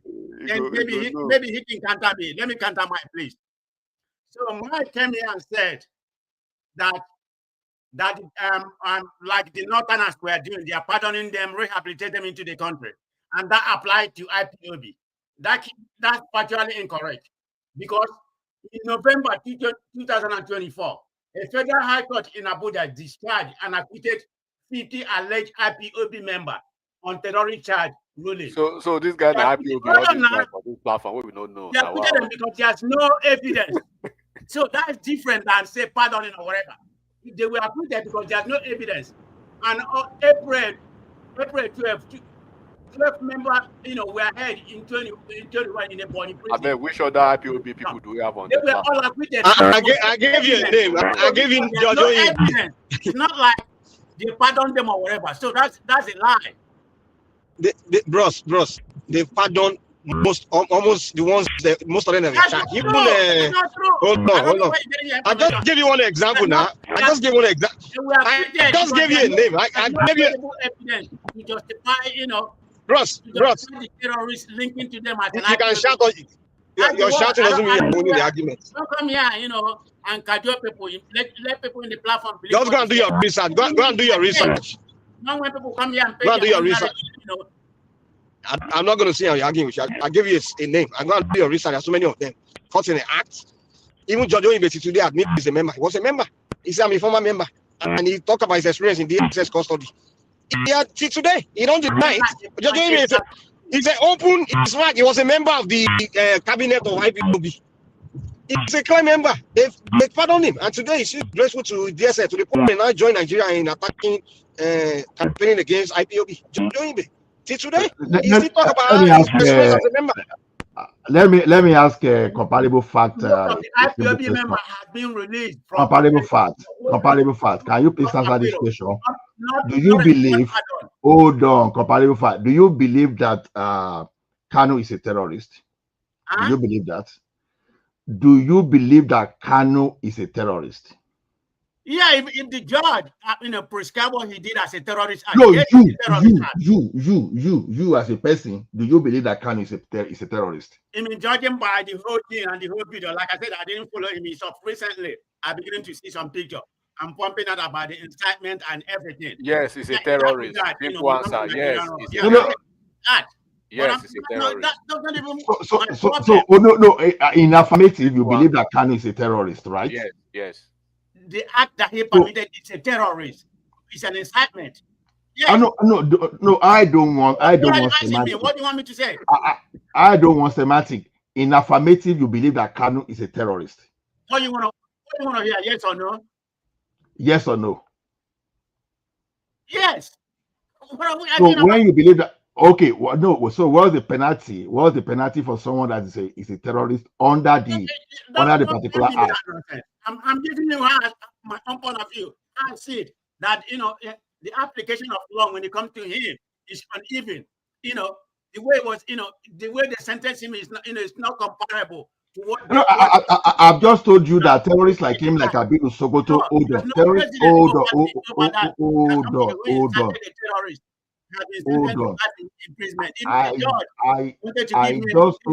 I just told you that a terrorist like him, like hold on now. Hold on. I just told you that a terrorist like him, like Kabiru Sokoto, is in life imprisonment. So are you saying if Kabiru Sokoto is in life imprisonment? So what did he do? Is it an incitement or is it an action? No, I asked you whether you believe was an incitement. There's no precedent. I asked you. Incitement part of terrorism. Sorry. Ola, tonight, Jamano Prestige. I'll see you later. Yeah, goodbye. Take care, guys. Okay, right, thank you. All right. I mean, you can like what I'm saying or you don't like it. That's that's your so opinion. I asked you a simple question. I asked you a simple question which you answer in affirmative. Okay, what do you want again? You said Kanu is a terrorist. So as a terrorist, yes, okay, but they are different terrorists. He's inside a terrorist. The people that actually do the act. They are different terrorists. Allow me, I come in, please.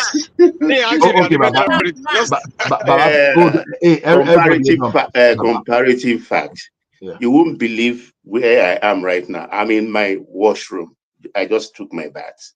I just came on because I think you don't have enough information on your hand of what went down in the Southeast and the personality known as Nnamdi Kanu. If you know half of the story, I don't think you'll be talking like this. Just calm down, let me tell you. Not only Nnamdi Kanu was incarcerated, like Mike said, most of his war commanders, including the judge, they were all incarcerated for a long time. And one by one, as they cooperate and give enough evidence, they were let go quietly. And those people till today, I can't vouch for them, but they are not involved in anything hideous or heinous in the Southeast. And they were even against Kanu. They didn't just kick the insurgency out of their mind, but they're now speaking against it. See, there are victims in the Southeast, a lot of them, but out of fear, they are keeping quiet. I want to tell you one thing. In a matter of more months to come, there will be a lot of grief, hidden grief, that will be unrooted, that will be dug, and you will see a lot of bones coming out. They did one, I think, about 2 years ago. You understand? They did one about 2 years ago. More will be coming. You understand? Let this rest. Honestly, let it just rest at its way. Look what happened in court throughout. In the US, where most of us stay, do you think Nnamdi Kanu would talk to a US judge, just even circuit judge like that? He will not be wrestled down by FBI. double chained. They do that even to senators, not in court. How much more an accused person in court? It's unsightly. It's disrespect, utter disrespect to the nation called Nigeria, no matter what opinion you have about a judiciary.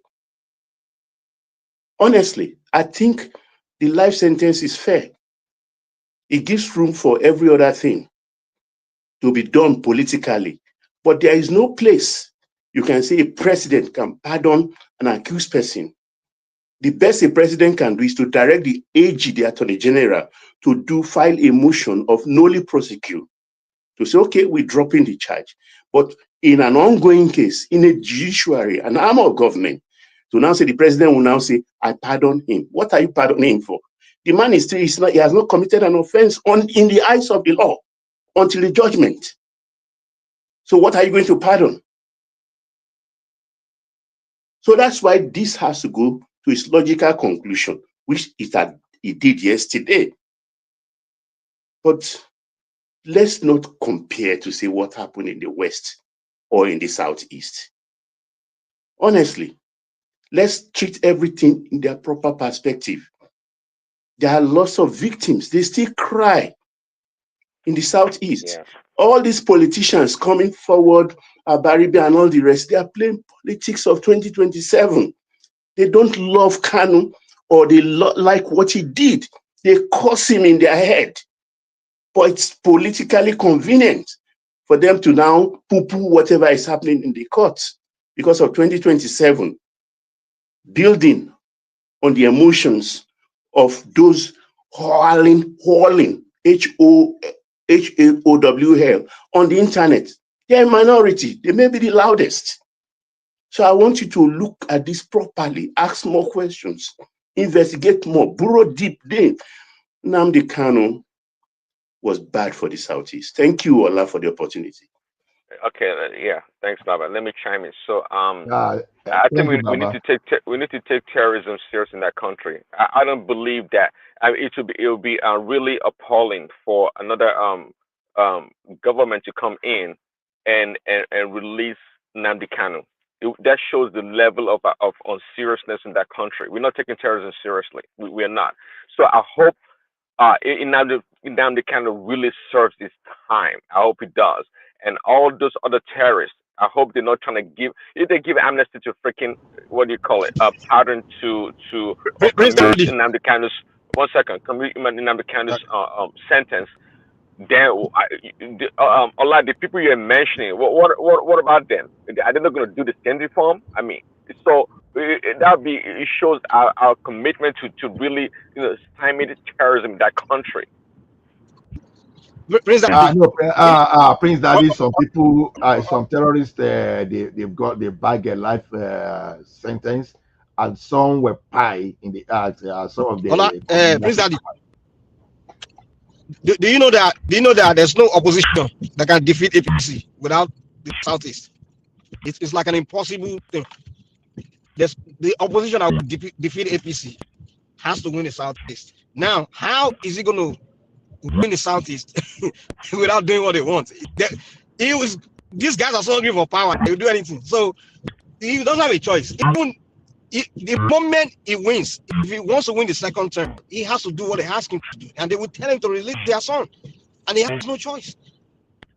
That's Nigeria for you. That's what Nigeria is. I'm telling you, man. Well, then that'd be terrible. Mike, So all those but lives, that's all those dangerous. properties that been That's what's gonna destroyed. happen. That's what's gonna happen. I'm telling See, you. that's dangerous because the reason they're saying that is dangerous is this. What we are doing is we are building a monster in this country. We don't want a country, we don't Very want a nation. unfortunate. It's We use because what is politics going to destroy. happen is this. There's people in the north who are going to look at that. And down the line, what do you think they're going to say? Nnamdi Kanu was pardoned. Exactly to my So point. when they do arrest the leader of ISWAP, because they will arrest him or they will fire him, when they arrest the leaders of ISWAP in this country, when they arrest the people financing Boko Haram, what do you think is going to happen on that day? You know, honestly, I'm beginning to think the military it was very as far as I get the military, I'm telling you, because military dictatorship, you know, the dictator doesn't have anything to. He has no one to My brother, please don't go that way. to Don't go pander. that. No, I don't pray. I don't pray for military. I don't. But I'm just saying, like, as much as the democracy is great, there's so many problems that comes with it. Like this perpetual doing the wrong thing. I mean, like in the name of politics, winning an election is very bad for the country, man. You know, like a military ruler now, he doesn't have, like when Babangida, when they were there, they don't look anybody high, say I go lose votes here, anything. They just carry out whatever is in their head, the judgment.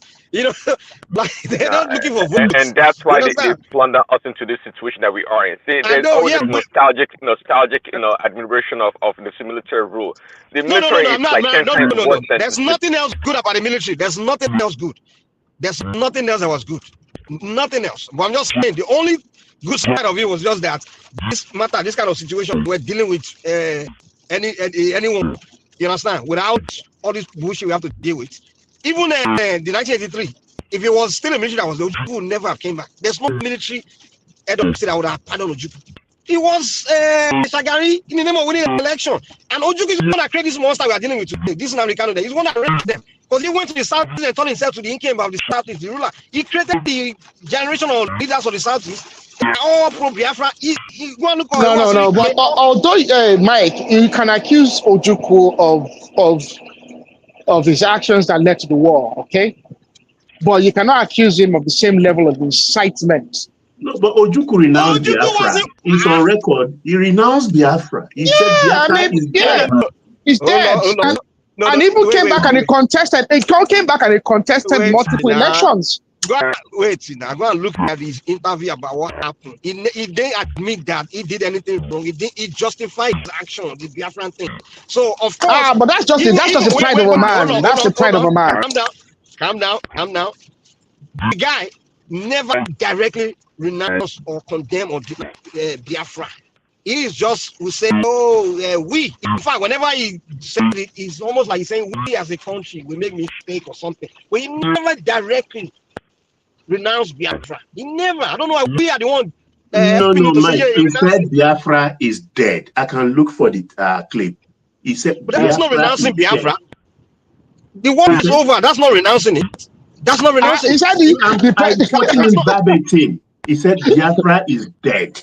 What do you mean? If somebody said Biafra is dead, that's not renouncing it. Do you know what dead means? Hold on, calm down. Okay, when he lost a wait. Anybody can read that the way they want to read it. If you lost a war, you can't come back to fight that war, right? Of course, I can say, oh, okay, he's dead. So that's not me renouncing it. You understand? Is it Mike Olawale? Calm down. Don't worry what it is. It doesn't matter. You want to change it to coming after the. It looks like your microphone is fighting you. What's going on now? No, I'm in a car. That's why I'm driving. That's why. So, Baba, let's stop helping people to. You know, Mike is a military man. Mike is a military man. I think Mike is guarding his. He's not even close to a military man. What is he talking about? Okay, guys, leave me alone. Let's focus on what we are talking about. Let's not make it about me. Now, let's stop helping people to interpret what they are saying. Saying, oh, Biafra is dead. It can be interpreted in different ways. Someone can say it as, okay, the war is over. Someone can interpret it as my Biafra agitation is over because I've lost the war. And somebody can now, like the pastor can say, okay, it means that we're no longer agitating. He never said we're no longer agitating or we should not do it again. He never said that. Or So in fact, if that was the case, there was a time I put a picture of him who was really king in a picture with Biafran flag. I think soon as I can remember, you can remember. Can you put me at the back? I will come back. I don't want to get out. I will come back. I run some errand. Can you put me at the back? Okay, sir. Mr. Ola, can we refocus on Nnamdi Kanu's conviction and refocus on the matter of the political solution? Because that is the one thing that's upsetting me so greatly right now. because it seems like there's so much pressure. Because for me, I want a country that works. I've spent, like I was saying, sorry. You can go online, see where sorry, Wazurike, Ojuku, they were in events. Biafran flag right there. The Ojuku was in the background, breeding the next generation of agitators. Why do you think this thing was? The guy was breeding them. They were still doing Biafra in the background. And the moment the guy died, they took, they pick it up, right? Wazurike started it. You couldn't come out to go after Wazurike. Didn't do it, didn't say anything. So what are you guys talking about? The announced Biafra. Today, when the Southeasterners are talking, they will tell you what Ojuku say, Ojuku this, they quote all these guys because they're the one that gave them story, propaganda, brainwash them to keep the Biafra movement going. Mike, let's move past that. Okay, let's move past that. And that's the problem. You guys move past the no. And you never saw it. I want to move past that. Let's move past it. They will say, let us take this. Let's release him. No. We're not. Let's take this. Mike, what I'm arguing is let's take this opportunity. I've spent too many years of my life living in another man's country. However, I will not live in a Nigeria where there's no rule of law. And I will not live in a Nigeria where criminals get pardoned because of political expediency. And this is the opportunity for a federal government and into the future for us to decide that a criminal is a criminal. That individuals amongst us, an individual who decides to commit crime within our midst will be sentenced according to the law and will be punished, and there will be repercussions for crime, irrespective of elections.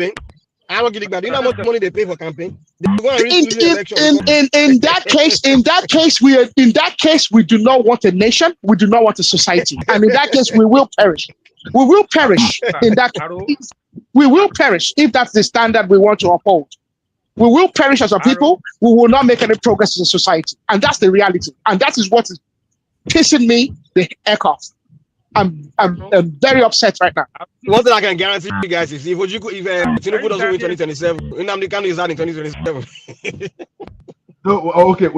Anyway, whatever happened in 2007 or 2027, we can hear you, Kenny Mighty. See, Aro, let me assure you, and Mike, and everybody that listen to me, yeah, Tinubu will not pardon that guy for not. He will not pardon him at all. Anybody that thinks Ashwaju will pardon him, that person is having a laugh at his own head. How did you know? See, I'm telling you, you don't know the person you are dealing with. I agree with Kenny. I don't think Tinubu will pardon. Tinubu will risk losing votes in the north, so he's not going to risk that northern vote. But what's his name? Who's that? Is that Kenny? Kenny. But what about the opposition? Yes. If the opposition wins. Yeah? There's no opposition now. Who is there in the opposition? No, opposition of 2027. Hold on, listen. If the opposition wins 2027 election, what do you think will happen? They can never win. I think we think about it. No, actually, let's have. Come on, man. We are not gone now. We don't know. It's not impossible that Tinubu could decide to release him if he feels politically. But that would be a mistake. But that would be to Nigeria. Don't we appreciate the reality and the consequence of that? What is going to happen if Tinubu makes that terrible mistake? It's not necessarily a mistake. It depends on the circumstances. Like I said, no, there's no circumstance. The circumstances you encourage criminality. Not necessarily. If the person that champions an idea comes and renounces the idea from the point of view of the toxic part of it and says part of it. You can renounce it while in prison. You can renounce it in prison while you're serving your time. Exactly. Stan Tuki Williams committed a crime according to the law in California. He was put to death. However, I read Stan Tuki Williams' book called Redemption. For the individuals who don't know who Stan Tuki Williams is the individual is credited for establishing the Crips gang in California, United States of America. There are several other individuals, George Washington. These are individuals who have committed their life to reform and to helping young people from becoming gang members. These people actually they found redemption, but it does not mean that they were pardoned, because part of the consequence of their crime is that they are going to do the time. Let him find the redemption he needs while in prison. That's what he needs. If Nnamdi Kanu comes out, what do you think he'll be doing? If he comes out, they will not release him just like that. He will have to come out with the idea that whatever he's going to do, he's going to seek to do it politically and peacefully. And if he wants, the agitation, he will do the agitation peacefully. Yes, he will have to do that peacefully. So in the background, because he has followers, he has people that worship him. Yes. Now, this guy has so much power. So in the background, what do you think he'll be doing with those people that worship him? You know, they look up to him. How do you think he's going to mentor them? I think that is something he will have to convince them. You think he will not just say, "Oh, I've renounced this sin." No, they are. But you guys are not discussing all these things now. You're not discussing all these factors. You guys are just saying that's the problem. We don't learn from our mistakes. You're not listening. You will have to convince them that he is serious about what he's saying, because it's not like the first time this has happened in Nigeria. It's happened before, where we settle things politically. Yeah, it can happen. It's not impossible. And I think when do we solve anything politically? Give me an example. With Niger Delta, it happened. Well, that's not resolved. There's still poverty in the Niger Delta. There's still house village in the Niger Delta. The Niger Delta people still suffer great misfortune, and in fact, possibly the Niger Deltans are the most. Just arguing, but it led to the derivation, changes, and everything that they made. It led to nothing. It just led to the Niger Deltans. They are still getting cheated. Yeah, they are still getting cheated. As we speak, they are still getting cheated. So what do you mean by what solution is that? They did negotiate something. And they came to an agreement, and he made Topolo and Asari Dokubo very wealthy. He made Boylof very wealthy. He made the Hilks of them very wealthy. He's rendered the Niger Deltans, the remaining people there, even more impoverished, because the federal government will turn around and say, "Look, we gave you a lot of money." But look, they didn't give them a lot of money. Look, they gave a bunch of. Why do we encourage criminality in our country? Why don't we like fairness for the common man? Accurate. We don't like fairness for the common man. That's what we don't like, universal justice. So Nigeria, they didn't solve the Niger Delta problem. They didn't sort it out.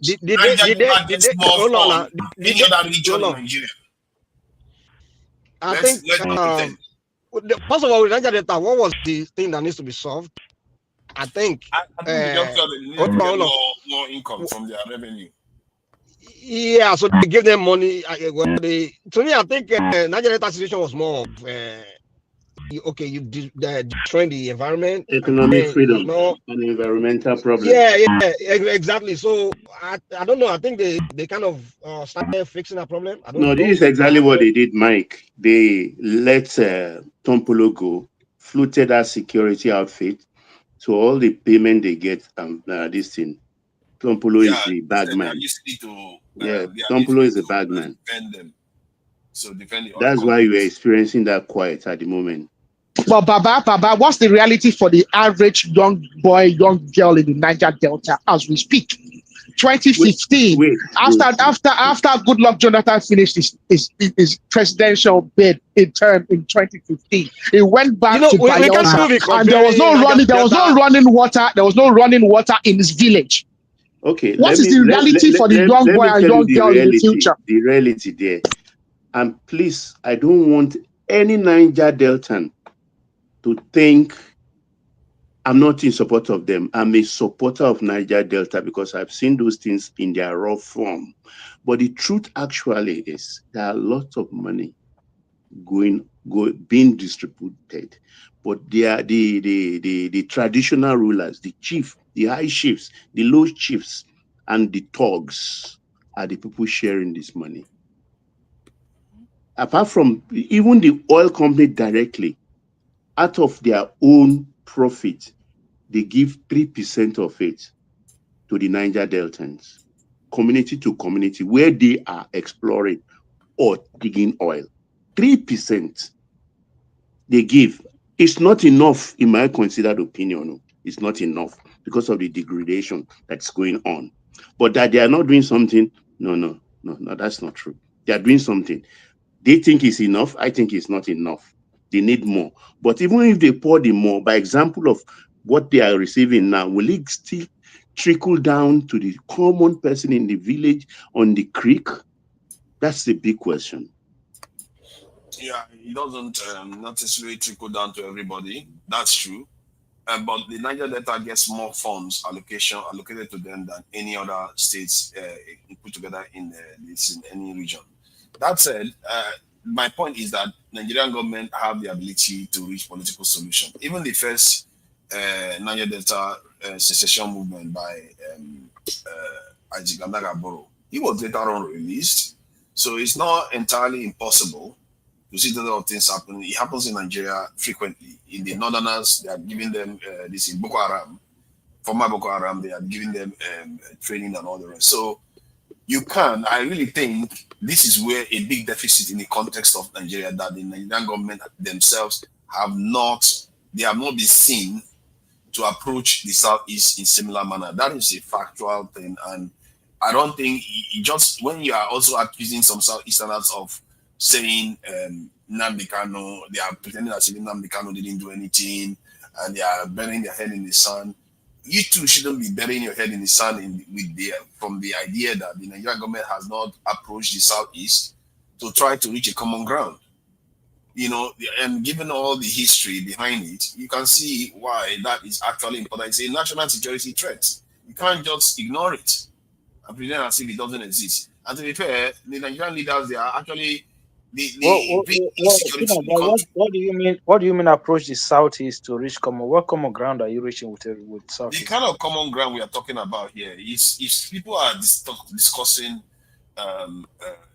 this in separation, Biafra, you say, okay, now if you want to do this, let's discuss how you're going to go about it. Government cannot be engaging people or on social media. If you say they have legitimate claim, it should be coming from the from the mainstream. So how is government going to go to social media and start say, okay, let's come and discuss? No, No, I'm not saying social they media. have I'm saying representatives. They have government representatives. They have government representatives. They have governors. They have senators. They have House of Rep members. Not a single one. Approach them. They didn't Not approach them. not a single one have come out to say we want our own nation. Okay, until that time, government cannot. Who is government going to negotiate with? We all know a lot of them. They are a segment of that society that believes in it. You have to let them come out. Let them come out. It's not going to help. And the government, based on the fact that Abigail Dabre has still got her job, it tells you that they too are bigoted in some ways. Because you can't. I said, look, Tunaja, I said this many years ago when Nnamdi Kanu started. I said, look, if you want to do this, okay, form a political party and dominate the region. And then if you form a political party and you dominate that region, you have most of the House of Assembly members, you have most of the senators, you have most of the governors, then it is then easy to push your agenda through those elective representatives.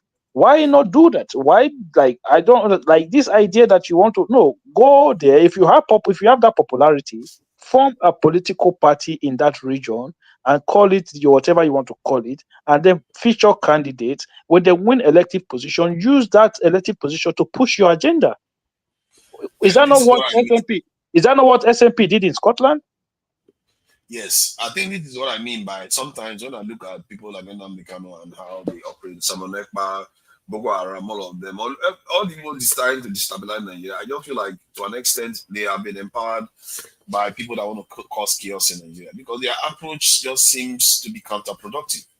If you want to approach that kind of stuff, there are peaceful ways to do it that many Nigerians to be sympathetic with. As a matter of fact, at this time, based on some of the things Nnamdi Kanu was saying about the herdsmen, the northerners, and all the rest of it, he would have gained a lot of supporters if he was approaching it in a peaceful manner.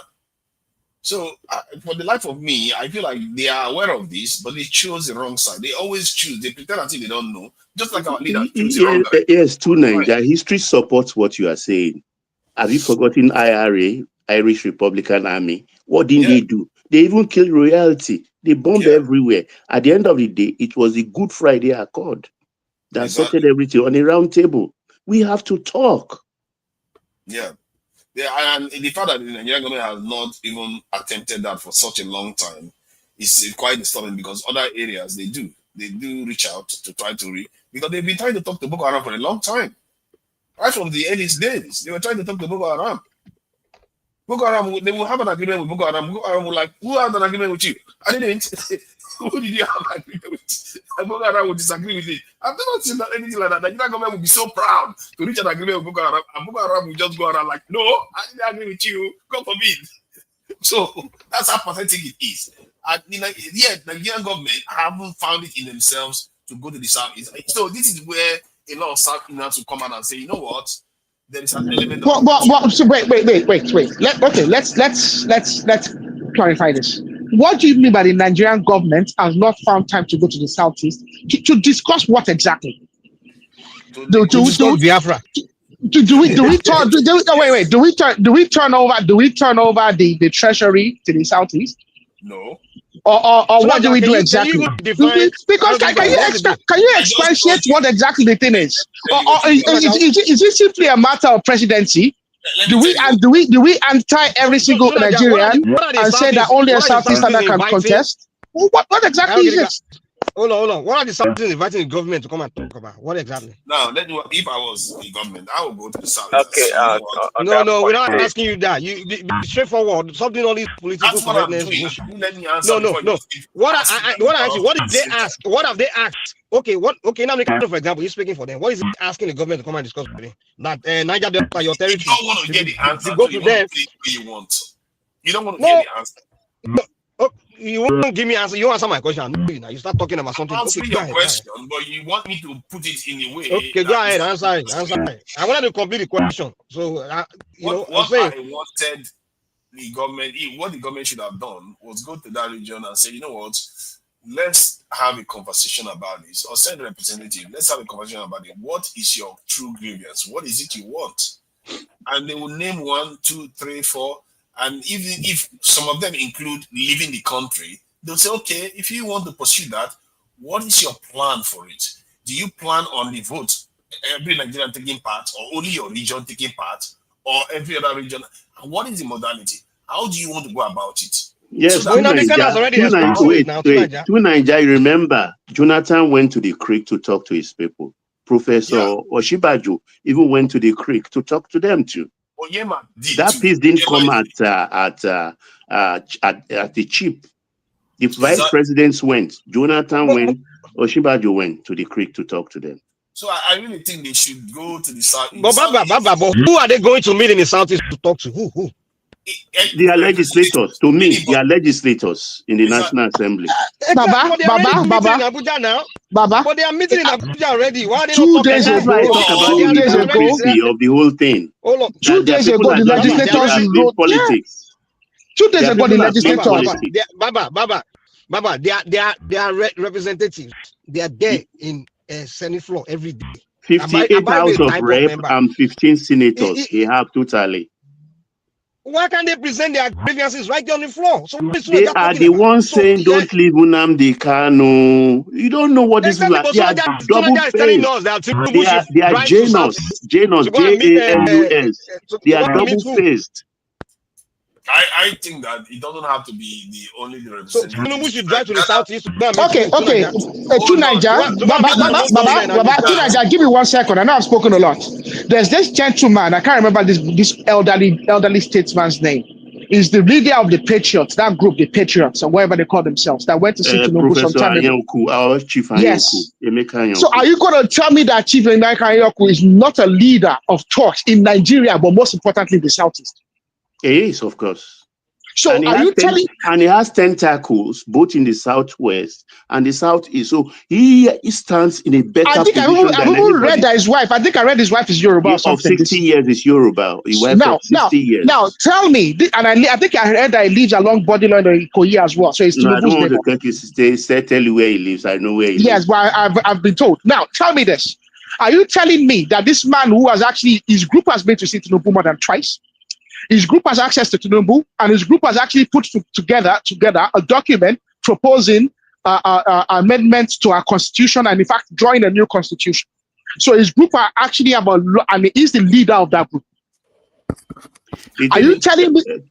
Are you trying to put to me that an individual who has a position so strongly about our constitution, who is moving together with a bunch of other individuals like mine across Nigeria, to actually put forward a new constitution and pushing for that? Are you telling me that he doesn't have that Tinubu doesn't have the capacity to reach out to him and understand what exactly are the displeasures of the Southeasterners? Yeah, well, Aaron, the mistake Chief Anyoku made is that he should have made his team very, very lean, maybe just about 7 people, because many of those in the crowd he pulled to visit the president, they are negative people. Let me just put it that way. They are negative people. And the president, and it's not in their good books, and they are not in the president's good book. That's my observation.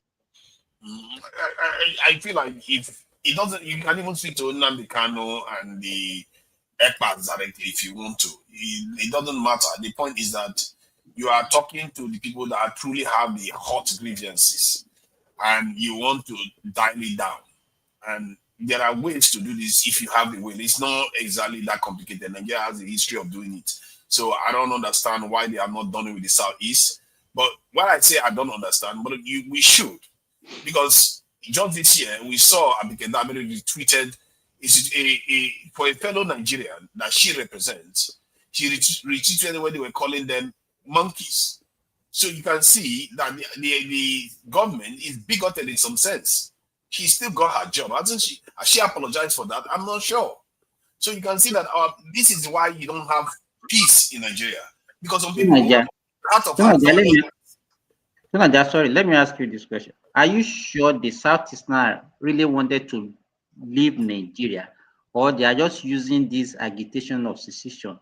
They know they're not fit leave.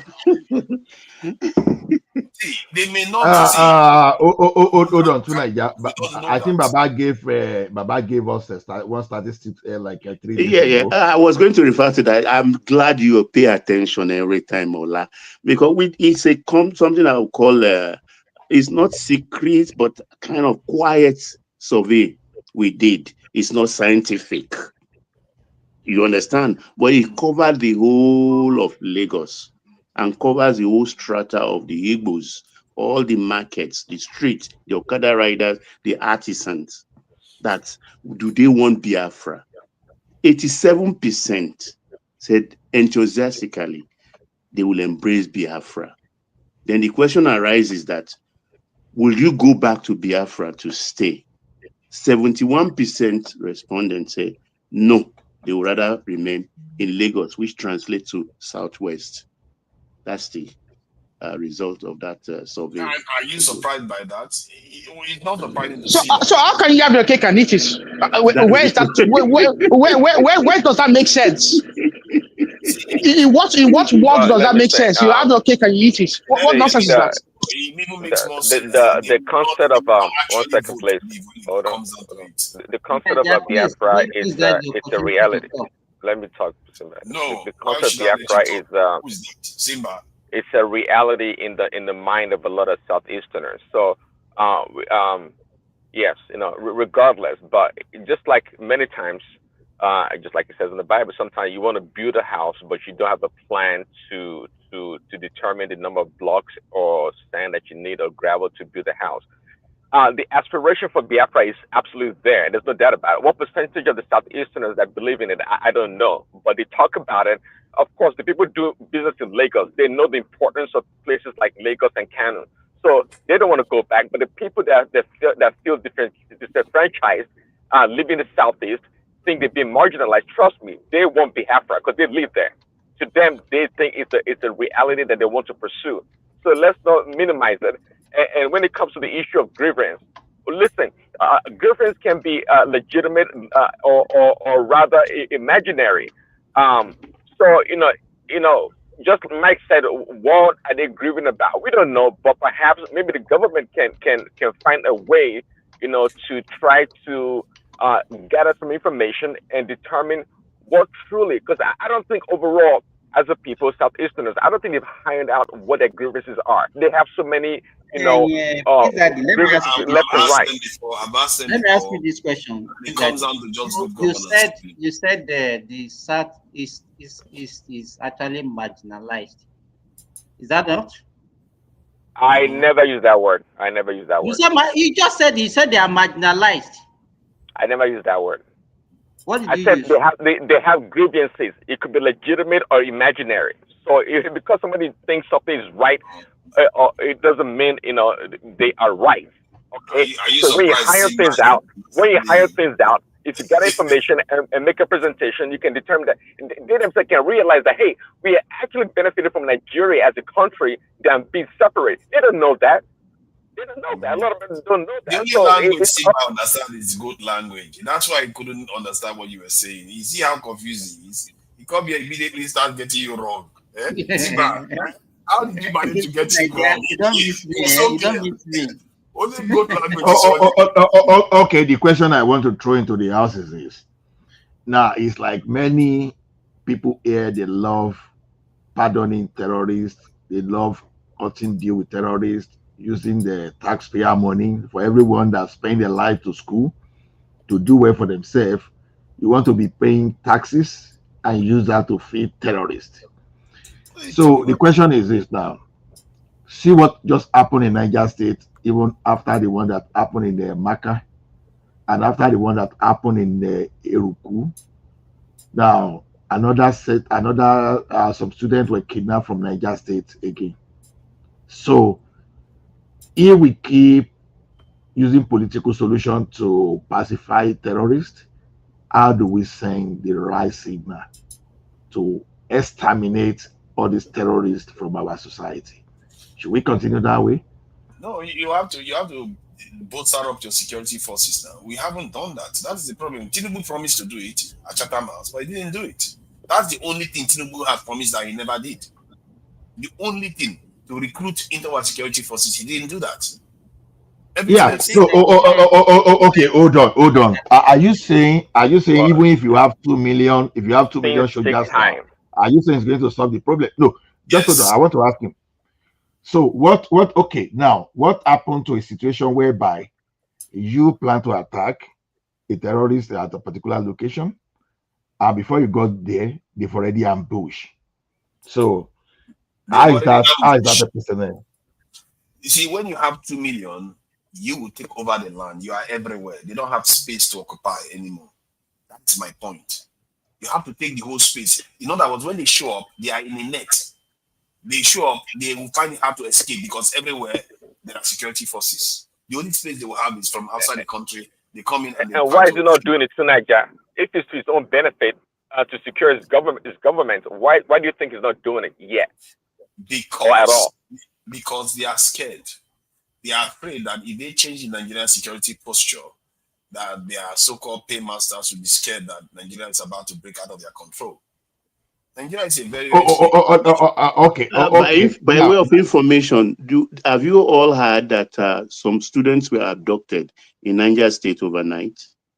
Have you exactly. seen That's it? what I So, just so said. Tunaja, you are Papa, at saying this point in time, the question is You are saying how Tinubu many? has done everything. You They say are still Tinubu has done taking everything he count as promised, of and the nobody. last time I heard Yeah, about it it. should be the question be how many and when is the next one going to happen?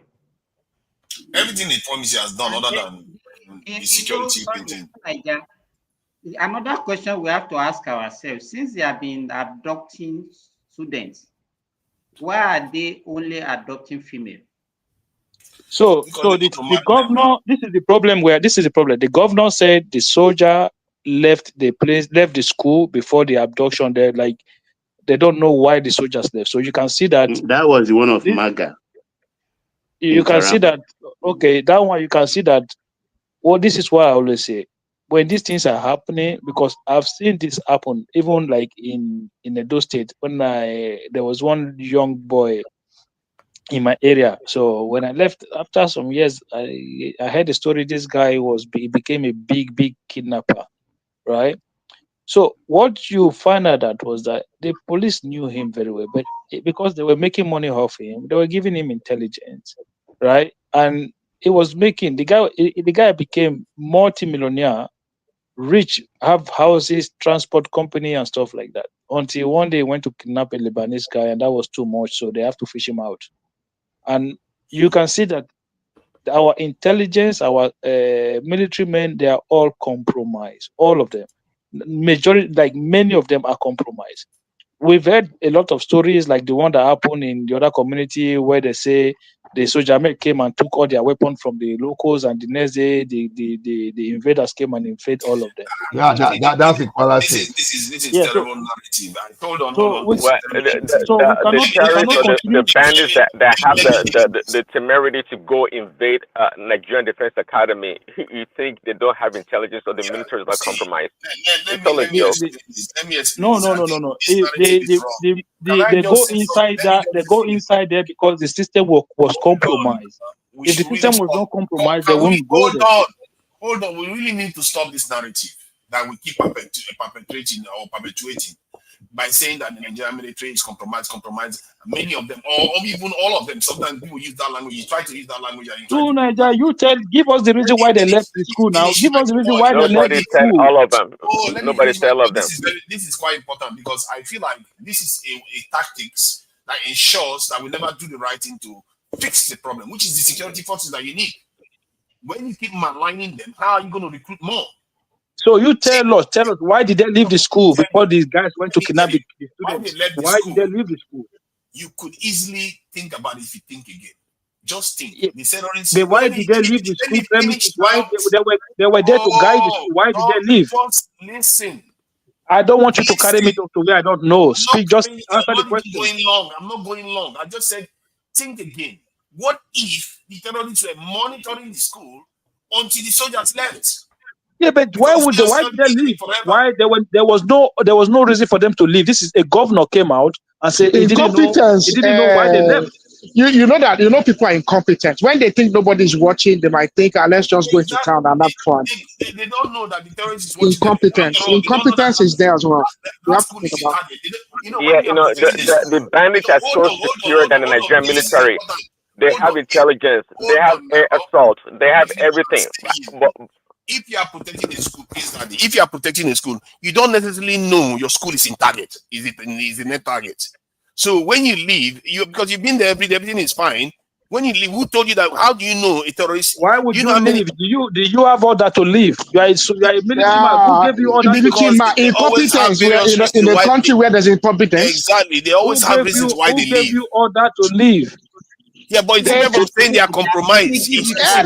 But their CEO is not there now. Where is the intelligence? Where is the intelligence? There are two examples I can give you. What happened to Bolaige? When they keep Bolaige, yes. But that's assassination now. Everybody knows that one. It was like a plan. This now, the securities, they left him. Yeah, they left. Now they left. They went to eat. So why did they went to eat food? They went to eat food suddenly. Okay, all of them. Let me tell you this. This one is a personal experience. No, they were never all meant to. To Nigeria, I know the story very well because I know the family. They were never all meant to eat food at the same time. Yes, but all of them decided to go and eat food at the same time.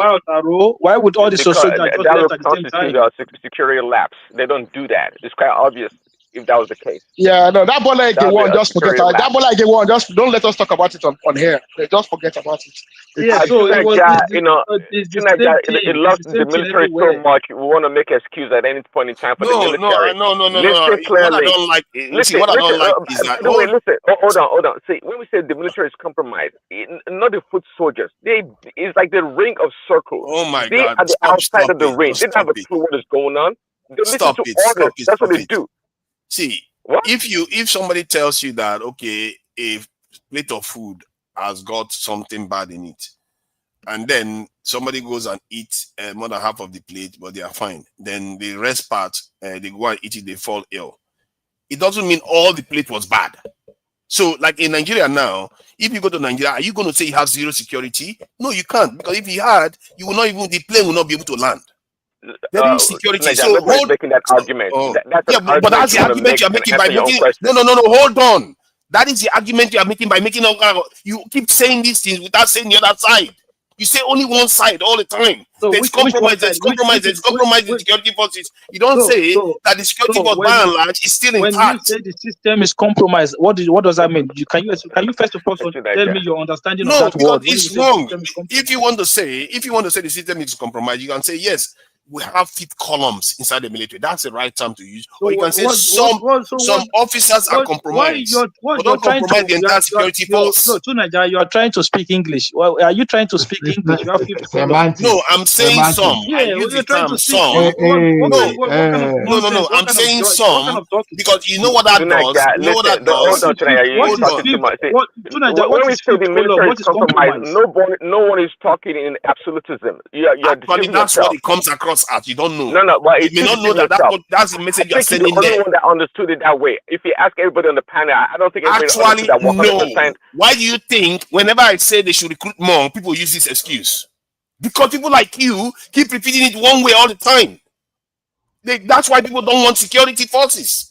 They think they're all compromised. Why should you recruit more? They had soldiers. Why did they left? You are talking about recruit more. If you put 1,000 and the 1,000 left, what's the point of the 1,000 you left? You put 1,000 there? is not going to leave because So if the terrorists do not have enough space to operate.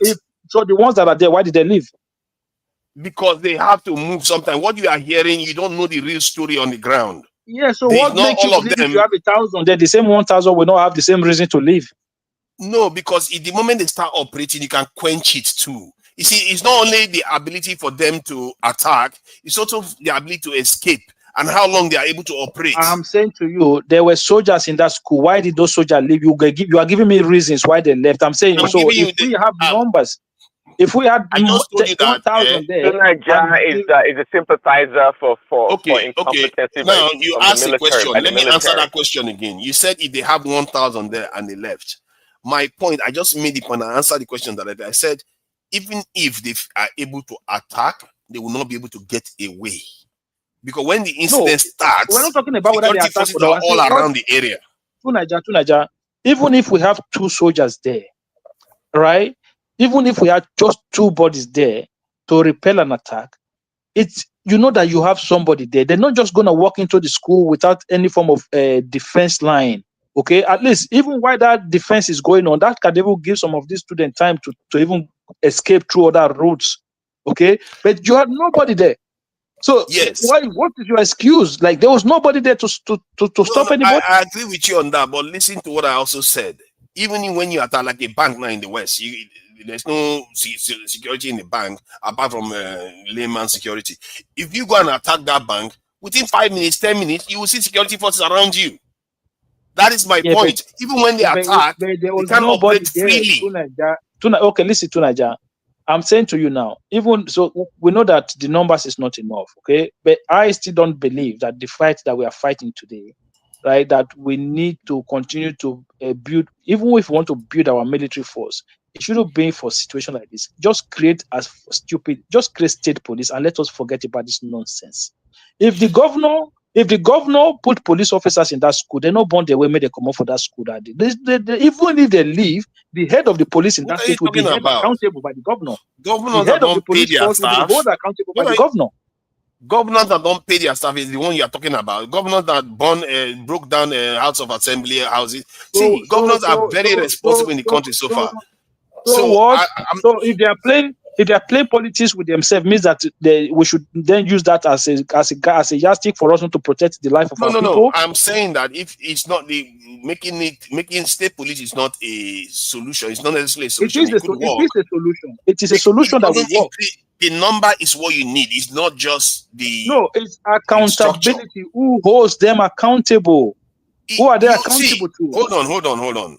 You can't hold a soldier that is meant to defend 1,000 people accountable. It's an impossible job. Listen.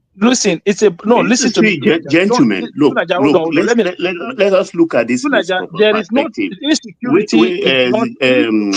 Midwest man. One second, please. Just give me 1 minute, I beg. I know. Let me quickly land on this. Please. Insecurity is not everywhere, every corner, every single area, every meter, every centimeter of Nigeria. No, they are concentrated in certain areas. So when they are concentrated in certain area, you can also concentrate your manpower in those areas as well. Yeah. Okay, You that's can me. You also want to make the you can military a also rolling concentrate stock. your Look, manpower in those areas as well. But if you listen. don't have it, Let's look at the numbers. What is I stand by this president even unto tomorrow, but on security, I'm disappointed. I'm really, really disappointed. You see, in terms of the urgency of now demands that we have more troops. The urgency of now. So what he will have done, or I expect him to do, is to recall all policemen doing guide duty with all these politicians. Because some of them have 4, 5, 6 policemen. By the numbers, we have only 360,000 serving policemen. Half of them are serving politicians. Recall all, leaving them one each. 2, all the military serving officers, the soldiers, serving politicians and retired generals or senior officers should be recalled. Leave them with one. This is emergency because you need to saturate some areas with troops because the numbers alone would drive fear or But slow it's not down the enough. enemies. It's not enough people So, now. And what if Baba, those VIPs so they when you start have killing them hold on too? tonight, Jack. When you have a smart person like Tinubu not doing what you're recommending, what do you think the problem is? Keep in mind also, all these people, with all these 4, 5 police officers as security guards, they are his constituents one way or the other. Okay, so why do you think Tinubu's not doing it if it's so obvious? You answered already, politics, because there is constituents. It's politics. I don't think we it's should have local. less I don't of think it's a politics. local politics. I think it's geopolitics. This is We why should have no less of African leader has politics done this it. I time don't. We around. should see, Baba. We need to understand this. This is not local politics. It's not local politics. It's geopolitics that is causing this. There's a reason why Ghana, Niger, Cameroon, all of them don't have proper security posture. This is something bigger, and they are scared. Our African leaders, let's face it, they don't have the stomach for it. They don't want to change our security posture to become a proper sovereign nation because they know if they did, those are people that they answer to will come knocking. They don't want to cause offense. They don't.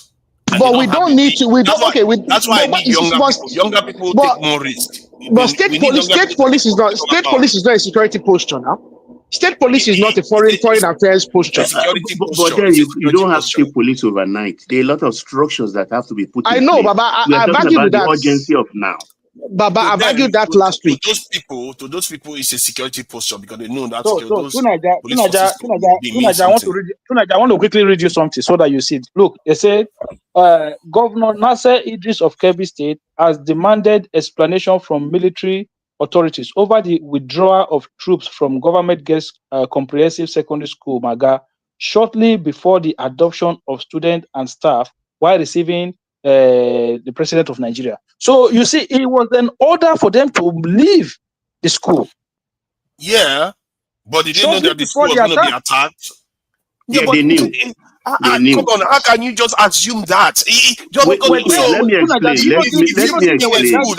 explain. Can I explain? Just hold on. Let me explain to Niger. What if they were going out? You don't know. You don't know. There are so many reasons why it could have happened. To Niger, can you listen? Just 1 minute. 2 days prior, the information was flowing around from DSS to Army formation. Half a kilometer from that school, they have a military checkpoint, a kind of camp. On the day, they asked those people to come to the school premises to stand guide on orders. Midnight, the order was reversed. And as soon as they left, less than 2 hours, the people came and stormed the place. So who gave that order for that soldiers to stand down? That is the question that has not been answered. Yes. See, do you know how many orders goes out every day where nothing happens? So let's not jump to conclusion and we just jump. There are so many options. It could be that the bandits did something somewhere else that distracted them, that they went there as a diversion and they came back. You don't know.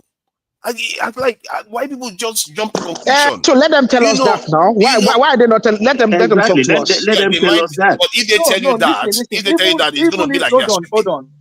on. Even because for them to be there, they have to be some level of intelligence, right? So even if you want to, why do you withdraw everybody? Exactly. So that's a question you can ask, but don't assume that there's no legitimate answer to it. Because these people are Yeah, dying but in why the would you line of withdraw duty. everybody?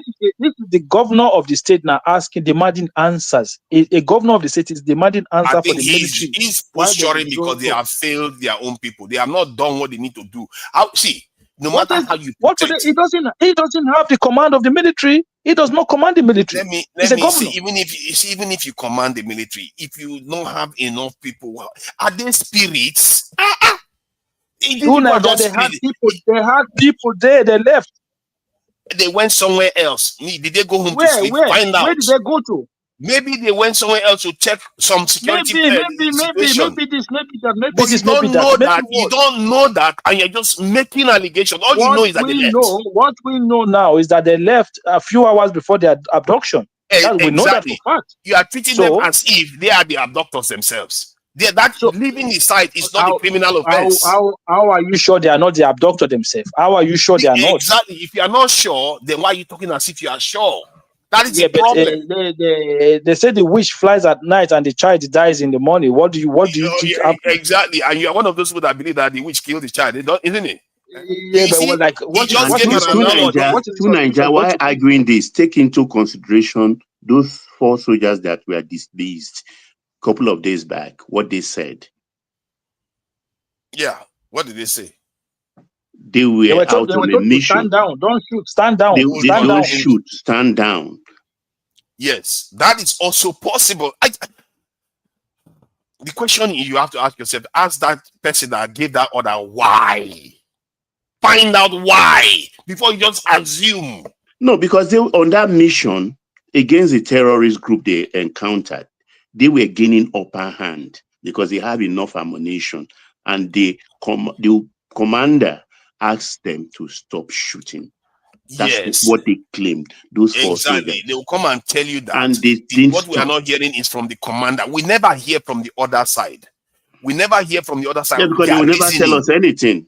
So we assume by what we've heard that that's what that's the correct Exactly. narrative. So that is the question you should be asking yourself. Why is the government forces not coming out to actually spell out these things? Because they know full well the more they talk, the more they reveal themselves that they are not doing what they're Okay, supposed to do for their progressive. people. What exactly are you arguing? Are you saying there are no No, moles in the I military, or the military is not no, I say compromised? the Is that what you're system is. arguing? I'm saying the system is compromised. I'm saying the system Yeah, is I compromised. agree. I'm saying I these agree. military chiefs are making money. They are making money from this whole thing that is happening. Some of them are making because don't forget the government is going to pay. The government is going to pay. Accused our military. The government is The going to pay military heavy will make ransom money for those whether girls there's to come war back. or not. They will make money anyway. I don't know why you think they. Commando, The government is is going it to pay heavy what's the ransom, name of that guy? for those girls to be returned back. The military, all Ola, the least will make if I money. tell you something now, you and Simba, you will open your mouth, you can't close it. Nigeria They are has not been the only rotting people. for They are a not the very only two long people here time. now. During the war, okay, the commanders, because when they started the war, they were paying them on the ground, their salaries and allowances. They paid them on war fronts, and they send their monies home to their beneficiaries. Do you know what the commanders were doing? They were giving, they allowed their people to be ambushed and killed so that the commanders can take their money and put in their pockets. Okay, now you see the wickedness During of the fellow war, Nigerians. until Gowon now reverse it, I will all reverse it rather, and every soldier have to provide bank account or give a name of somebody that will go to pay and record office, zonal pay and record office, to collect their husband's or their son's salary, and give them only tokens on the war front. So it's a long time, this Nigerian thing. Listen, I don't like this idea of just maligning the if security we pass forces. I if really we don't pass like it. state It's a police, listen, dangerous idea. if we pass state police law today, I guarantee you, in 5 years' time, that country will be rid of insecurity. In 5 years, not 20 years, in 5 years, that country will be rid of Yeah, insecurity. right. Yeah, but can the thing use is, we don't have look. enough okay, numbers. It's not the state police that is okay, doing strong. We don't have enough the progressive. numbers. Hold on, the progressive. Now, look at it this way. Now, this is the problem with the politicians. Now, if you give them state police now, I bet you the people in the northeast and the northwest, they will use that police on elections day. Except you have a way of withdrawing the state police on election days. They will tell everybody there. Okay, All of you them have will use them. All of them hold on. without exception. Exactly. Now, So, the state police will now be doing the oh yeah, let's see who you vote for. Yeah, print here, so are they not using print are they here, not using the federal print police here. now? No, Are they I'm not just using telling the you. federal police now? I'm just telling you that what the police, the Yeah, but politician may be thinking. are they not using the federal police now for Hold election rigging? on, just hold on. I say I'm telling you what a politician may be thinking of, because I'm beginning to think what is stopping the state police, if not because of election. What is stopping them? You understand? What is stopping them? It simply means that all this northern one, you understand, they will rig. You understand? If they are going to rig, then get some kind of mitigation. And the mitigation will have to be electronics. Okay, so if that's the case, look, if that's the case, right? You pass the law, they have state police. Election day, there will be no state police anywhere in an election. On election, they use federal police for election conduct. That's all. What's wrong with that? We can do that. You on election day, you pass the law should state that state police should not be involved in any elections. So federal police will handle everything to do with elections.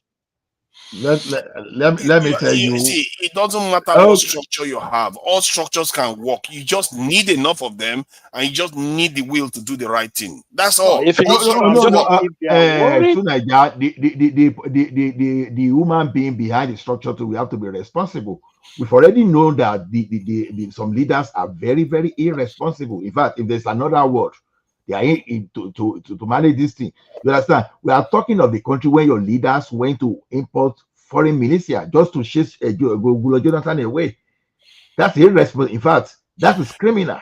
And you can also argue that I've always said this, even if I'm from the South region, I always say that Jonathan was irresponsible with what he did. Because by the time I left Nigeria, the government was supposed to rotate from north to south, and he occupied that position for far too long. He should not have run for the last time. Don't go there. That is unfair to him. Now, it is very fair. He shouldn't have. No, he shouldn't have done hold that. On. That's what may have led to this problem we're having now. No, you can't use that as an excuse. That's nobody has held him accountable. This is strange. I'm surprised Nigeria didn't hold him accountable. What are you talking about? Hold on, to Nigeria. You made your point, right? These guys to start with, until some groups stood up, these northern people, they didn't want to follow the constitution. He was the vice president of someone, and the vice president died. So what happened? But he didn't need to run in 2011. He didn't need to run in 2011, and he didn't need to force the primaries of the party in 2015, because one of the things that really caused the fallout. Hey, Mr. Let me say this. One of the things that caused the fallout of PDP, and there's continued to cause them to be in the situation they have now, is the actions of Jonathan in 2015. Because that was when Sharaki and the NPDP. Let me finish now, Mr. Let me finish. That was when Saraki and the NPDP walked out. That's when they walked out of the convention, remember? So if Jonathan had not used the manipulation of being a sitting president to manipulate the primaries of the PDP in going to the 2015 elections, PDP would not be in the situation where it is right now as a political party. Because from that time, that is when the party leadership problems and all that stuff has really begun in PDP. And I can blame Jonathan and apportion some blame, not all blame, some blame to him, especially for 24 primaries. Let's hold it there. You are supporting illegality. It's just as it's okay. If someone had planned coup that time and overthrew Ola, you are getting it mixed up. You are getting it mixed up. What they are saying is this, right? Hold on. Let me explain. I'm not getting it mixed up. You are getting it mixed up because you just said now that they are supporting illegality, but it means that you don't understand the whole conversation. What they are saying is that Everybody supported Jonathan being given that position when Yaradua died. Everybody stand for the bet. As soon as that term finishes in 2011, Jonathan should have stepped down. That is the truth. He should not have gone for that 2011 election. Yeah, he shouldn't have, exactly. He shouldn't have gone again for an extra one. And even when he got that, he want to go for another one again. Jeez. No, even forget he already messed the whole thing up as soon as he contested that 2011. He should have stepped down. Let Norton have finished that. Guys, hold on, please. Yeah, but after he won that 2011 one, he could have just said, "I'm not going to run." Guys, hold on. Let someone speak. Abba.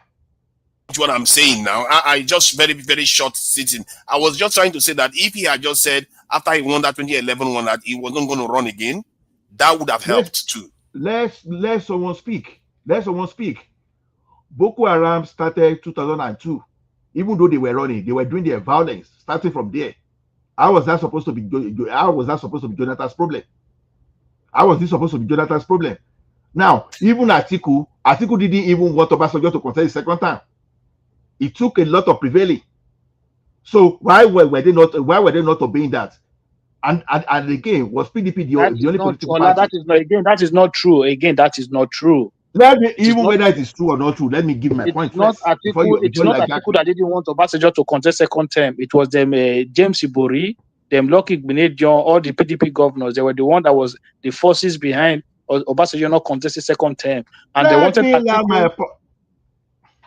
wanted Atiku to take over from Obasanjo. They almost if Atiku was very, very greedy at that time, Obasanjo would have been out. It's not like they did it. He would have been gone. You shall let me speak. You shall let me speak. Atiku was already bribing these guys. And you are telling me that it was the governors. You set some people up and you showed them their ambitions and they were not supporting you. And all of a sudden, you are not saying the governor. What are you talking about? Are the governors out of my magnanimity, they were just supporting Atiku just because they love Atiku so much? That's not the issue. So why did Obasanjo then contest second term? If not because of the ex-military leaders that prevailed, you think Atiku didn't want to go? So why did he go and prostrate for someone that is younger than him? Leave all those kind of story. Let's stay with the substance. The substance is Atiku was impatient. That's the substance. Forget about whatever drama that happened. So now the thing is this: even look at when they were even rotating the team in 2023 elections. It's just because of Atiku that PDP is crumbling now. Okay, assuming Jonathan was wrong in 2011. So was Jonathan there in 2023? But Mr. Ola, the problem is you are putting all this. Just don't you all of you are just excusing criminality. No. I think you're the one. Hold on. Whatever you are talking about rotational presidency, it's just a conventional convention. It was not our written constitution. Exactly, which is what we are saying. As well. Forget about that morality. Whatever Jonathan did, he didn't do it. He had a right to do it. Yes, he had the constitutional right to do it. Now, because of that one, you now run terrorism against him. What are you? We are not justifying that. No. We are not talking about the terrorism. We are just no. See, I think we need to separate what we are talking about. This is why Ola did not understand. Ola did not understand the conversation. What we are saying is this: we're not. In fact, I'm not even talking about terrorism or not. What I'm talking about is Jonathan's participation in what I see as the ultimate downfall of PDP and where PDP is right now. And I see, not even less so the 2011 elections, which he contested, but more so his actions in trying to force his way in the 2014 primaries of the PDP. Because it was at that state, it was at that particular moment that the new PDP, the NPDP of Sharaki and Co. walked out. Remember that incident at the convention. It was when he tried to force his way into the power of the incumbency that the new PDP walked out of the PDP, and from that time, the PDP has really just gone down south. Was Jonathan contesting in 2009? No, I'm talking about 2014 now. We're not talking about 2011. Now, we're talking about 2014, 2015 elections. Okay, whatever you are saying now, whatever you want to see, you want to use to excuse. We are not. No. We are not.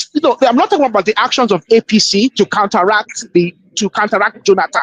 I'm talking about Jonathan's actions. I'm talking about Jonathan's actions in the downfall of PDP and where PDP is now as a political party that lacks leadership, that lacks cohesion, that doesn't have a position, and is felt as a main opposition to APC as we speak in 2025.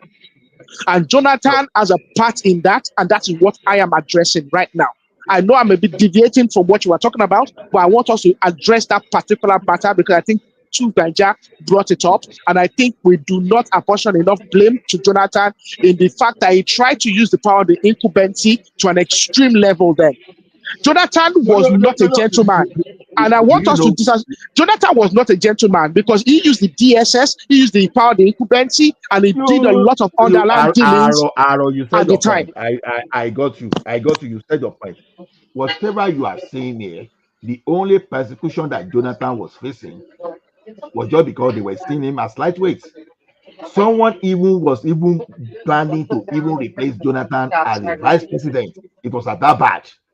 You understand? Anything could have happened. You should have recognized that whatever you are doing, that arrangement was for PDP. It wasn't for APC. It wasn't for other party. It was only for PDP. What are we talking about? So just because arrangement that was for PDP, suddenly it should not be bad. So the thing should not cut across. What are we talking about? We have constitution to judge us, and we are now blaming Jonathan for terrorism just because he exercised his own rights. I don't get it. To be honest, I don't get it. So what is different between what we are saying and those people campaigning amnesty? Let me try to explain it to you. See, if you have a situation whereby power is supposed to rotate, a southerner had already run the country for 8 solid years, no northerner.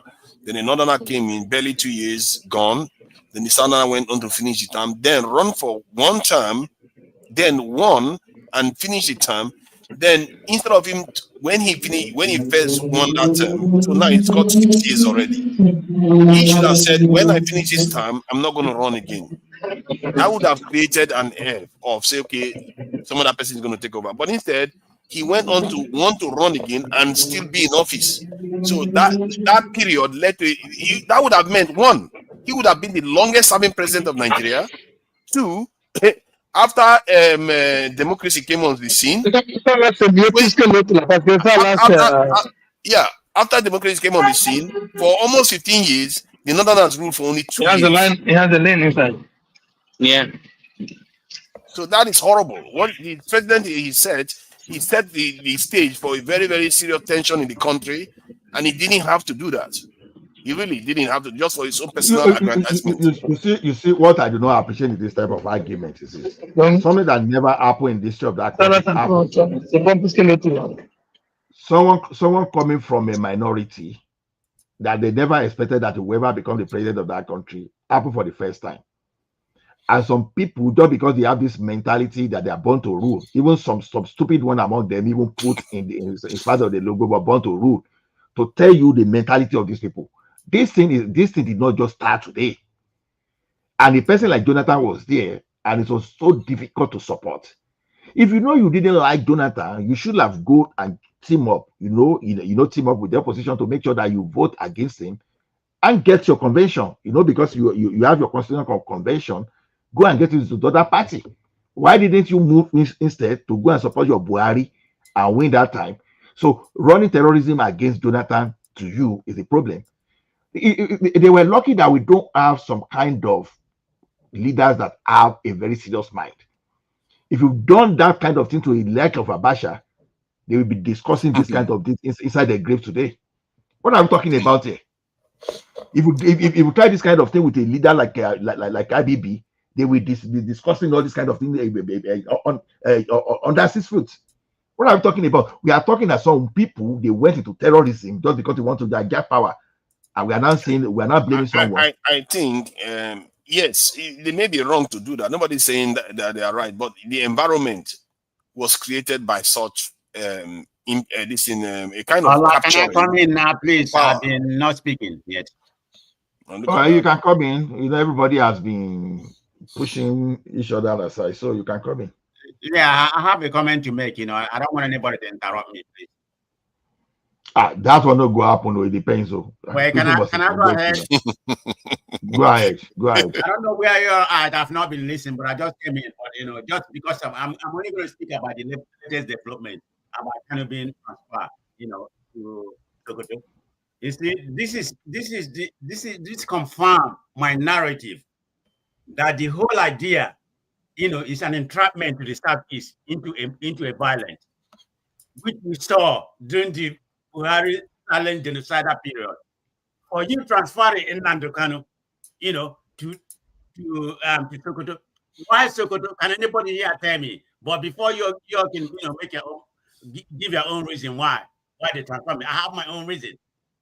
I look at this, you know, they want him to be distanced from home. That's one. To limit family and lawyers' access. You know, that's perceived as a punishment. Another one that's what I consider to be cultural or geographical different. Seems like it's symbolic hostel, you know, for the way they place him there. So he can, you know, so he can suffer that placement. And there's a, you know, I mean, you can come here. Some people will make that excuse here. You know, I know some people is going to counter me, telling me about their security rationale why they're sending him there, in order to prevent unrest and protect him. That's nonsense. That's garbage, in my own opinion. You know, I viewed politically, you know, I view from political perception. I mean, a lot of people have spoken to a friend of mine recently, 2 of them already, you know, before I came back. You know, like I said, it's like Igbo as, you know, as a punitive to them. It's an entrapment. This is why they did this again, trying to cause trouble, you know. So from human right point of view, this race question about his right to proximity, you know, to his family, this is completely a punishment. So everybody can come here and speak whatever they want. Nothing is going to happen. Tinubu is a lame dunk. He's not going to do nothing. He's not going to do a jack. He wants to win. He wants a Miloko. He wants to rule the next 4 years. So he's going to cut at the North Kaba or whatever, you know, people directing whatever is happening about Nnamdi Kanu, you know, situation. I'm not here to indicate whether you know. So are you saying Tinubu should be interfering in the judicial process? Is that what you are saying? You know, the adjudication of the sentence and all this nonsense going on. You can say whatever you want. There's an agenda in what is happening in Nigeria, and I don't. It doesn't go away for Nigeria. Right. We are suffering from international terrorism. Why are you so fixated in campaigning for a terrorist? I not utter a statement about what's killing in Nigeria, but America is defining. No. Comparable facts. Can you hear me? On you, Nigerian people. Can you hear me? Can you hear me? Why are you? When did you become an activist and human rights fighter for the right of a terrorist? I don't get it. And are you saying Tinubu should go and interfere in judicial process? Is that what you are saying?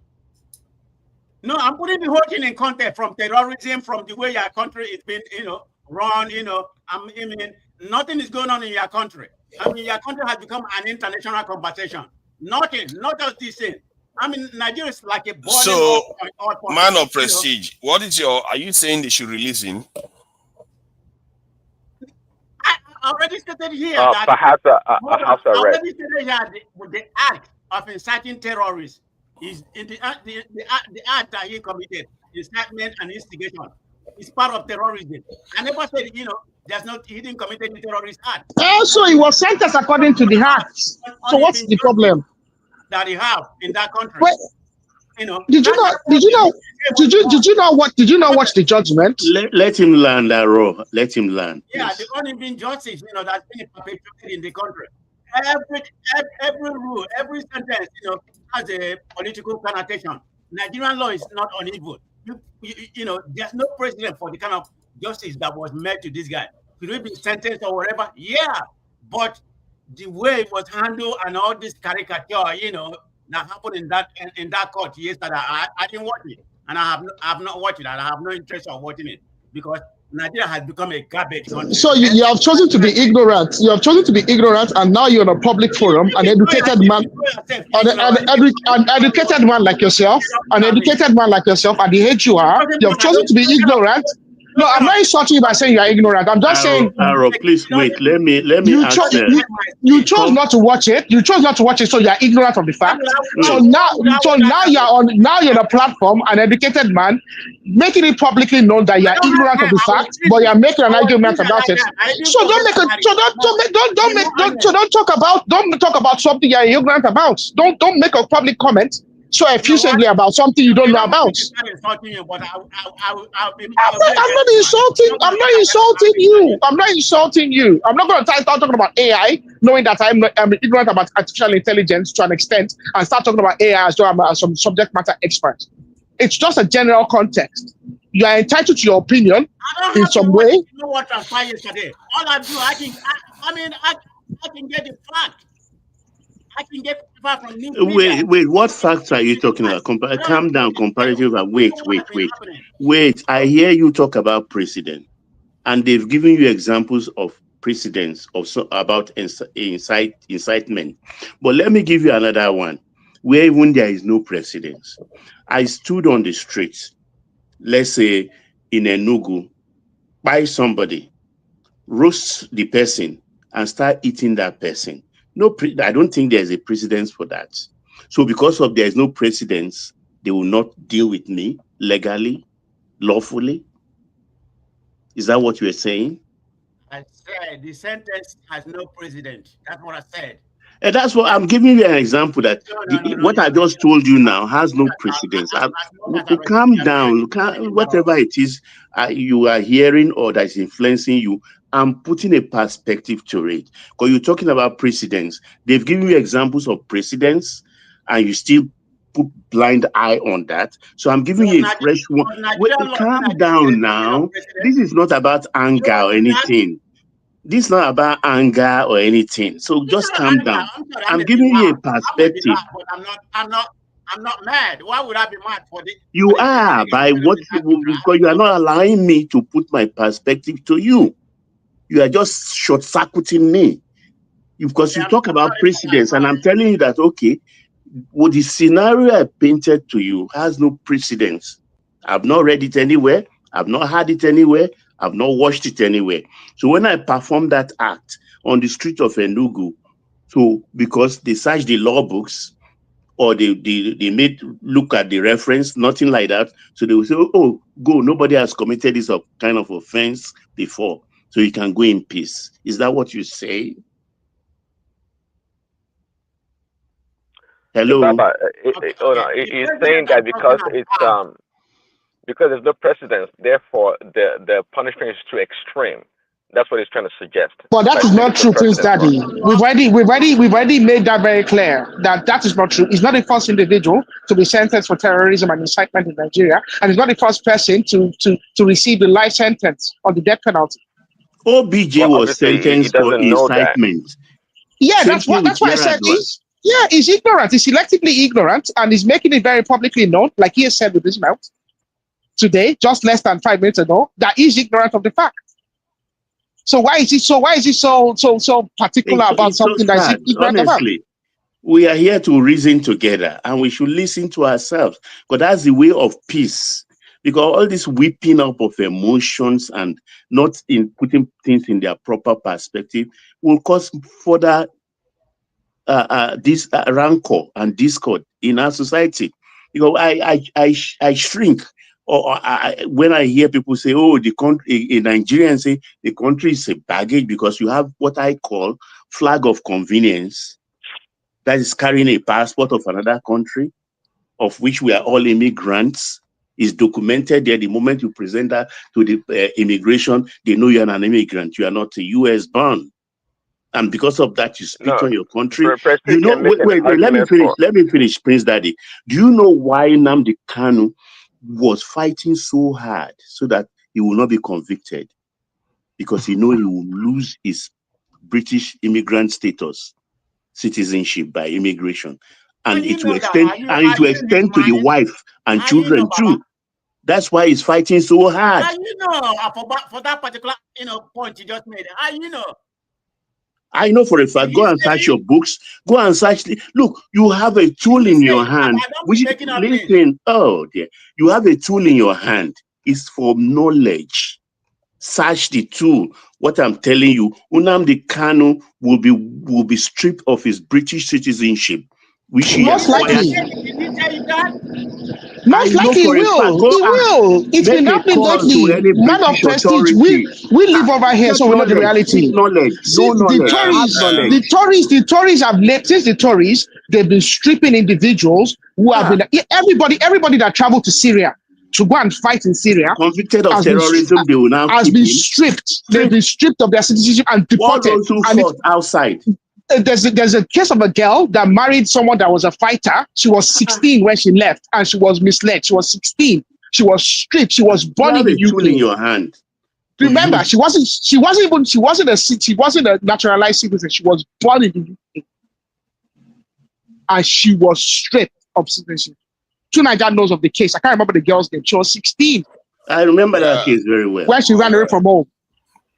This is the reality in the UK these days, especially with the immigration rhetoric. And terrorism, they don't do. Yes, and also you need to understand that hold on. Keir Starmer is a centre-right. He's a centre-right politician. He's not centre-left. In Nnamdi Kanu's case, it's not necessarily against the British state, so they may look at it slightly differently. It's not. He made that broadcast from UK.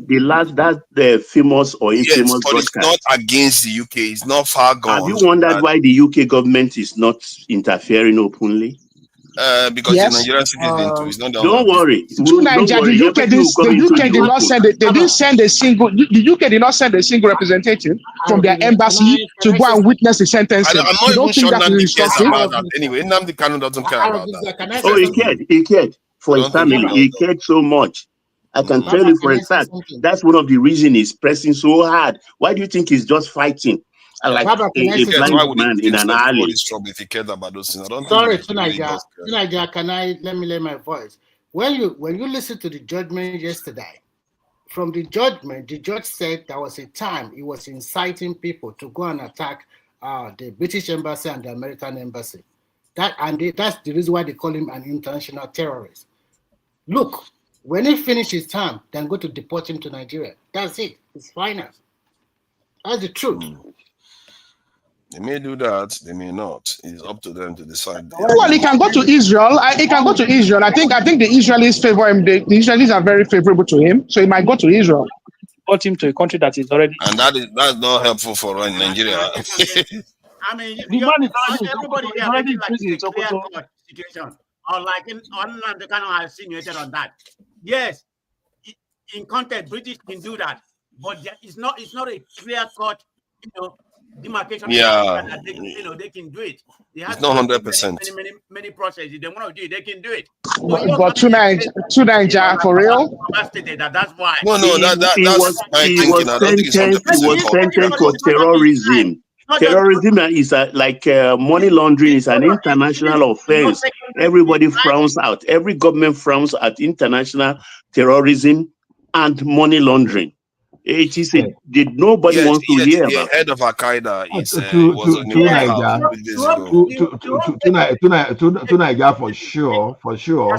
But let me tell you one thing: what Canada and UK comparable for done. Canada and UK, they are very similar in that thing. Once you are engaged, Canada always even worse.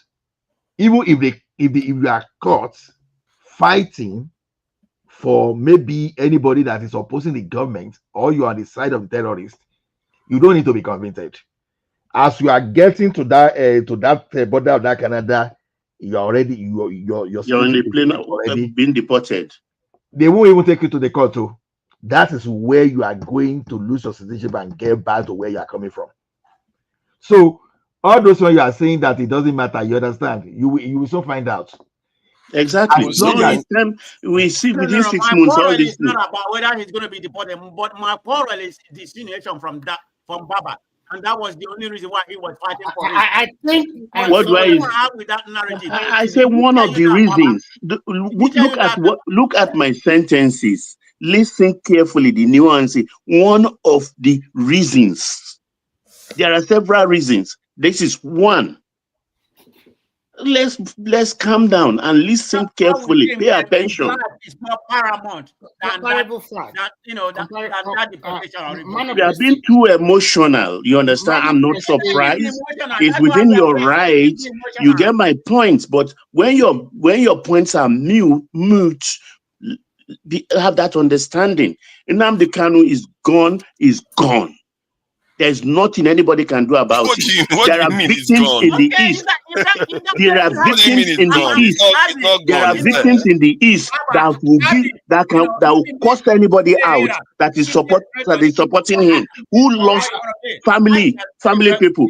When they start digging unfolding mass graves very soon, maybe you will have change of mind. That he didn't touch you doesn't mean that it did not happen. I think man of prestige is not conversant. Sorry, man of prestige. I think you are not conversant with whatever you believe. No. Man of prestige. Man of prestige, please. I know you're an elderly person, maybe an adult. I think the problem with it's us not about having... So listen, just listen first. You have been talking. Calm down, please. Please calm down. Please calm down. What I want to say is this. When I listened to the judgment yesterday, I was even willing to learn. And I know that a lot of Nigerians don't even know about Nigerian constitution very well. A mere incitement about terrorism is death penalty. You can hear the judge. Listen, go and check out the constitution. It's not about emotion here. And if you are talking about emotion here, as you are in Nigeria, I'm also in Nigeria. Do you think all of us are happy that the way they are finding people in the southeast? Do you think we are happy? We might not come from that place, but a lot of people suffer losses. Maybe you do not suffer a loss. You don't care because you like this guy. Fine. But the way this guy have gone about this kind of agitation, that is not good. It's not good. It's not good at all. Everybody knows the truth unless you are just being emotional about it. And no matter what you say here, or no matter how you fight or how you try to put a lot of things across, the judgment has been handed that to him. And whether they are going to release him in the future, first we have to serve some jail sentences, whether you like it or not. If he's more remorseful, and by the time they release him in future, if they are going to release him, I hope it's more remorseful. And even if you still want to go about this thing, maybe it's going to be another way around. It doesn't want the life of people being quiet all over there. It's not good.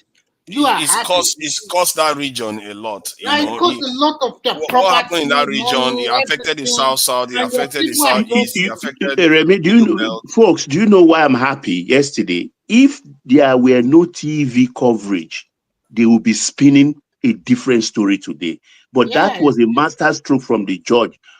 They spoke to the whole world so that there will be point of reference. 144 pages of legal script. That's the judgment. 144 pages. So you can listen and listen and listen again. So they can't spin anything. Another question we can have people like comparative values that, are you happy with the sentences of Simon Ekpa in Finland? If you are happy with that one, so what's the problem with Nnamdi Kanu? You can answer the question. Are you asking me a question? Yes, I'm asking you a question. It's a very simple Yeah. I mean, I've said it unequivocally. I was one of the first person that was jubilating. If there's anything like jubilating. So if you are happy about let me learn. So don't truncate my answer. Yes, I said I'm happy. So why are you not happy about Kanu? Is it not because of the way he was sentenced? That's where I have an issue. It's an uneven law in Nigeria. I asked you, I'm not saying he shouldn't go to jail. You know what?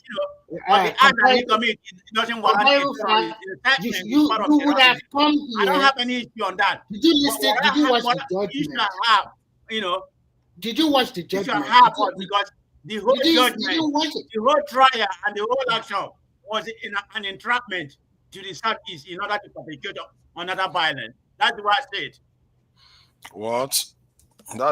Why would that necessarily be the case? I really think that I don't think that the majority of the people in Southeast will be happy. That is what I think. To Niger, I know you like drama. If I were Kanu yesterday, to Niger, when they talk after conviction and they ask for allocutors, I will ask the judge to give me 1 hour for my allocutors. And I will use that opportunity. The things I will say, Allah, I will address the whole world passionately and end up telling the judge, you've convicted me. Don't send me to the gas chamber. Nail me to the cross. And I'll cry. I'll shed tears. And they lack intelligence, honestly. Oh my God, what do you mean they lack intelligence? You are really troublemaker. What I will have done with my 1 hour locutors, the world will shake. But they didn't seize that opportunity. Talking about crumbs. When you have the meat in your hand, they say they are intelligent. I just look at those lawyers. That these are midgets. Personally, the way I look at it is that some people sabotaging the Southeast. Like people like Remy talking about emotional and Baba talking about I'm not gaslighting you. That's the truth. Who is gaslighting? You're not an adult. Why should I gaslight you? Come on, man. You have been shouting on your voice for the last 30 or 45 minutes. You went away, you came back again, still continue to fight. The deed has been done. You cannot undo it. Look, we are discussing to learn. If you listen to their locutors, listen, their locutors during the Clinton's trial, when that black girl lawyer was making a submission, when I think I can't remember the name of the lawyer who they now asked the little girl. By the time he ended, the whole world was silent. He said, look, David did this, did that, and he was punished by God.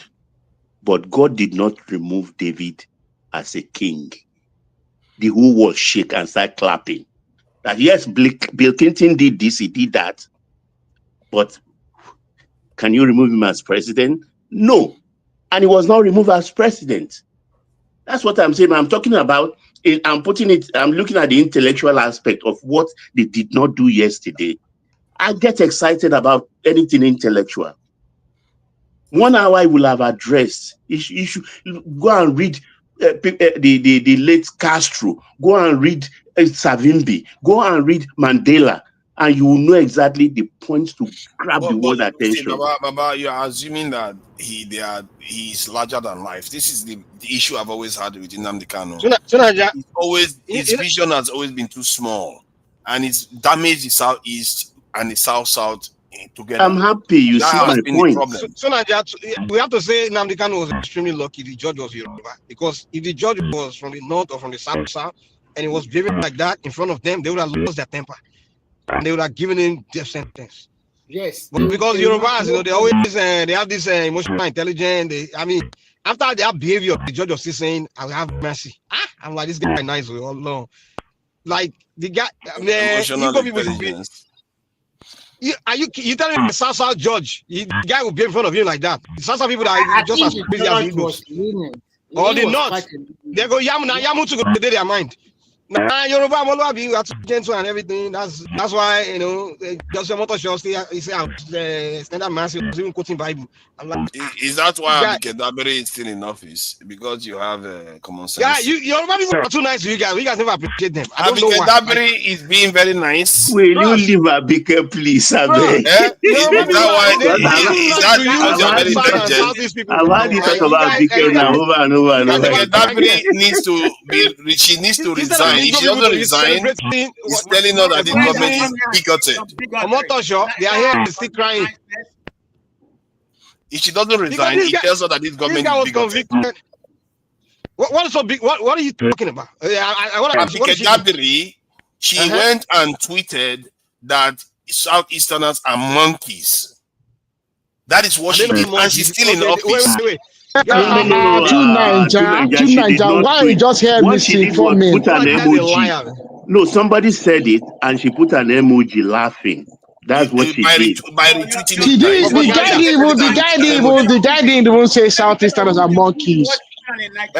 What did he say then? He didn't say Southeasterners are monkeys. I think there was some reaction to something. It was and to Igbo people. no, he didn't I think claim they all say they are Igbo people. behaving like monkeys. That's what he said. He said some people that No, no, somebody wrote that tweet and she put a laugh emoji. yeah, and That's the what man, happened. the individual didn't even address Igbos. He addressed individuals that were spazzing out about. So I think it had to do with it was something in the international scenes anyway that Abike was No, addressing. the reference to Nigeria is making is exactly what I've said. Somebody called Igbos monkeys and she was laughing. That's it. The only thing, the only thing I've seen Abike does is when a lot of Igbos always go to DM to insult her all the time, and sometimes she will respond to the individual that insult her. And then whenever she responds, people she is bigoted. She made a lot of bigoted statements. No, Abike, why you guys are stupid? Why don't you guys address the people that are insulting her as well? Like, the one thing I hate about you is this: like, whenever Igbo people attack Yoruba person, and the Yoruba person respond, you go after that Yoruba person, and you even done it to me when you were on Dr. hosting. When the Igbo guys are attacking me, and I didn't respond, and then you kick me out.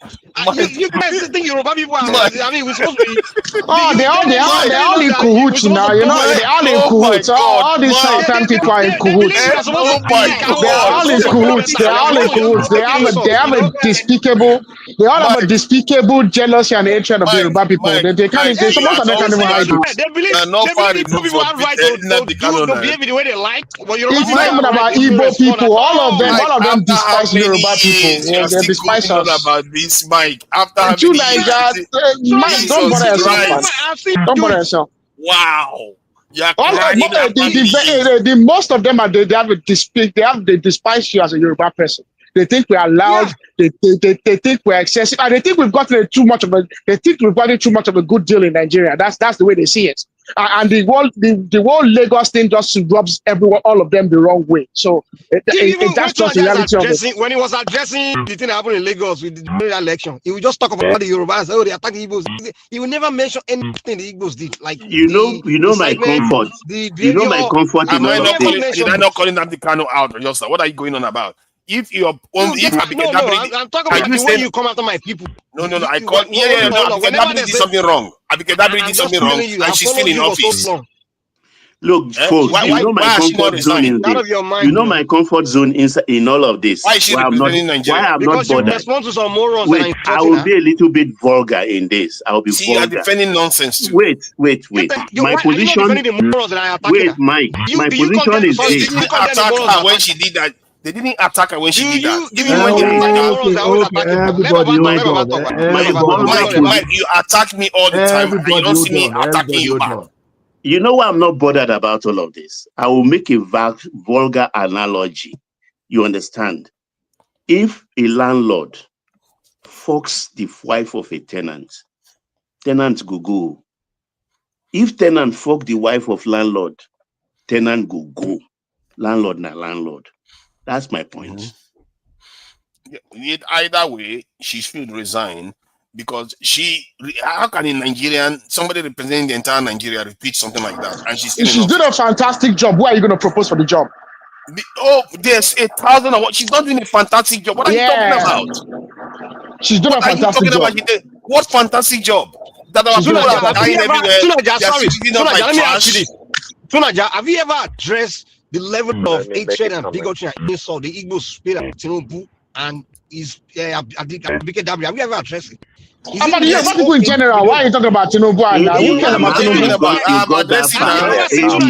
They not get them, all of them. Only you get the moment the Yoruba person hitch or do any kind of response, those people are not in office. How many Igbo people that are in office? Those Igbo people are not in office. We can't reply to everybody. She's in office. She's representing the whole Nigeria. Who is in office? You out of your mind, man. To Nigeria's point, you attain a certain position or occupy a certain position, and you are not a commoner anymore. I totally agree that regardless of what the Southeasterners or Igbo say about her on the platform or whatnot, she cannot do what she did if that was true. Acknowledging or supporting any calling fellow Nigerians monkeys about Southeasterners. No, that's totally uncalled for. Regardless, she has an official position. she's a government official and she has a unique position. It doesn't work that way. She's not a commoner. As much as people like to be, we are all the same. Exactly. Your position Which sometimes in law life in doesn't make you a Nigeria? commoner. Baribe and his fellow co-traveler. What's that other See, idiot that now was they want to start former making FRSC excuses. guy? These are the people that are talking He about makes rule of silly law a moment statements. ago. He makes silly Now they want to statements start as making well. excuses. Tell me This the is law. not Tell rule me of the law. This rule is of Nigerian morality. book This is not rule of law. This is that morality. they So broke. Exactly. It They is want to still, fix It's morality. morality. There's no rule of law over here. no, It's because morality. It's simple about it it. is The tied only to thing that rule she of have office law for is she because it's breaks the tied to law. fairness. Don't come and be There's no preaching rule of moral law. This bullshit, is okay? simple. This is You morality. can Okay. say it It's is not even hate ethics. speech. It's not even This ethics. is more You can't than even call hate it speech. ethics. You can't even call it professional Hold on. ethical standards. It's just morality. Simple Hold morality. on. This is hate speech then. If somebody did something like that in the UK, you will lose your job. If you do that in the UK, you will No, lose your you job. won't. No, Donald If Trump you said go things and about do it Mexicans. It that depends some on who part your of the UK employer they are is. monkeys, you will lose your job. It depends on who Donald your Trump said things employer about is. Mexicans. He said things. He said some things that people consider racist. You know what he's telling him to remove from office. That's his No, political how position. many of What are them? you How many talking of them? about? Bros, listen. Politicians, they insult their opponents, oppositions. That's the fact all over the world. No, Now, not like that. Not like that. Not in a national, not their ethnicity. You don't insult their ethnicity. That is what she did. He insulted their ethnicity. Go listen to what Donald Trump said about Mike, or even wait. And That did is far anybody away. congratulate him for that? That Did is they far away. That is congratulate far Trump away. for it? Mike, chill out. People condemn Mike, Trump for that. You are busy Mikey, defending let somebody me that did the silence same him. thing. Let me silence to Nigeria. Silence me. Suella Brahman spent all her time as a cabinet minister doing Yes. exactly what? And did she have to resign? No. She didn't call people monkeys. What? Suella Brahman did worse. Tell me the She worst called thing. she called people all forms of names. No, tell me now. Hold on. Tell me the worst things about Bremerman said. Hold on. Abike never wrote in her hand that anybody's monkey. No, that's not true. The Igbos are not immigrants in Nigeria. You. So She if Trump only talks put about a laughing emoji to the person who said that. It's a kind of laugh. That's what they call retweeting it now. So in a post. She did not retweet it. She only laughed. Laughing emoji. That's what she put.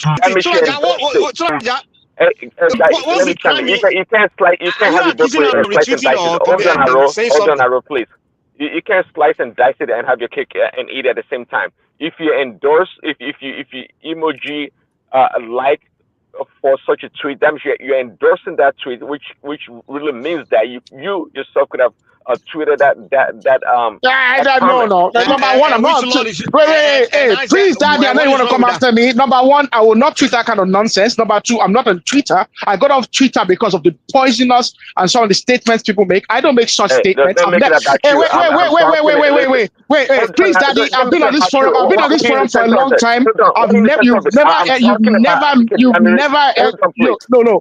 You said I would make that kind of statement. I support it. I've never on this statement made any statement to that effect. You want to happy to hear that. You can hear that all you want. It's because I called you a zealot yesterday that you are making it personal. You're making it personal because I called you a zealot yesterday. Don't take it personal. Let me repeat myself. You know the sense of attraction. When I'm not talking about you. I called you a zealot yesterday, and that's why you think you can come back at me. No. Fuck, dude, no. It's what on the bridge. I know it's all play yesterday. But I made a point. My point was that if she had endorsed by liking that tweet, right? She herself may have, assumed to have written that tweet. She endorsed it. And that's okay, she endorsed it. So are you saying she leave one piece for that? Okay. What if I told you it was just a tease? By come on now. the laughing emoji. Let's stop that. No, Prince Daddy, I'm trying to be opposition. Prince Daddy, I understand you. Hold on, you occupy a certain position, which makes you not a commoner anymore. Let's not pretend that we are all equal. Okay, Prince Daddy, let me ask you. We are in a position in life that sets us apart. That's just the reality. Abike Dabiri is not an ordinary Nigerian for that reason. Okay, Prince Daddy, let me ask you. Southeasterners are not immigrants. Trump can talk about Mexican immigrants or Cameroonians, whatever she decides to, but Nigerians have to know are you Nigerians. Mexican Americans are not Americans? What the hell are you talking about? And What are you talking about? You didn't talk about Mexican American. You didn't talk about. You talk about. You talk about Mexican. You didn't talk about Mexican Americans.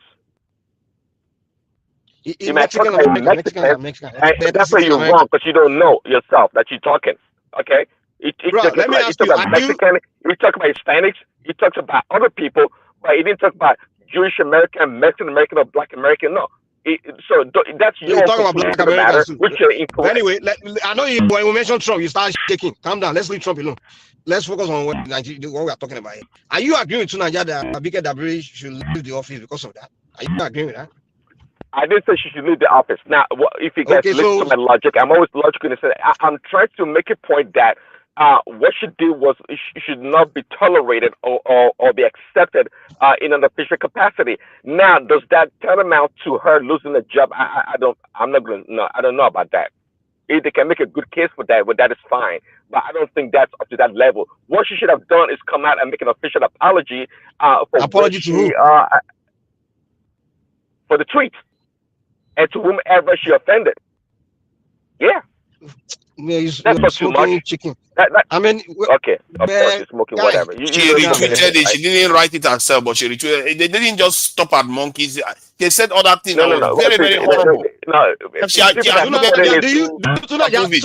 let her resign. Let her resign. That's not a big problem. Let her resign. She's just one person. She can resign. Because do you know if she had resigned, like when Trump was saying that he wants to attack Nigeria or certain things, people will understand more that, okay, yeah, it's our nation, at least people are standing by us too. But when you see your officials discriminating against your group and you see what's happening to Nnamdi Kanu, are you surprised that some people want Trump to attack Nigeria?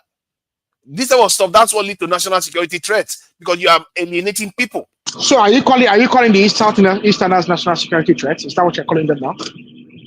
Is that what you're suggesting? They are unwittingly becoming. You are suggesting. What does a nation? What does a serious nation do? What does a serious nation do about national security threats? You're not listening. What I'm saying is that people have created a national security situation, because if you are being abused constantly, what do you think you are going to do? People like that, people like Abike Dabiri are the ones creating the situation. They are creating division on the ground. Are you suggesting like Nnamdi Kanu did to support her? That'd be a stretch. That'd be a stretch. Wait, let him bury himself. I'm about to give him a big shovel. He's trying to say that the Southeasterners are the national security threat, but you're not holding the person. No, I didn't say that. You said that. You suggested it, and I'm about to give you a big shovel. Hold out your hand. Hold out your hand. I'm about to give you a big shovel. Hold out your hand. I'm going to give you a big shovel. You can dig a grave for one shovel. Go ahead. Are you suggesting that the Southeasterners are a national security threat in Nigeria? Okay. I'm suggesting that Abike Dabiri is a bigger national security threat for doing what she did. No. What you don't like the answer, eh? You don't like the answer? No. You did tell me. You said someone is making a national security threat. So if I said they are creating a situation that will lead to a national security threat. Let us call Abike Dabiri the instigator. But so actually, she is the originator. So we can call her the instigator. But you know the fact of the reality is this. Look at that. You see how you're playing it down? After you say Southeasterners are playing it down, we are going to resolve. When it comes to your own side, Nigerians, you are liars. What do you mean by the own side? When it comes to people on your own side, you are defending her now. I'm not saying. I said, did you not just hear me say that we can punish the instigator? We can punish the instigator. Yes. So okay, then what? Okay, go ahead. What is the other side? After you punish the instigator, what do you do about the national security threat that is now existent? After you punish the instigator, let me finish. After you punish the instigator, the national security threat goes away. That is why I want her to resign. You are deceiving yourself. Are you deaf? That's why I wanted her to resign. She is part of the problem. There's no problem. There's really no problem. She can resign. You have to get rid of her. Anybody that makes like that, you get rid of them. You have a social media platform. Go and advocate for resignation. Well, she should apologize. If she has not apologized, that's just the bottom line. It's not about resigning. I'm not saying. I mean, I don't. National security. I don't know. I think she has overstayed that position. Hold on, to Nigeria. If I heard it correctly, were you saying that a British citizen can be denaturalized and make not just stateless not and make just stateless? not How does yeah. that work? Well, it was very odd. She went to court. It went all the way to the Supreme Court. It went very far, and in the end, it was what it was. It was very hard. It was the first time. It went to the European courts too. It was the first time it's ever happened. It was the first time it's ever happened. In fact, it was a very peculiar case. She was a very young girl. She was 16 when she did it. So then what country does she belong to? She becomes stateless. I mean, so what country would she belong to? I don't even know. I don't know what she's originally from Syria or something like that. Yeah, our parents are from there. From Syria. Yeah, something like that. Yeah, she wasn't born in this. She wasn't born there, but she went there. She went there. So I think the rationale is she went there when there was a war. So it is considered then that she has taken up citizenship. And you know what is worse about that? You know what is worse about that? When she went there, she was underage. She was under 16. She was 16. She was. Some people that is why that case was very, very I like to explore this a little bit further. I mean, I'm just assuming. Say if I've been so where did the British people come from? If a British person can trace his route back to Germany, for example, and went to Syria and fight or Croatia or whatever, how would they treat such a person? If the person is European, they are likely not to do the same thing. That is the truth. It was just the tourists. It was just the tourists doing crazy stuff. It was just the tourists doing crazy stuff. The tourists are just crazy. Some groups are being marginalized in the UK too now. You didn't know. There's marginalization there too now. Point is that Abikadabere will be a good signal that this government actually means to bring the nation together, because you can't have this in 2 years before an election. You're already seeing people retweeting very terrible this thing about fellow Nigerians. If you want your country to be secure, first of all, you want to start making them feel like they are part of the nation. You can't be having leaders that separate the people all the time. The leadership, I've never seen this set of leadership that we have in Nigeria. They are the worst I've ever seen. I've never seen. Really? To Nigeria, you're saying that with the bold face? No, the reason why I say that in terms of national cohesion. Hold on. I'm saying in terms of national cohesion, they are the worst. They don't try to bring people together. Hold on, John. Every time they just want to create more division. We are being dishonest here. See, if in every country, you understand, you have the way you flow socially. Now, for example, if you see two Nigeria now shouting, arguing, you understand. Now, a Canadian would think, oh, are they fighting? Because it happened to us once, sometimes ago, that the normal way we normally shout whenever we are talking. So one white guy there was saying, where are they fighting? So one guy just you said, no, they are Nigerian. That's just the way they behave. Oh, the guy was saying, really? I thought they were fighting. So the thing is this: in every country, there's a way you behave socially. Now, when something happened in Nigeria and suddenly you are now bringing the standard in the UK or in Canada, in America, then that means that you are being sincere, you are being dishonest, because you have to consider the social context. So when Abike Dabiri was responding to someone with an emoji, and all of a sudden, you now twisted everything just for political gain. So that means that I'm saying it has nothing to do with national, this international. No. See, you can't lose your cultural background. If you support divisive statements, because you want to be politically correct.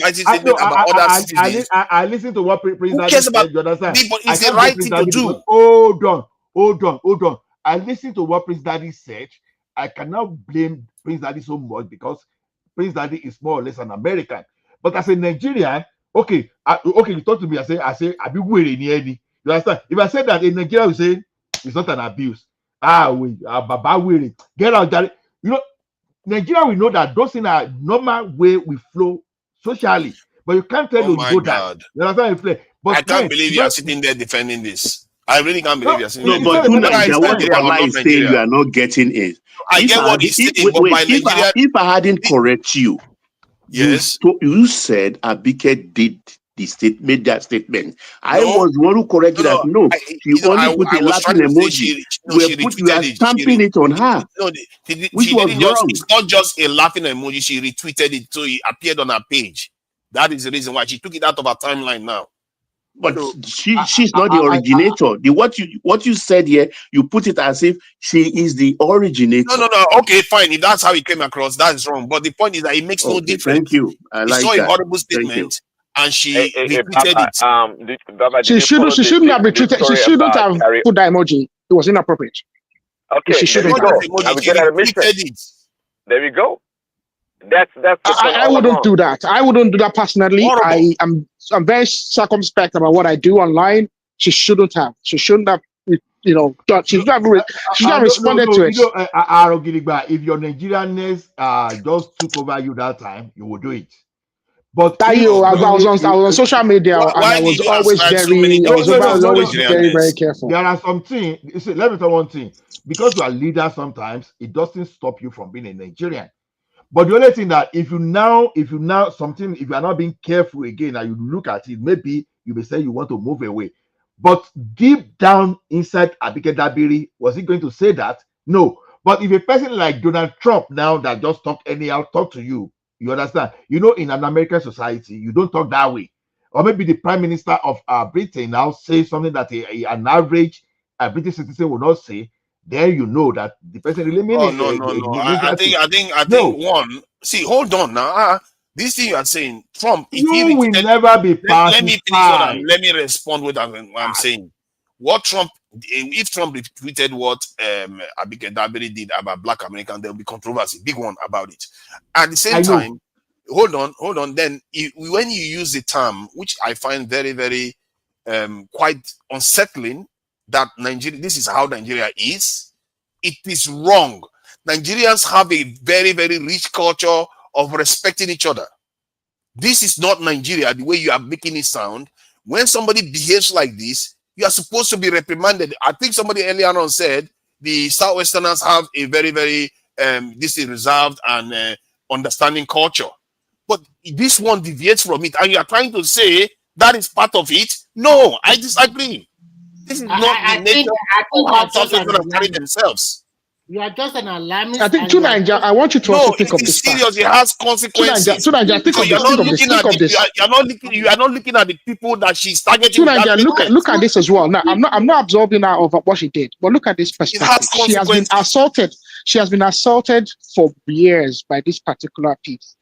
And I think also it might just be a situation where someone else makes it passes some insults to them, and she takes amusement from Tell it, me and why that is what you saw. Tell me why she was assaulted. Tell me. Because they've been targeting her unfairly, and accusing her of being unkind, and she's been. I mean, this woman is breaking her Why? bones. Why? I don't know, she has because been we see on making this this kind forum of that some people are statements. just unreasonable. It's See, do possible you that want some me to people try are to pull out unreasonable. some of her statements? She has made so many incendiary statements. Sorry.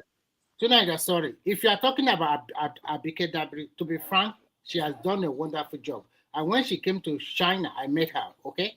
So she has helped tons of Nigeria, hundreds of Nigeria in difficulties. And sometimes as the Nido, he's the coordinator of Nigeria in the diaspora or something like that. Even if she make a simple statement or maybe a small mistake, you to Nigeria, you have been an alarmist about it. You have been on this case for more than 1 year now. You continue to repeat it. What are you going to gain from it? It's not easy to be a public servant. No, let me finish. It's not easy to be a public servant. You know, this woman travel. Let me give you an example. As a Nigerian, if you go to some countries and you see your fellow Nigerians in jails because of various crime or something like that, and you are there for their help, to help them out, she's human. The job she's doing is even more difficult to me because some Nigerians don't know the law of that country, and some of our guys too, they are committing various crimes all around the world. She's in charge. Remy, you're taking us a different route. Nobody disputing No. a great No, work. what I'm trying to say. Hold on, and work is well documented. She does very well. What Nobody's I'm trying to disputing that. say. Let me finish. I'll finish and then you talk. What I'm trying to say is that if she did something wrong by the emoji you guys are talking about, or she uttered a single statement and it's not good enough, I think it does not warrant you to be fixated on it for so long she can, the worst she can do is to resign or maybe tell her an apology. But you cannot take away all the good job she has been doing over the years. I rest my case here. Thank you.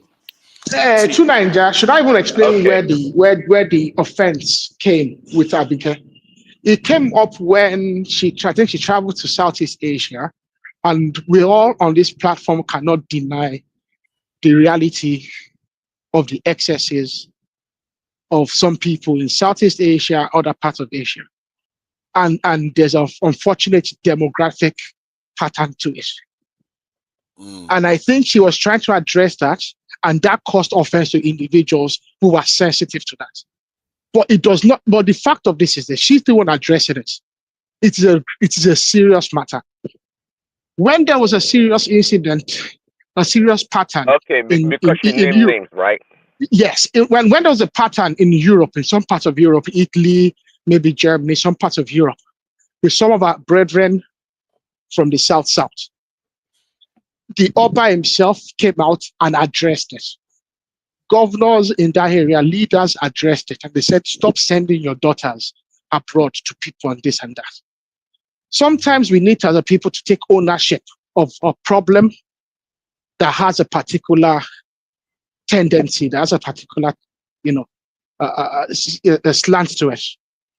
If a great majority of our people are committing a type of crime or engaged in a type of some types of activities that are unbecoming, we should address it and take ownership of it. Okay, I hear what you're saying. If elders are committing crimes, Fulani people should take ownership of it. If Yoruba people are committing crimes, frauds, or whatever, our people should take ownership of it and resolve it. And an individual that highlights the problem should not become our enemy because we want to be defensive and protective. It helps nobody. It will not help the several people in the Southeast Asia jails who are facing death sentence. Mike. So that's just a reality. Let me say this. Hold on. Let me finish one. Let me respond. Let me respond, Jare. Let me respond to what he just said. Let me respond to what he just said. See, what you are saying that she should call out a group within the country. If you want to do that, there is a way. No. I did not say that. I didn't say that. I'm not talking about Abike Jabiri. But because what she did wasn't itself wrong morally at the time. Essentially, by saying there's a tendency, there's a particular unfortunate. Me again, I started talking again. Sorry. Apologies. Go on. So my point is that she goes out, and the way she responds to issues that involve people from other groups, and she tries to highlight them as they are the problem in the country. When if you look at the data, which is also wrong. If you look at the data, like Hush Puppy now, I don't know whether he's from the Southeast. I don't know. I don't think he is. Most of the so-called. Hold on. Let me finish now. Calm down. See, my point is that you have to be objective in this life, and even when you are, because remember, you are representing the nation. Technically, you should be the representative of the nation. Every group, whatever because there has to be a group that is a little bit more overrepresented in certain areas, but you don't keep flagging them up as if they are the only problem in the country.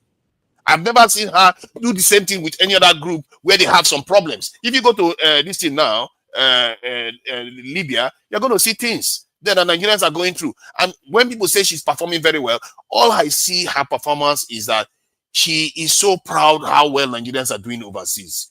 She's not that proud to bring them back. You don't know anything. Just for father, you don't know anything. I'm telling you, she's basically Madam Tinubu that sells our people overseas. You never step out of England. To Nigeria, when Abike started, in fact, she was very particular about young girls being trafficked to Europe.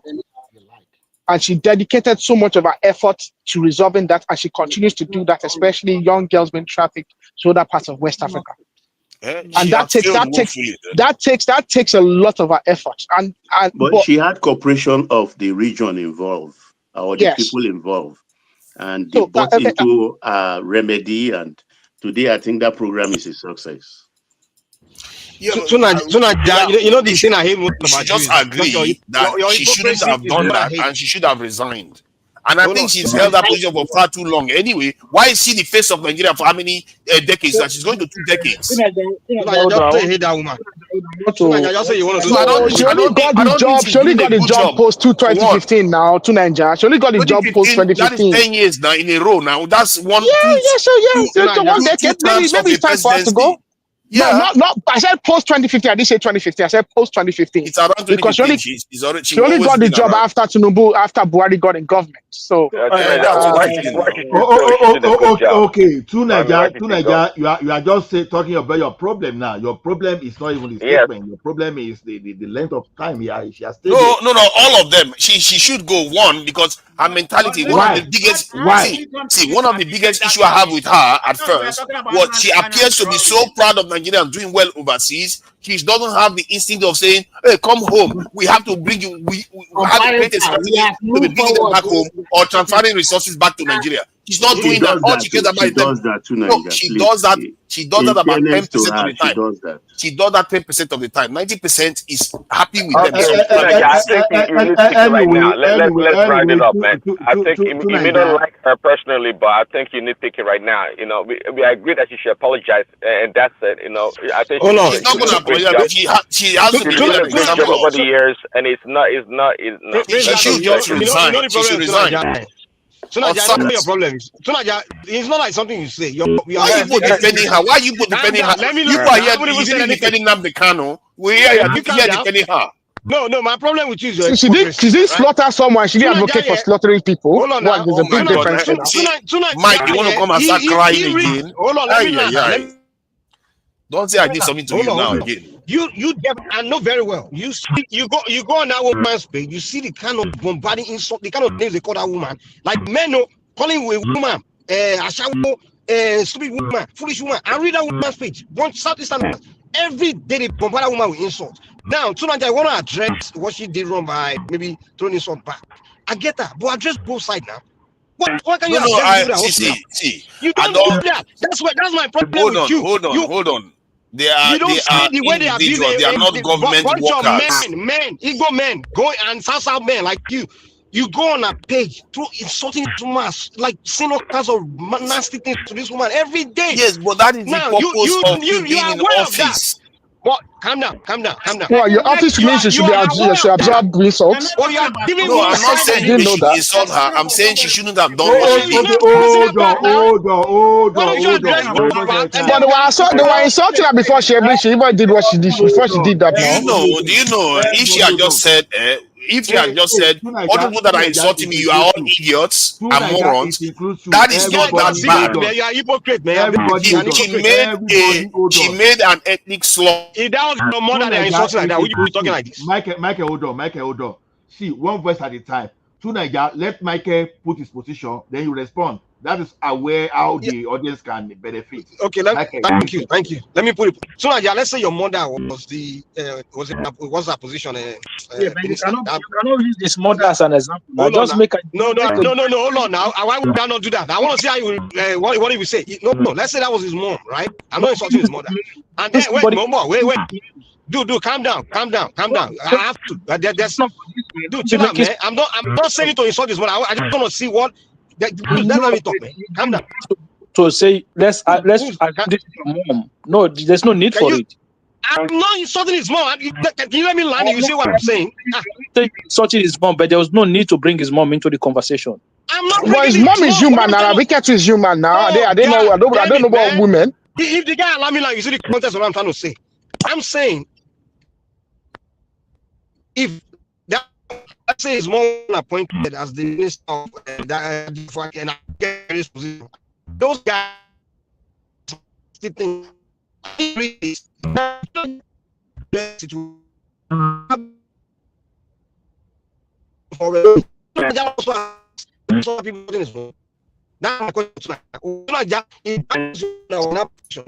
it me or I can't hear him? Your voice is breaking. And if you would have came here today to address the question, the way you address it. Mike, your voice is breaking.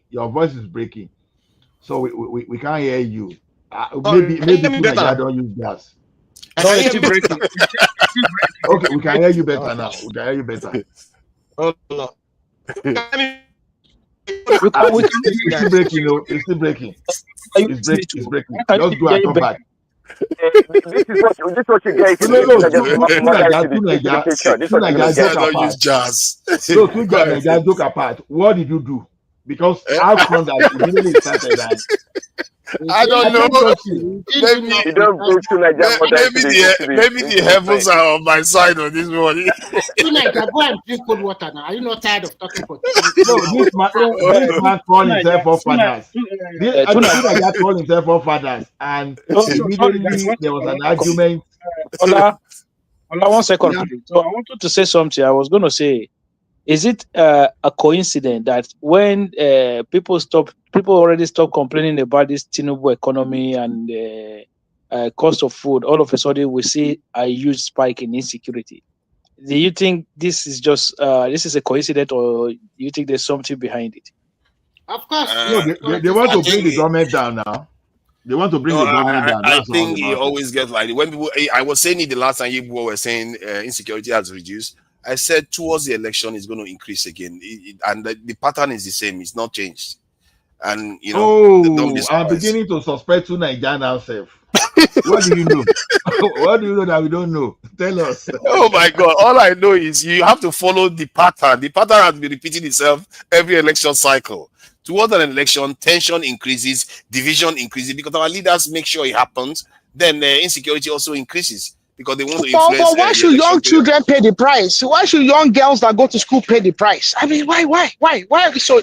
That is what happens now. Because Nigerians are wicked liars. That's what Nigerians are. Better, Mike. We can hear you better. So did they go after the politicians that have police officers and army guarding them, or the vulnerable little girls? Tell me which one. Of course, the vulnerable. Why? Okay, why? There you go. Well, it's horrible. I agree. They need wives now. It's not like terrorists are very good at toasting women, so they have to go out. I was putting a question to you. I want you to answer that question. I think the expectation was that the economy will not get better anytime soon. We can hear you, Mike. We can hear you, Mike. We can hear you. So I want you to answer this question. If I think Abikadabi was your mom, right? I said that was your mom, right? And then you go on a social media page and you see a bunch of men, Igbo men, calling out nasty, all sort of names. Like, I don't want to repeat those things, right?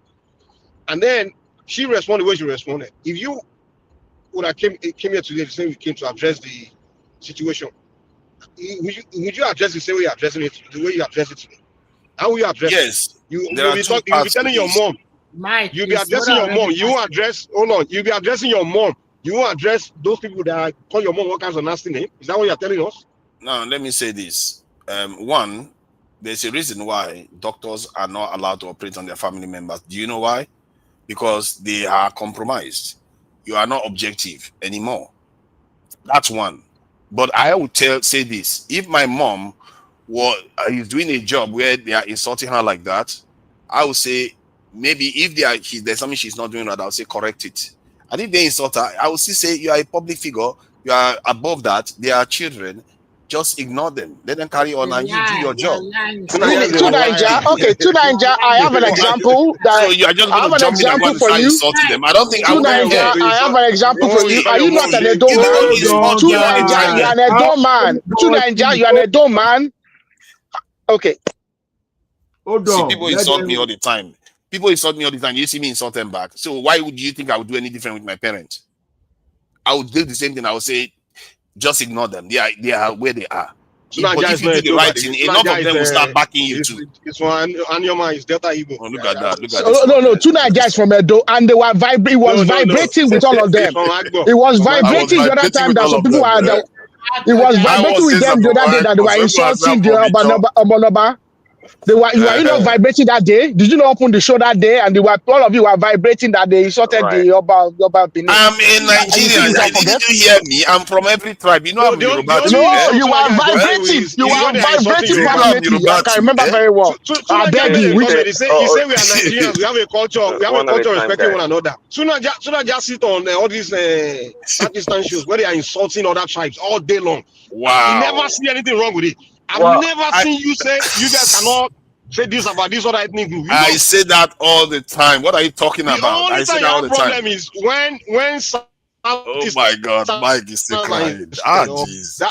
Why the only time you see something wrong with Nigeria insulting on each other. Mike's question is like religion. When people insult Jesus Christ, I can care less, but not so much for other religions. If you insult their prophet or their religion, they'll pie you.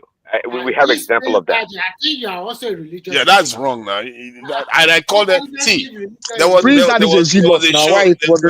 live stream that I did about.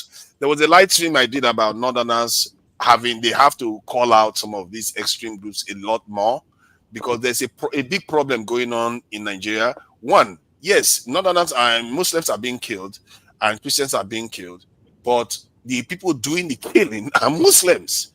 And the mumu thing about it is that because they are the bandits now. How many Christian bandits have you seen? Can you say a recent video that goes viral recently, maybe 2 or 3 days ago, that some people dressed like Fulani and they are not Fulani people? Okay, if you can share the video, that would be useful to have too. Why should I share it? Are you not? Who is this guy? Who is this? This is Remy, isn't it? Troublemaker. I wish he was Simba, but it's okay. We can't be perfect. It's all right. You would even share video. You claim to have evidence of something. No evidence. You can't even share. I've seen that video as well. It's a bit suspect. Exactly. It's a suspect video. That's why he's not showing it now. No, it's suspect because those guys are evidently not Fulani. Or they have not done any major stuff. I think that's probably a ruse. That's a distraction. I don't believe that unless we can officially identify that those terrorists were not Fulanis or from the north. So there are just a bunch of lads. There were a bunch of lads in some bush. They had their face fully covered, which is unusual. And they were speaking Hausa. They were speaking Hausa, and the tone was just. It was just like Which event are you discussing? Which event are you? It's one video. It's actually I came across it this morning. Kwara, right? No, not in Kwara. No, not in Kwara. It was just some like 4 boys. They were in some bush. They didn't catch those guys. There's just 4 boys. They were videoing themselves speaking Hausa, saying that they are going to go and fire Christians and just making incendiary, evidently intentionally incendiary statements. But what is much more present is actually the fact that you can tell that they're evil guys. It's just like it's just evident, they were, they were just. They might just be catching cruise, to be frank, but it is what it is. Okay, I didn't see that video, but I can expect a whole sort of shenanigans to happen online and people trying to deceive. Round around their neck, heavy machine guns like this, something like that. Obviously, they might be banditry or terrorism, just want to cause division. But what I'm trying to say is that don't ever think that terrorism in Nigeria is being carried out by Fulani alone. I mean, maybe of course not. Boko Haram is hardly Fulani even. So it's coming. But the point is that they are Muslims. No, Remy. No. Let's hear Remy very well because see, Remy, this is one of those things some of us do that I don't like. We try to diffuse something. Now, what terrorism? He's probably Muslim. Hold on. Let's find out. Is Remy Muslim? Wait. We know that terrorism in Borno, they are Kanuri. Yes. Then we know that we know the banditry. You understand? In the other part of the northwest, northeast, and majorly Fulani. We know the one that are happening in Benue. Hold on. Wait. We know that the one that's happening in Benue, Taraba, and Plateau are Fulanis. So what exactly are you trying to do? Let me break it down for you so that we don't talk too much. I don't like talking for a long time. For example, look at the governor of Anambra State. Soludo said all the kidnapping, all the whatever that is taking place in that place are majorly 90% of those people are from the south. Then you mention go to southeast. Don't just I don't want you to confuse. You have this skill of confusing everything. You know why I won't take this into from So you, do you want me to because talk on we are it? speaking now, and we have international communities that are trying to help us with whatever they want to help us with. I'm not talking of Trump this time around. It's not good to confuse this thing. I'm We not know. confusing Hold anything. on, oh, hold on, oh, hold on, oh. We know that those people creating problems in Are certain you a regions. village headmaster or a principal? No. Because sometimes we will be talking of kidnapping, and we Somebody say, needs to maybe teach we have something from Remy a some from lesson. Agriculture. I don't want all those kind of wrong narratives. Because you But know, that's- do you listen to what I said? You just jump on me like that. we are just diverting. I don't want you to use your Okay, empathy to we can move divert ahead, the no situation. problem. So you can bring another topic. Mr. Ola, can I address that? Can I address that then? If some Mr. people Remy don't wouldn't. want to. Some people don't want to So, question why Mr. Northerners Ola, let are me quiet. address this with facts. So Okay, it's let me listen to Arogidigba. Oh, yeah, please go so ahead. in recent months, we know of Kogi Nasarawa aspect to this kidnapping, especially in that axis. And that is spilling over to other parts of the North Central. So, for instance, some Igalas from Kogi have been cited in this enterprise, because really this is an economic enterprise now. We also have some individuals from Nasarawa, indigenous of Nasarawa, who are not Fulani, uh, who are involved in business. Some incidents in Ekiti and Ondo, some locals, Yorubas as well, have been seen to be providing logistical support to the kidnappers, and they are actually active participants in the enterprise. Some months ago, there was at least a number of individuals who are caught transporting logistical support, firearms, ammunition. There was a guy caught transporting food and whatnot for bandits and kidnappers. Well, the name would suggest that it's from the southeast. So to be frank, now the vast majority of the kidnappers and bandits, the guys doing the deeds, I would say are absolutely Fulani. But the reality of it is, I don't think many of them can really do the jobs they are doing without the tacit support of individuals who are interested in making money. We shouldn't forget the reality of it. The reason those girls were kidnapped. Okay, I got your point. See, But let they me have tell you. changed the topic though. The point I No, was making, they completely related. hold on, bros. It's a money-making enterprise, and everybody's involved. Hold on. I don't think there's anybody here that didn't pass through statistics. Now, you have two things. How to lie Remy without didn't. What are you statistics. talking about? Hold on. It's very We have how obvious Remy to didn't. hold on now. We have how to lie with statistics, and now to tell the truth in statistics to take a critical decision. If you want to lie with statistics, sometimes you concentrate on the outliers and you start emphasizing on outliers. Everybody knows that when you want to tackle an issue, you face the major distribution. That once it's at least 66% upward, you look at it that because something that is very significant. If Fulanis are more than 66% of those people contributing this thing, you don't have business in focusing on the minors. When you want to focus on the minors, then you are causing distortion. That's exactly what we do. But all of them are terrorists now. All of them should buy now. Just hold on. We know there was a time they were kidnapping in the south, a fact. We know there was a time they were kidnapping in the southeast, fact. You understand? We are looking at what is happening currently. Who are those people creating problem in northeast, in northwest, in north central? You understand? Who are those people?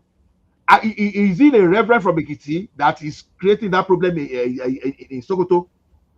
I mean, also, you want to tell me that it's someone from Southeast that went and carried 25 girls from Emaka? Are you telling me they are the one that went to the Niger to carry children?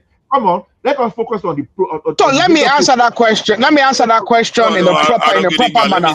No, you've already Let me spoken. just give one statement. I'll just give a quick praise. No, you've already had your I won't say. dwell. No. I won't dwell on it. I won't dwell on it. No, let me speak. Let me speak. Because if you've spoken, let's try to do turn by turn.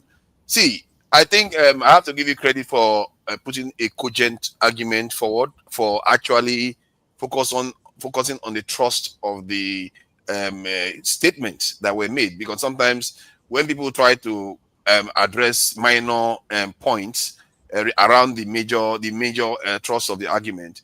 They are trying to minimize it. That's the whole point.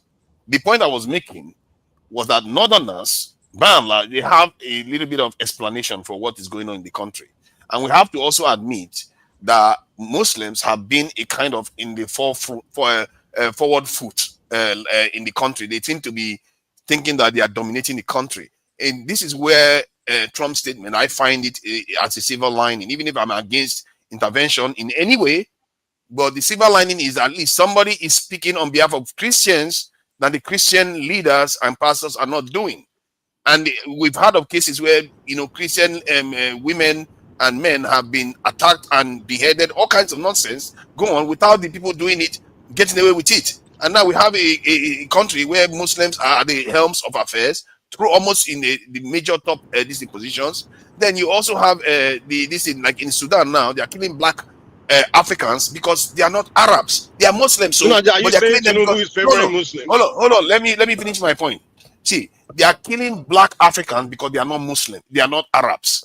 Those black Africans they are killing, they are already Muslims. That's not true. The two generals that are fighting each other, they are both Arabs, man. Come on. Yeah, hold on, but they are killing. You are not hearing what I'm saying. While they are fighting this war, they are killing black Africans. The reason why they are doing this is because they are not Arabs. There's a genocide going there. It's been going on for a long, long time. And how because can you of say that, through fighting, they are killing let me finish what I'm saying. So that's Northern Sudan, not Sudan. There's Southern Sudan and there's Sudan. Yes, South Sudan. This is not Sudan. I'm saying that country was once 100% African. Today is 70% Arab. I'm sharing it so that you truly understand what is actually going on. Sudan or South Sudan? Those are two different countries now. Sudan, not South Sudan. Sudan. Okay. Yes. Okay. Sudan was once 100% African.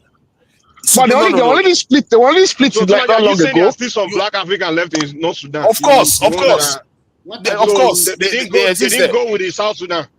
Yes. Let me say this. Yeah, because they are black Africans. You forgot. See, my point is that Sudan, as we know it, is mainly Christian. Yes, South Sudan. But that was the nation of Garang. See, let me try to get this information through because I think there's a little bit of confusion, especially. See, North Sudan was 100% African. But the genocide, yes, you didn't know. They were mostly Africans. So over time, they've eroded them so much that they are now 70% Arabs. And even these little Africans that are remaining, they are still killing them as we speak. And they are Muslims. Killing Muslims because they are not Arabs.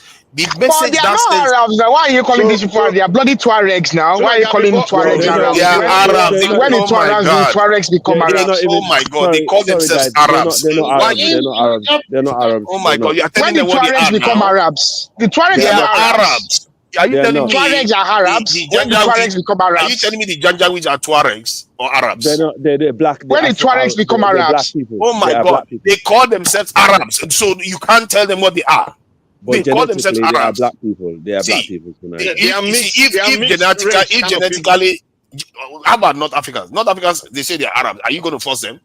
They are Tuaregs are not. You know, Tuaregs are not like Egyptians. You think they're like Moroccans? See, they've not even allowed me get to the real point that I'm making. Because they keep interrupting. Calm down now. I'm trying to get to I'm asking you a question so we can understand you. Let me ask you. So the Arabians, are you saying that those mixed people, like the two generals that are fighting right now, those guys, are they the ones you're calling Arab because they call themselves those mixed race people? Okay, so that's what I'm trying to understand because some people are thinking you're talking about the Arab of the one with the complexion of the Libyans and the Tunisians. You understand? Because those ones are pure Arabs, right? They are not those ones are going to come. These are Tuaregs now. They are not Africans now.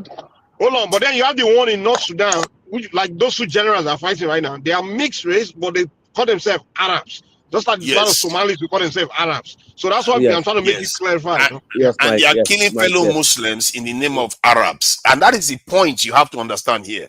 They are killing Muslims, not Christians, Muslims, because they are not Arabs.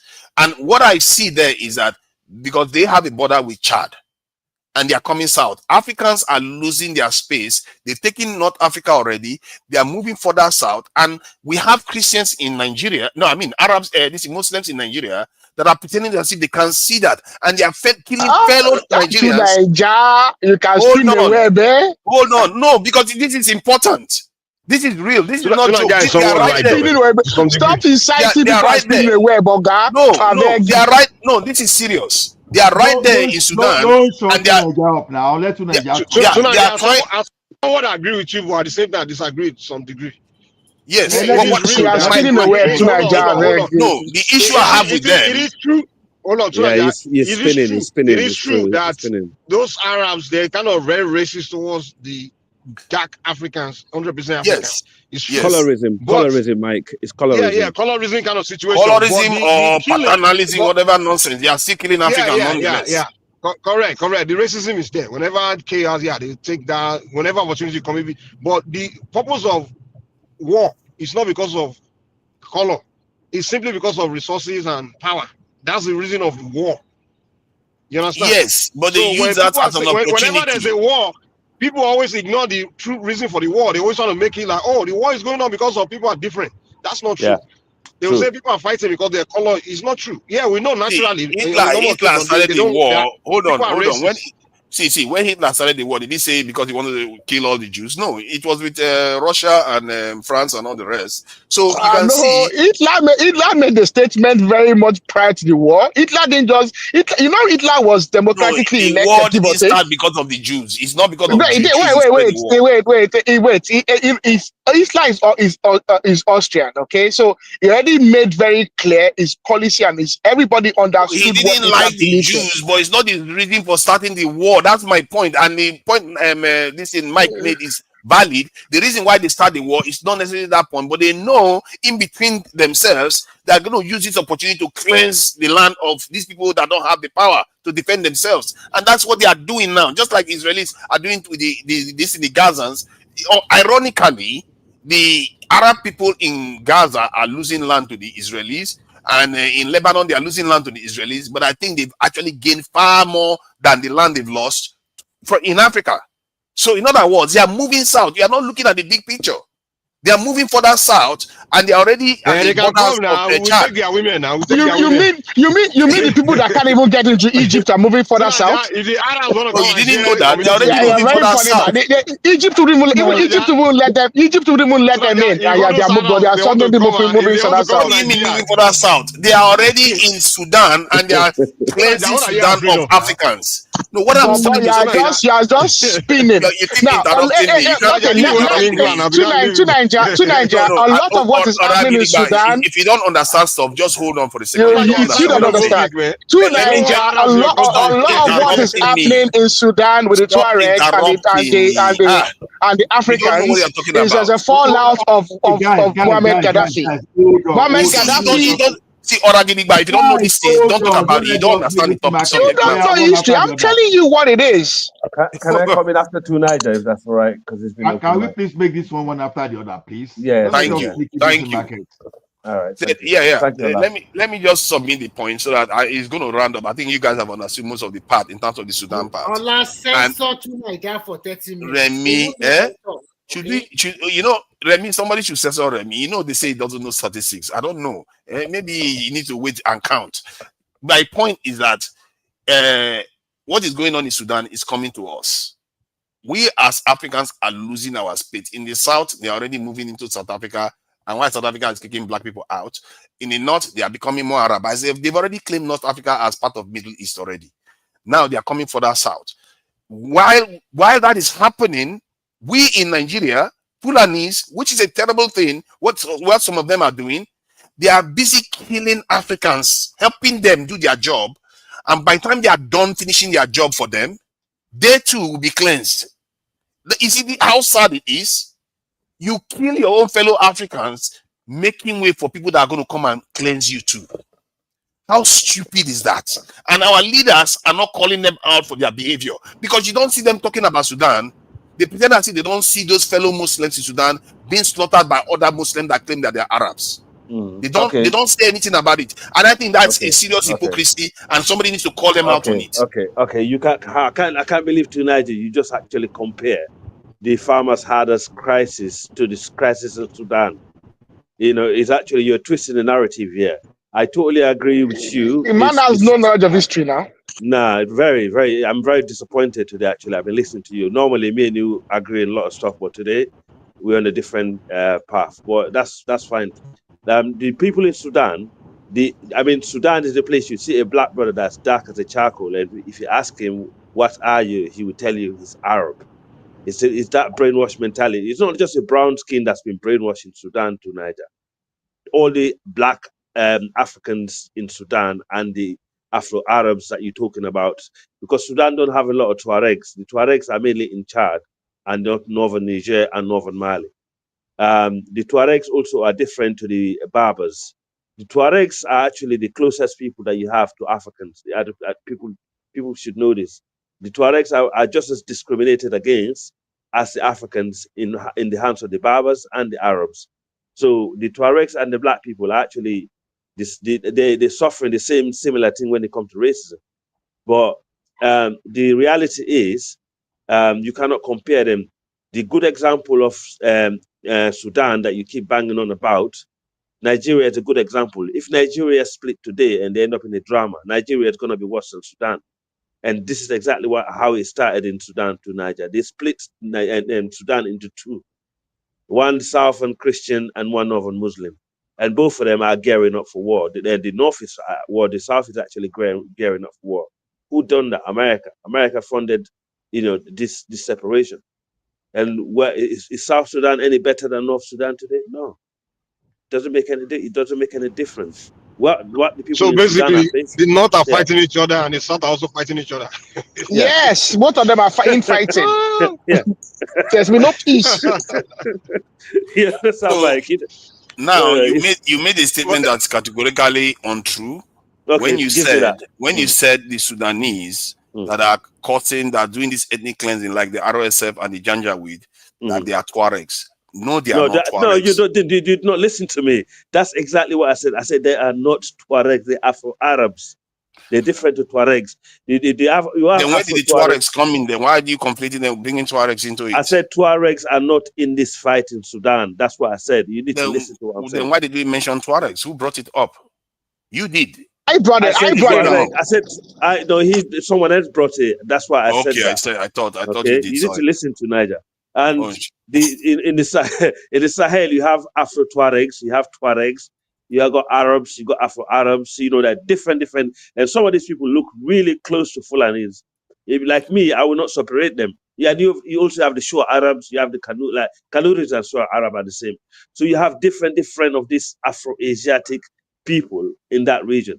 And so what does it matter? Yeah, they're all Africans. They're all African killing each other. They're no outsiders coming in. Oh my God. Okay, now let me clarify this. You see, this is the kind of dangerous mindset that finishes us. No, but I'm not saying they are all Africans. Yeah, of course, if you can call them Africans all you want, but they are doing what they are doing because they see themselves as Arabs. They are the type of people. That's exactly what I said to you. I said to you, you see a black man in Sudan, dark as a charcoal, and he will call himself Arab, which is wrong.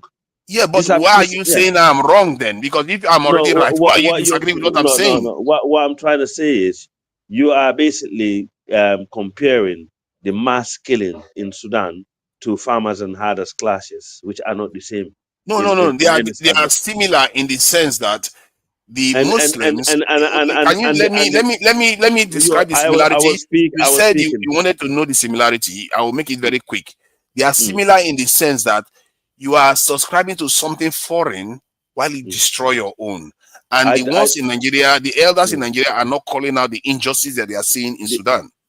Is there any evidence to show the farmers had a crisis is to do to help the Arabs or Islam? It's not. It's to do with resources. They're two different things. They are doing it to help Islam too. That's why they target Christians sometimes. That's a propaganda. That's propaganda. You see, that's the nonsense again. The ISWAP, Lakurawa, Boko Haram. These are the groups that's Islamic groups. Are you arguing against them or are you telling them what they are? They have said what they want to do. They told you. They go on Christmas Day to attack Christians. You think they are joking around? I am not here, to go around the bush. But all I'm trying to say is they have said they are attacking Christians because they want them out. The herders and farmers classes is different to the Boko Haram crisis. You know that better than me. And also is different to the ISWAP crisis, which is all over the Sahel. And also, I mean, but they have something in common, don't you think?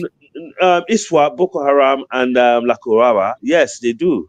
They do have one they thing all in have common. something in common. Yeah, so I they have agree. not just one. They have quite a few things in common. Yeah, actually. and also these are majority predominantly black kids in the Sahel. Especially the ISWAP and Boko. ISWAP is the most mixed among. That's according to the research. And they are all perpetrating acts that are only weakening us as Africans. They are busy pushing Africans further south. Should I tell you what they have in common? They are poor, they are disgruntled, and they have a lot of time on their hands. Yes, that's the reality. They are instruments of foreign interests. The leader of Boko Haram had a degree in chemical engineering. I didn't even know that until recently. Tonight, want to make everything about race. Your man Yusuf, the guy that was killed. Love each other. That Yusuf guy that was killed, he had a degree in chemical engineering. It is about race now. You see, it's only Africans that don't see that. No, Tunaja, let me finish. It's about money and power, man. This world we live in. Yeah, it's power. Money is a secondary aspect. Tunaja, let me finish. As little as United Arab Emirates is, bro, they have managed to work with the Russians to actually quietly disturb the Middle East, the North African region. And UAE is behind this. Egypt and UAE is behind the Janjaweed movement. UAE is putting guns into the hands of that general in Libya. Yes. So that I can move the guns to Yemen. How do you think? And the Saudi Arabians are involved in Yemen as well. They are giving him money, giving him rockets, giving him everything he needs. Absolutely. What does he do in exchange? So tonight, what does he do in exchange? What does he do in exchange? He's actually bringing gold, diamond, and oil and bringing 100%. It to the black market in UAE. Right. Which is diabolical. This is my point. Right. So what's the interest? Because he's a good Muslim, the man can probably he can't even say his prayers if you told him to say his prayers. Thank but you. He knows one thing. He knows one thing very well: the power of the green. The power of that green. In the end, they are clearing Africans out. Can you hold on? In the end, they are clearing Africans out, and the Northerners are not calling them out on it. No, they are not calling them out. You're cutting me off when you already spoke wholly. I just got in here. Then don't keep changing the direction I'm talking. I'm saying the Northerners, the Northern elites that are Muslims should be calling all these things out. I have seen the Sultan calling. Or maybe they are not calling it because. No, but they have because they see that it's about. They are talking. They didn't talk about Sudan. They didn't talk about Sudan. They have, and in fact, when the war in Sudan started, do you have any evidence of Northern leaders condemning what they are doing to fellow black Muslims in Sudan? When they have done so many things, trust me, I've seen even in Nigeria. I've not seen it. I've not seen them once say one word about Sudan. You're not part of the group. You don't follow them. You don't actually know what's going on. If I can't hear it, then they are not saying anything. Okay. Anyway, the situation in Sudan is very difficult. The reason why it's very difficult is because of the people of Sudan themselves. I'm going to be honest with you. And also they have regional problems in Sudan that you can actually trace in Nigeria today before all this problem. So it is a difficult one for outsiders to go in. I know what you're thinking. You're thinking is because of Islam is coming, they're trying to wipe out every black person so they can replace them with Arabs and so on. I mean, to Niger, Mauritania that you see today, is these people, if they want to come in, I want to take over the place. They're not going to be doing it. They're going to come in force. That's how. This is what we fought against over the centuries. These people came in with full force times and times in Africa and built forts and disturb our people. Don't forget the Arab people, as we know, they are our oldest and the longest oppressors in the world history. But we managed to deal with them before Gaddafi was killed, as my brother was trying to point out to you earlier, but you're ignoring it. What is your point? To ignore what is going on?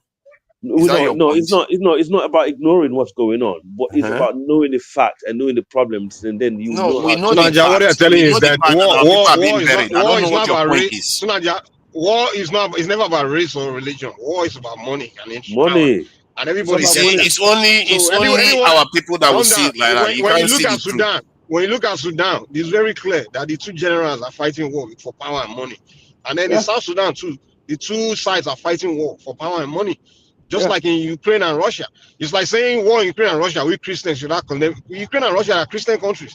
You should not say, oh, it's about They are all the same people. No, it's about power, Russia man. started in Ukraine. Exactly. Okay. Modern Russia is presently in the territory of Ukraine. What the place where the homeland of the let me add something, just in case you are Russian person is currently in Ukraine. So they are the same people. They have the same teeth and kin. Let me add something, just in case you are confused. The only side I agree to Niger is that they are racist, the Arabs, and they have hidden agendas. We know. Yeah. Okay, and everybody hates blacks, man. Even we are blacks. Let me address the point. Let me address the point that Mike made. A lighter skin tribe. They try to have more light skinned people. They hate to try to have. Let me address the point, Mike. Let me just address the point, Mike. Maybe before I forget, when you said that, more yellow people. They hate. Hold on now. When you said that it doesn't have anything to do with race, you see, let's say it doesn't have anything to do with race. Assume it has something to do with the fact that they are getting rid of these people because they are not Arabs, and if they are coming towards you, you should be prepared. It's like somebody is attacking people that are not one of them, and you are standing in the way, and you are pretending as if because it doesn't have anything to do with you. No, it does have something to do with us. But they may not see it as race.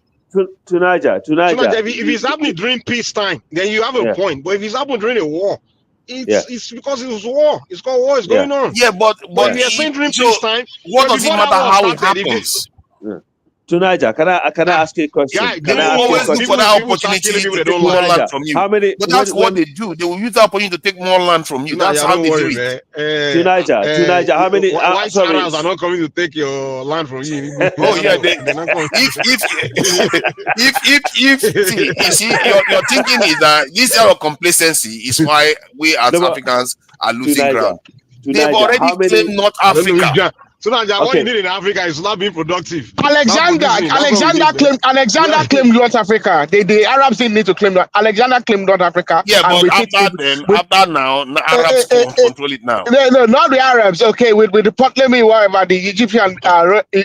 Alexander claimed North Africa, and that's that. Okay, Egypt is gone. So many empires claim North Africa, and the last one is Arab. When you say North Africa, they're all not the same. You see, the Moroccans is our people that brought the Moroccans where they are today. Moroccans are actually different. People don't understand this. Moroccans are the closest to Black Africa. Moroccans are actually white slaves. No, I'm just saying Moroccans are white slaves who were brought to Africa from all over the world. And also the runaway. That is so ridiculous. Yeah, I know. And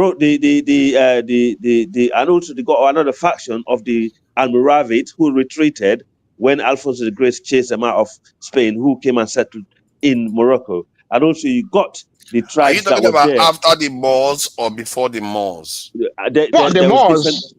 Different times of the Moors. And Moroccans, that's why they call them Moroccan, because they're Moors. And Mauritania. They're different to the Algerians. They went and colonized Europe for 800 years. No. They're different genetically, slightly different to the Algerians. The Algerians are Phoenicians.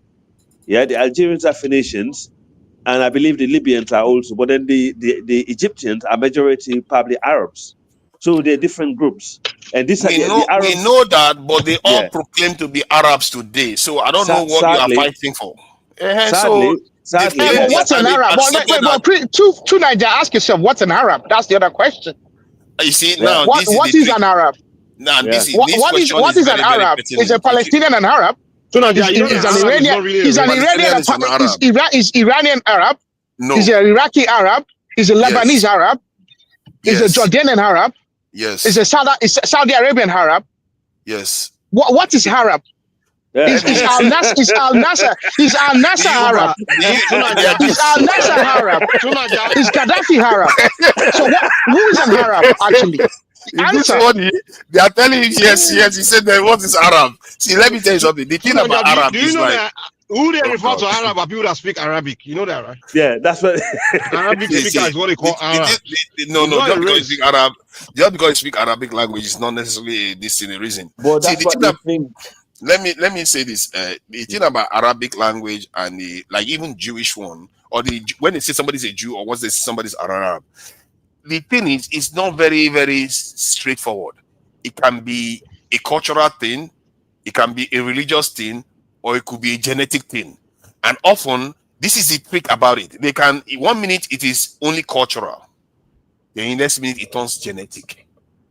And before you know it, they are there. So that's what makes it insidious. No, tonight we all know when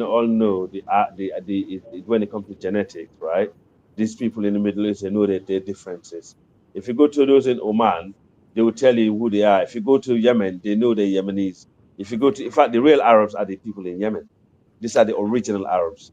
All the others are different group of different people that were brought there. Genghis Khan brought them along. All of them. The Silk Road. The Silk Road brought up all sorts of different people into that region. What makes you think Yorubas are the same people when they decide to join? No. I'm a proud man from Ile-Ife. I'm a proud man from Ile-Ife. And Ola is from Ekiti, and he's my kinsman, and we are the same people. Let us leave it at that. Tonight, you can't compare people that have been together thousands of years. Africa, hold on. Hold on. See, the people you are referring to in those regions, they see themselves as Arab. There are implications to it. And besides, they have genetic link. They have been there for decades. They have genetic spread. They have genetic spread. Not that much genetic spread. People that are from the Levant is clear. Their genetic these markers are clear for anybody to see. So one, they have genetic link. Yeah. It's not every nation that is Arab. Like Turkey is not Arab. Iran is not Arab. Guess what they are? These people were once superpowers. The only major superpower in the past that became Arabite is Egypt. The rest are not. That's why most of the Arabs came to Egypt. Yes, but North Africa has been Arabized. Now, when they call MENA, they mean Middle East and North Africa. They've taken it. As a matter of fact, Sudan and Somalia. Why are you generalizing North Africa to Niger? Why are you generalizing North Africa? Because my point is that they have been let me just tell you why you're wrong.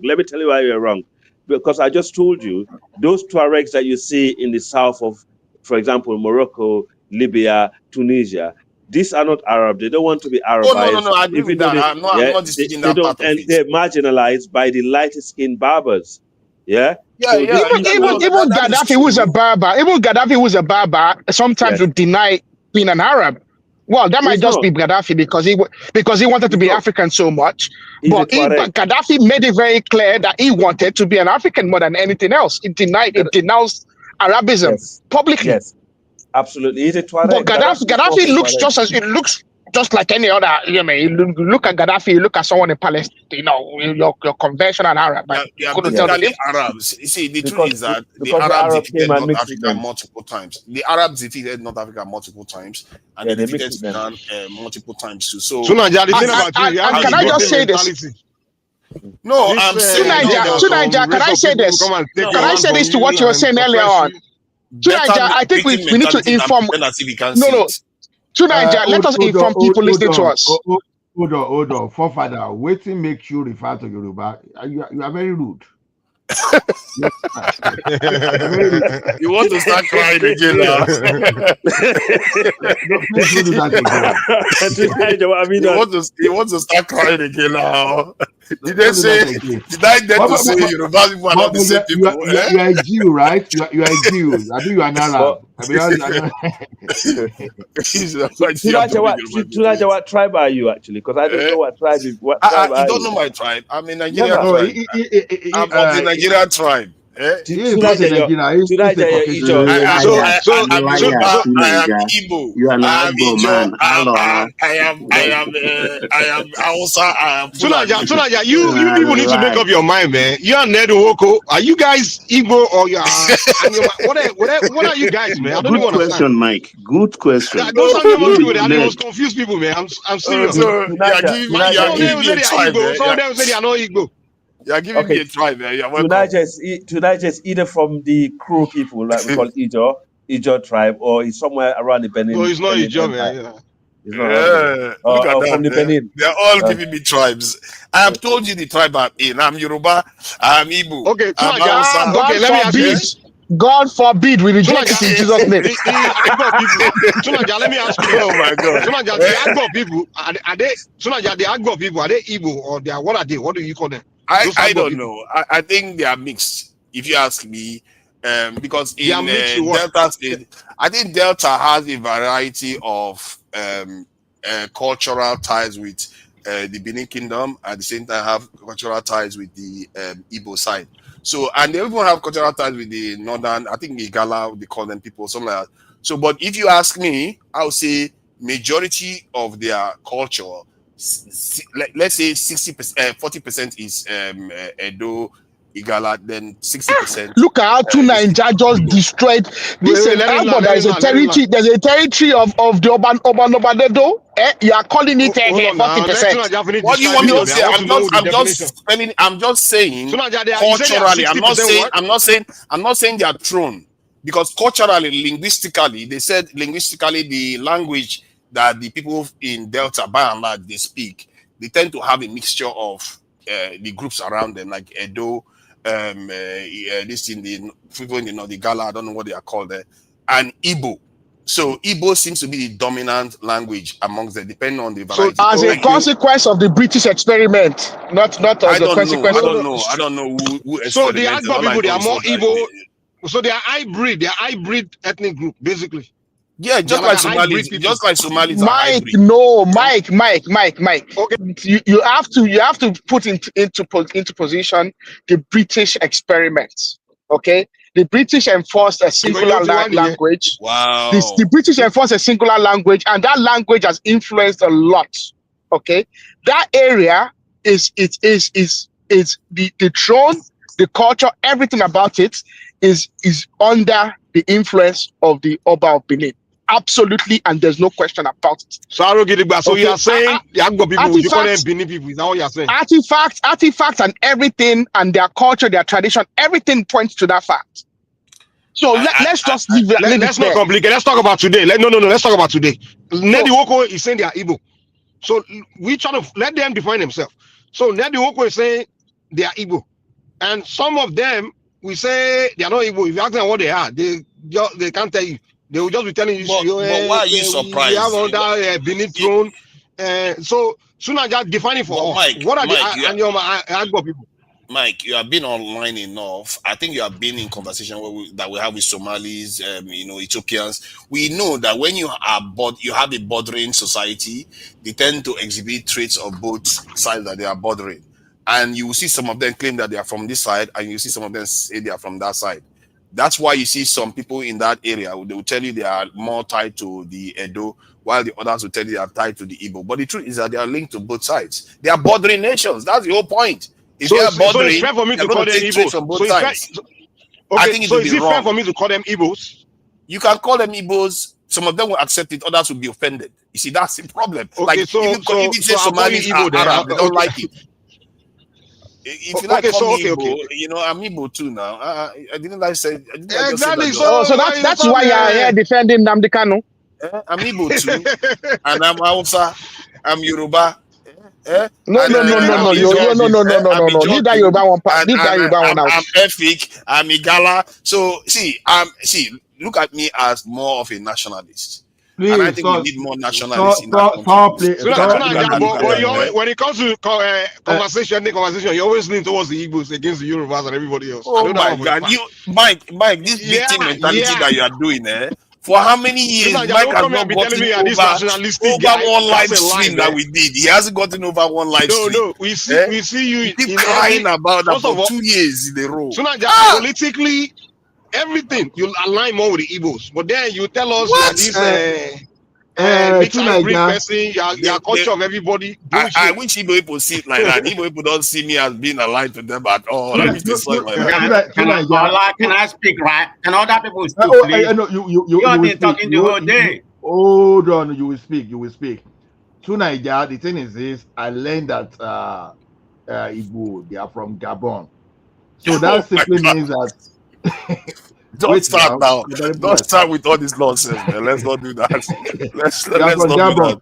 So at the end of the day, my evaluation is this: you are not in behavior, in everything. You are not different from Fulani. You understand? You guys, you are a Spartanist. But to be fair though, the Igbos are quite a unique people. Let me just say something about the Igbos. No, but they are not different from Fulani. No, let me say something about Igbos. They are not primitive like some of the Fulani that are carrying. The thing about I see in Igbos is that they seem to be quite unique among the Nigerian groups. What you Because notice they are about them is foreigners. that They are no, foreigners like Fulani too. let me We say know. something. Let me say something. Their culture, if you look at all the culture that existed before now, they have kingly cultures, conquering cultures where you have one king dominated everything. But the Igbo people, they buck that trend. They have what they call this priestly culture where you have the Henry, whereby the Henry doesn't dominate. He's not like a king. He's just a priestly king. And the Igbo people exist in a kind of state where, what they call more Henry like a is a gala communal now. What are you this talking thing. about? Let's not go into that. They have this What do kind you mean of let's not go into? the reason why it is different. Igala has a king. He has a monarch culture. The Igbos are not the same. So I don't know why people confuse that a lot. It's very, very different. And it's quite unique. If you are looking at a system that is more representative of the people, where you don't have one over actually that dominating everybody, yeah, the Igbo people have that culture. So it's a very, very fascinating. That's not Maybe that is dominating why. everybody. No, but they have not. This one, they are also not known to wage wars against other tribes in a kind of blood feud. Are you kidding me? Okay, give me an example. What do you call I'm not Biafran sure. war? What is this guy talking about? Oh my God! I'm talking about historically. We are not talking about since Nigeria. I'm talking about historically. When they existed there, when only Because God they were never organized. They and were their never. people are their Hold own masters. I'm telling you, they are not hold like on. that kind of warlike people.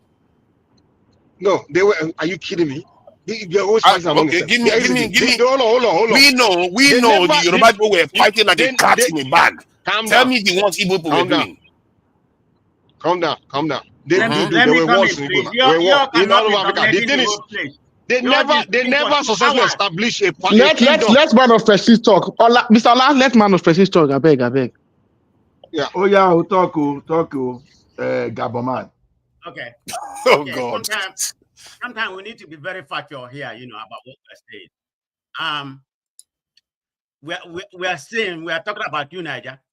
I mean, we have people here, Okay, let me start from beginning. We know what Nigeria is defined for, since they've been independence. It's about tribalism, it's about religiosity, it's about, ethnicity. That's the definition of Nigeria. You can't argue that fact. So some people come in here that some people identify themselves with Igbo. That's normal. Matoski is from Edo State. Doesn't he identify himself as a Yoruba? What's wrong with that? You can identify any way you want to be. Even if the people you align with, Osimhen, the greatest Nigerian footballer, of course, they didn't even qualify for World Cup. That's another story. A country like Cape Verde, a very small country, not up 500,000. They even qualify for World Cup. Haiti qualified for World Cup. Osimhen, greatest Nigerian footballer. When did you start watching football? Of Nigerian downfall in all ramifications, Nigeria has been failing. Well, apart from Yekini, okay, let me put it in context. Really? Why you put Samo Paraji? Why you put Samo Paraji? Why you put mathematical Shegun Odegbami? Let's not go into football again. No, let's not go into football right now. But I was making a narrative. Yekini had more athletes than Odegbami. What are you talking about? You don't. So why did you call Osimhen the greatest in that case? You said let's not go to football, and you went back to football. Wow! Can you let the guy finish his statement, please? So let's move on. It's not about football. I was just using that as an analogy. This man knows something about Odegbami now. Hold on now. I just use that as an analogy how Nigeria has fallen in recent years. We have plateaued. We are not doing anything. We are just regressing. But having said that, people are talking about the origin of Nigeria. The Nob are the first indigenous of Nigeria. They migrated here in the year 18,000, followed by the which one? Which tribe is that? The Nob, N-O-P-N-O-K. Okay. Culture, the Nok culture. Yes.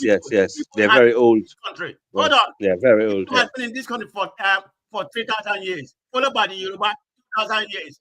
So don't come here and make that the Southeast are not even in the But job. Nigeria is Oga, 114. there's nothing like followed by Yoruba, followed by Ife people. Actually, Ife, make it that's not precise. accurate. Linguistically, it's been Well, found that the Ijaws are the oldest group in Nigeria. Linguistically, Exactly, correct. To Nigeria, the Jaws are the oldest. That's the Thank you. truth. Yeah, I don't know to why. Nigeria, you are very correct. To Niger, do you know what? It's the only ethnic group that you have in Nigeria that we have in Sierra Leone, we have them in Ivory Coast, we have them in Ghana. They just are everywhere. They You know spread why? throughout It's the because coast. of the water. The first man Yes. created has to go through. The source of water is life. Right. So if the creation doesn't start beside water, then how will man survive or evolve? Right. So the Jaws, with their proximity to water, and they are the oldest. I agree with you, Nigeria. They are one of the oldest languages you know in what the Africa, British too. call them? The British call them crew in Sierra Leone. Do you know why? And Liberia. Because they what they did is during slavery, they connived with the white man to actually become the loaders of the slave in the slave ships, so they don't get Really? slaves. So two Nigerian people are ship loaders. Oh, so you see, you see all these enemies of progress. Now you want to put them on. But to Nigeria, you know the surprising thing, the Jaws don't even realize this. But They we don't are realize related this, to that they Niger. don't Don't wear worry, that chip on their shoulder. Similar people. We are similar people actually. You just and us in the far west, we're very close. You know, related genetically actually. Are they not Niger Congo people actually? The Ijos? Yeah, they are Niger Congo. I think all the West Africa to South Africa. They are everywhere. Coast are the original people of Nigeria. So what did you just say?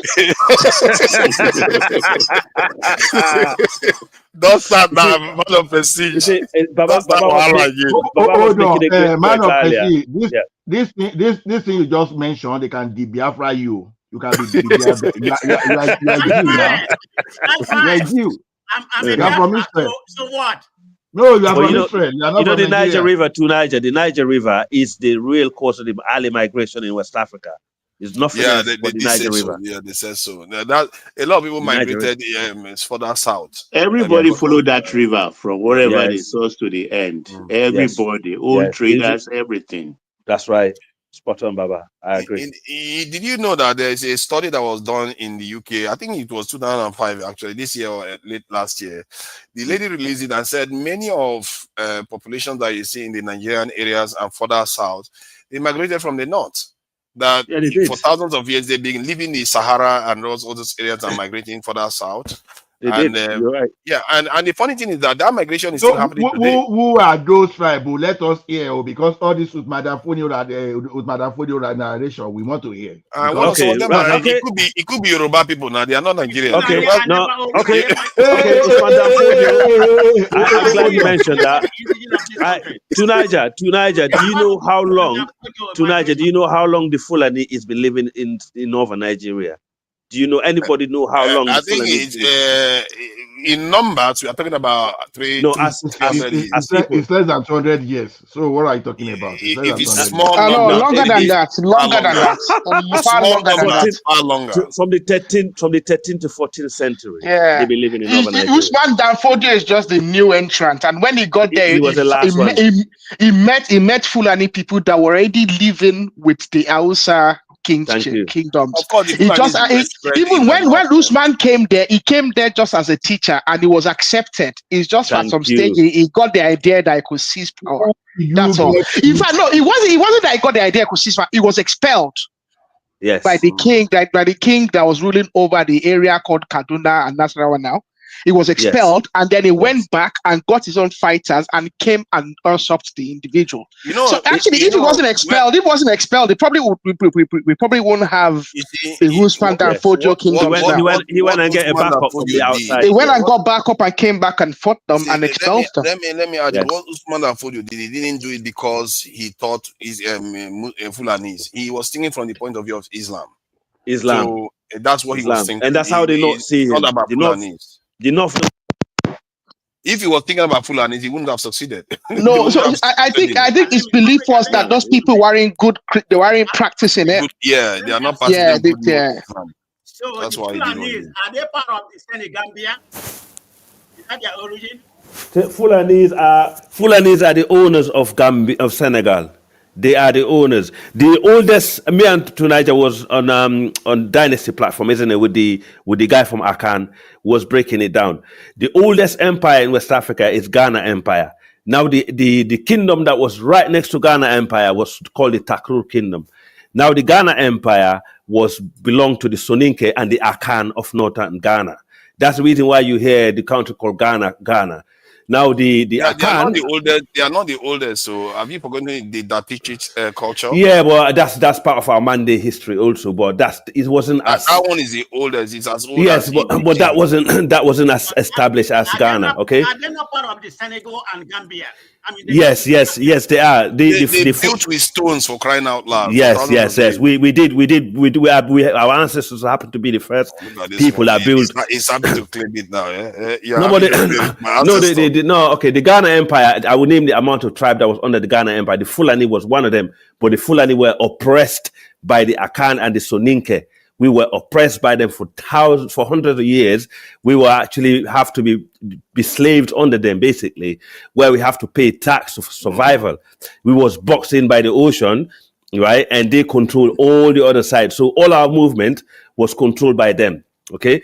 And also while the Ghana Empire, because of the salt, because you see the salt was valuable than gold during those days. So they managed to establish caravan and to the Middle East. And also these are the same people that sold slaves, because the Ghana Empire sold more slaves to the Middle East than the Black Atlantic slave trade that went to America. And that was done by the Soninke and the Akan. And the Akan people that you see today in Ghana, they actually mixed with Phoenicians, with the Algerians. If people don't know this, but if you ask the Akan, they will tell you. All these stories are like Ife was the first civilization. Mr. Ola, me, I don't feel defend that one though. So if you want to defend it, go ahead. But listen. During the Mali Empire, however, during the Mali Empire, I have read a lot of. Yes, during the El Mali Empire, I've read a lot of interaction between the Fulani, the Mandinka, and the Yoruba, and there's a lot of interaction between them. I have read a lot because we do write our history. It goes back to the 14th century. We still got notes of that. Thank God Timbuktu was actually saved, the library where some of our notes actually was translated, so we can see what was written there. So we have been interacting in terms of trade, with the Nupe and the Yorubas, goes back to the 14th century. So it's not nothing new. Yeah, I've actually read that before. The first time. The interaction we had with you Fulani was interaction of war. No, it wasn't. That was later on. But Mr. Ola, I read that in Timbuktu, that there's documents that point to the fact that the kings of Timbuktu knew of a kingdom. Let me tell you. Yes. That's what I'm trying to explain to you. They told individuals, the Portuguese, well before from the 1500s, that they know of a kingdom that is very great, that is within the forests of West Africa, and to the best of everyone's understanding, they were speaking of Ife at the time. Because their descriptions. Ife and Benin was well documented. Where you had interaction with where all those areas that Alaafin conquered, so you never really had anything. Alaafin was just see the trade. Mr. Ola, you know how they describe. You know how the Timbuktu documents describe Ife. They describe him as a great kingdom. That's actually that was the word that was used. I told you that is where in Ojumotimowa, you understand? When you guys only see Nigerian history in the north as Danfodio history, but there's loads of history before that. Yeah. Let me say something. We need to be very factual. There's no single tribe that is the original owner of Nigeria. There's no single tribe. No. To be honest with you, I think the Ijos and the Niger Benue people. Let me just finish. The Ijos, the Niger Congo, and the Niger Benue people. I could actually point out. No, I'm not saying the original. I could point out to say we have document to show they actually been there the longest. Let me see. No single tribe is the original owner of Nigeria. Mostly not. No. I think it is clear that I can tell you. The simple evidence, the comparable fact is that along the coastal lines of West Africa, all the countries you find the Ijaws present. Even in Nigeria alone, they are well documented in 6 states in Nigeria, and they are the only one. But They are they're in like the Ondo. Fulanis. They're like the Fulanis. No, Yeah. they are in Ondo, they are in Edo, they are in Delta, they are in Bayelsa, they are in Rivers, Yes. and I Okay. learned also they are in Cross River States. Man of And then prestige. Liberia, Man of then prestige. Sierra Leone, Are then they in Cameroon Ghana, as well? then Ivory Coast. Are they in Cameroon? Anyway, I don't know actually. I will find out, but I don't know. Let me make this one clear. Let me make this thing clear. Oduduwa Republic was never in Nigeria. They just merged us together and called us Nigeria. We were never part of Nigeria. So the original owner of Nigeria are Hausa and Fulani. So we are not Hausa and Fulani. Oh no, I will not agree to that. I will not. The Hausa came there from Ethiopia, and the Fulani came there from West Africa. Hold on. Let me tell you something. There's a small group of Fulanis that has been living around Katsina, Kanu, Gobe, Zaria, and Baji in the 14th and 17th century. All those things are alteration of history. All those ones are history alteration. Migrated to Nigeria. Yeah, but those are just visitors now. They are not a major population now. But even waiting, we are talking about Nigeria was 1904.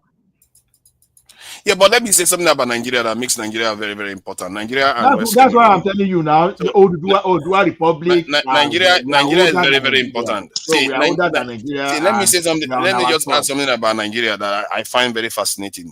Because if you look at history, if you go back just 3,000 years or so, you will find that 60 to 70% of Black people, one way or the other, at one point had their time. They originated from Nigeria. Because if you look at the Bantu expansion that started from the Mambila Plateau, and if that is true, and they spread all the way from there to South Africa, it means that all the Bantus that you are seeing right now, their original origin was of that Nigerian area. And then not to mention all the Fulanis and all the other population that lived in Nigeria area spread all over Africa, 60% to 70% of all Black people around the world can link themselves to Nigeria, including the ones that went into slavery too. That is crazy. That is crazy stuff. And if it is true, most people are linked to that area. And that's what made that area. Are you surprised the area is the most populated area in Africa? There's a reason why. Where's that place in Africa that has the most genetic diversity? It's probably the Nigerian. No, I think genetic diversity could be somewhere around East Africa, actually. Because they have so many different groups around that area, like the Nilotes, the Kushites, the Bantus, all kinds of different groups are in this in East Africa. It could be South Africa too. Now that they have so many, And it's not. I don't think it's South Africa. It's. I think it's either somewhere in East Africa or somewhere towards. I don't know if it's Congo, but there's. I've read of a place where there's so much genetic diversity that literally almost all the genetic variations in the world. Nigeria can be found there, and they use it as a research location. They said two Africans, even two Nigerians, are more dissimilar from each other than a white man and a Japanese man. That is how crazy it is. Genetically. Let me make a point. In reference but that should be East Africa now. When we are talking of genetic diversity, no, Nigeria is also genetically diverse. Even if we are of different haplogroups, we are very diverse. South Africa, they are even more diverse than us. Go ahead. I think Man of Ray wanted to say something. Yeah. I wanted to say something in reference to what we are going through right now. There has been a political takeover. And this happened. During the Sokoto Jihad led by Usman Danfodio. You can't argue that there's a small group of Fulanis living in the north, but very, very small. By that time, they are known as pastoral Fulanis. I think they live in a place like Katsina, Gobe, Zaria, Bauchi. That was in the 14th century. But the large scale that immigrated to Nigeria was in the 18th century. That was led by Usman Danfodio. Then they established themselves at what we consider to be Sokoto Caliphate, become the ruling tribe in northern Nigeria. Man of prestige. You see. Let me tell you one thing you guys don't understand about the Fulani concept and the Mandinka concept in West Africa. I tonight I talked about this the last time on Dinah Show. It's to do with the fall of the Mali Empire. When the Mali Empire fell, all the tribes, because there was 12 tribes who built the Mali Empire, it was the Mandinka who were the owners of the empire, the Fulani were the scholars, the Bambara were more like the defenders, like the military guys, you know, and so on. You can go like, because there was a caste system also in the empire. Yeah. So when the empire fell, the Fulanis, the place where you call Senegal today was called Gabu. That's where the military base was for the Mali Empire. And these guys, they went, the Fulani and the Mandinka went to Ivory Coast, they took it out. They took Ivory Coast, they took Sierra Leone, they took Guinea. And because basically all the people that they found in this coastal areas, they used to be the first tribes who ran away from the Mali Empire because they refused to join Islam when Islam came at the end of the empire. And the Mansa Mahmud, who was the emperor of Mali, he was weak and cruel. So they ran away to the forest only for the Fulani Mandinka to come and join them and take over the land. And that went on from Senegal, forget about that, because that's where the origin of the Fulani is. Guinea. How does that have anything to do with Hello, gentlemen. I have to quit. It's been a pleasure being in your company all day. Thank you so much. Okay, take care, Baba. Take care. So basically, because of the you know, like when war happened in a place, you have desperate people who will seek refuge for a new land. That's what happened. But those that you see in northern Nigeria, where Niger Republic is today, they were there, you know, around, you know, way before than any of you can imagine. So that was part of the Mali Empire. The Songhai Empire, where the Fulani were also part of the Songhai. Let me ask you something. Do we have No, but let me finish. You asked me a question, right? So, in Islam? Do we have two types of jihad in Islam? To be honest, I do you know what? One thing about Islam when it comes to me, there's loads of stuff in Islam I disagree with, and also the people that actually happen to be the controller of Islam, I don't like them. The Arabs, I don't like them. So I kind of have a funny relationship with the people that keep the religion, because they're morally bankrupt, they're moron, they're cruel. Start a new branch now. That's what we do. That's what we do in Like Nigeria. the King of England did. You guys like start a new branch. But that's what with the Fuller and the Fuller, the Holof and the Mandinka and the Far West. That's why they build the mosque in Tuba. The Tuba mosque is there because but they are still beholden to this thing now. They need to take over the religion and make it their own. And also that's beholden to Mecca. That's the reason why we refuse this Salafism that's coming from the East, because we don't want it. It's very cruel. It's dangerous. It's anti-black. It's anti-everything. It's anti-humanity. It's very primitive. It's not right. I'm not going to be like. I'm not going to. What branch are you in West Africa, we have what they call the Tijaniya and the Malikiya. These are the version of Islam that's very liberal, tolerant, and it allows people to coexist. You know, people can be Christians, Muslim, non-religious. You live side by side. And if you go to Guinea, where majority of the people are, where the Fulani actually are majority in West Africa and Mandinka, they actually spend a lot of money financially from the government to help the Christians go to pilgrimage every year. I've seen that myself, yeah, and it's funny because I was speaking to Niger. Hold on, don't do what you. Hold on, don't do that thing, Muslim Zoo. Don't do that in Muslim Zoo, because I at least some Muslims do. I don't want to generalize at all. I don't mean to. Man of President made a comment about the kingdoms they came and installed emirs in Nigeria. That's when he started going on this tangent. See, that point is important, because if you look at Christians today that were Christianized by the British and Westerners, you don't see them going around calling themselves English or they are European. But you see that when they Christianize, they Islamize you, your thrones will be changed too. Your thrones are not going to remain your thrones anymore. You're not going to have anything like Obi or Oba. They will convert it to emirs, sultans. You're going to start. Because Islam is separate from this cultural aspect. Islam is a religion. It's not a culture in the sense that you have to install emirs, sultans. But that should tell you the strategic nature of the religion, the way they spread it. They don't spread it only the religion. They spread their own culture and their way of life to you. And this is what we majority of West Africa. If you notice, we don't have emirs in the coastal West Africa where majority majority of what my people are. We don't have it. The only people who have You don't have emirs and sultans. this is a Sahelian problem. You see, this is what I'm trying to say. Is a geographical problem. Nigeria is a geographical problem. It's where it's located. It's very center. Even though it's in the south, even in the southwest, like of West Africa. But if you look at it, on top, above Nigeria, you got the Sahel, and you got you got the sea, and it's a country that's going to be hard to be invaded by any foreigner. If Nigeria actually got their act together, no one can invade it. But at the same time, it's very vulnerable because of where it is. You see, because No, we I agree have all with you. this. Ghana is shielded by Burkina Faso. That's why they don't have the same kind of banditry that Nigeria has. Because It's Ghana shielded. didn't extend to the Sahel. Yeah. Yeah. So basically, the religion itself, go back to Islam. We are very tolerant. I was speaking to Kingsley, is an Igbo guy, a few months ago. Because I went to the bank, he worked there. And we was having a conversation. He said, I was in the ECOMOG, in the Nigerian military. The first time, he said,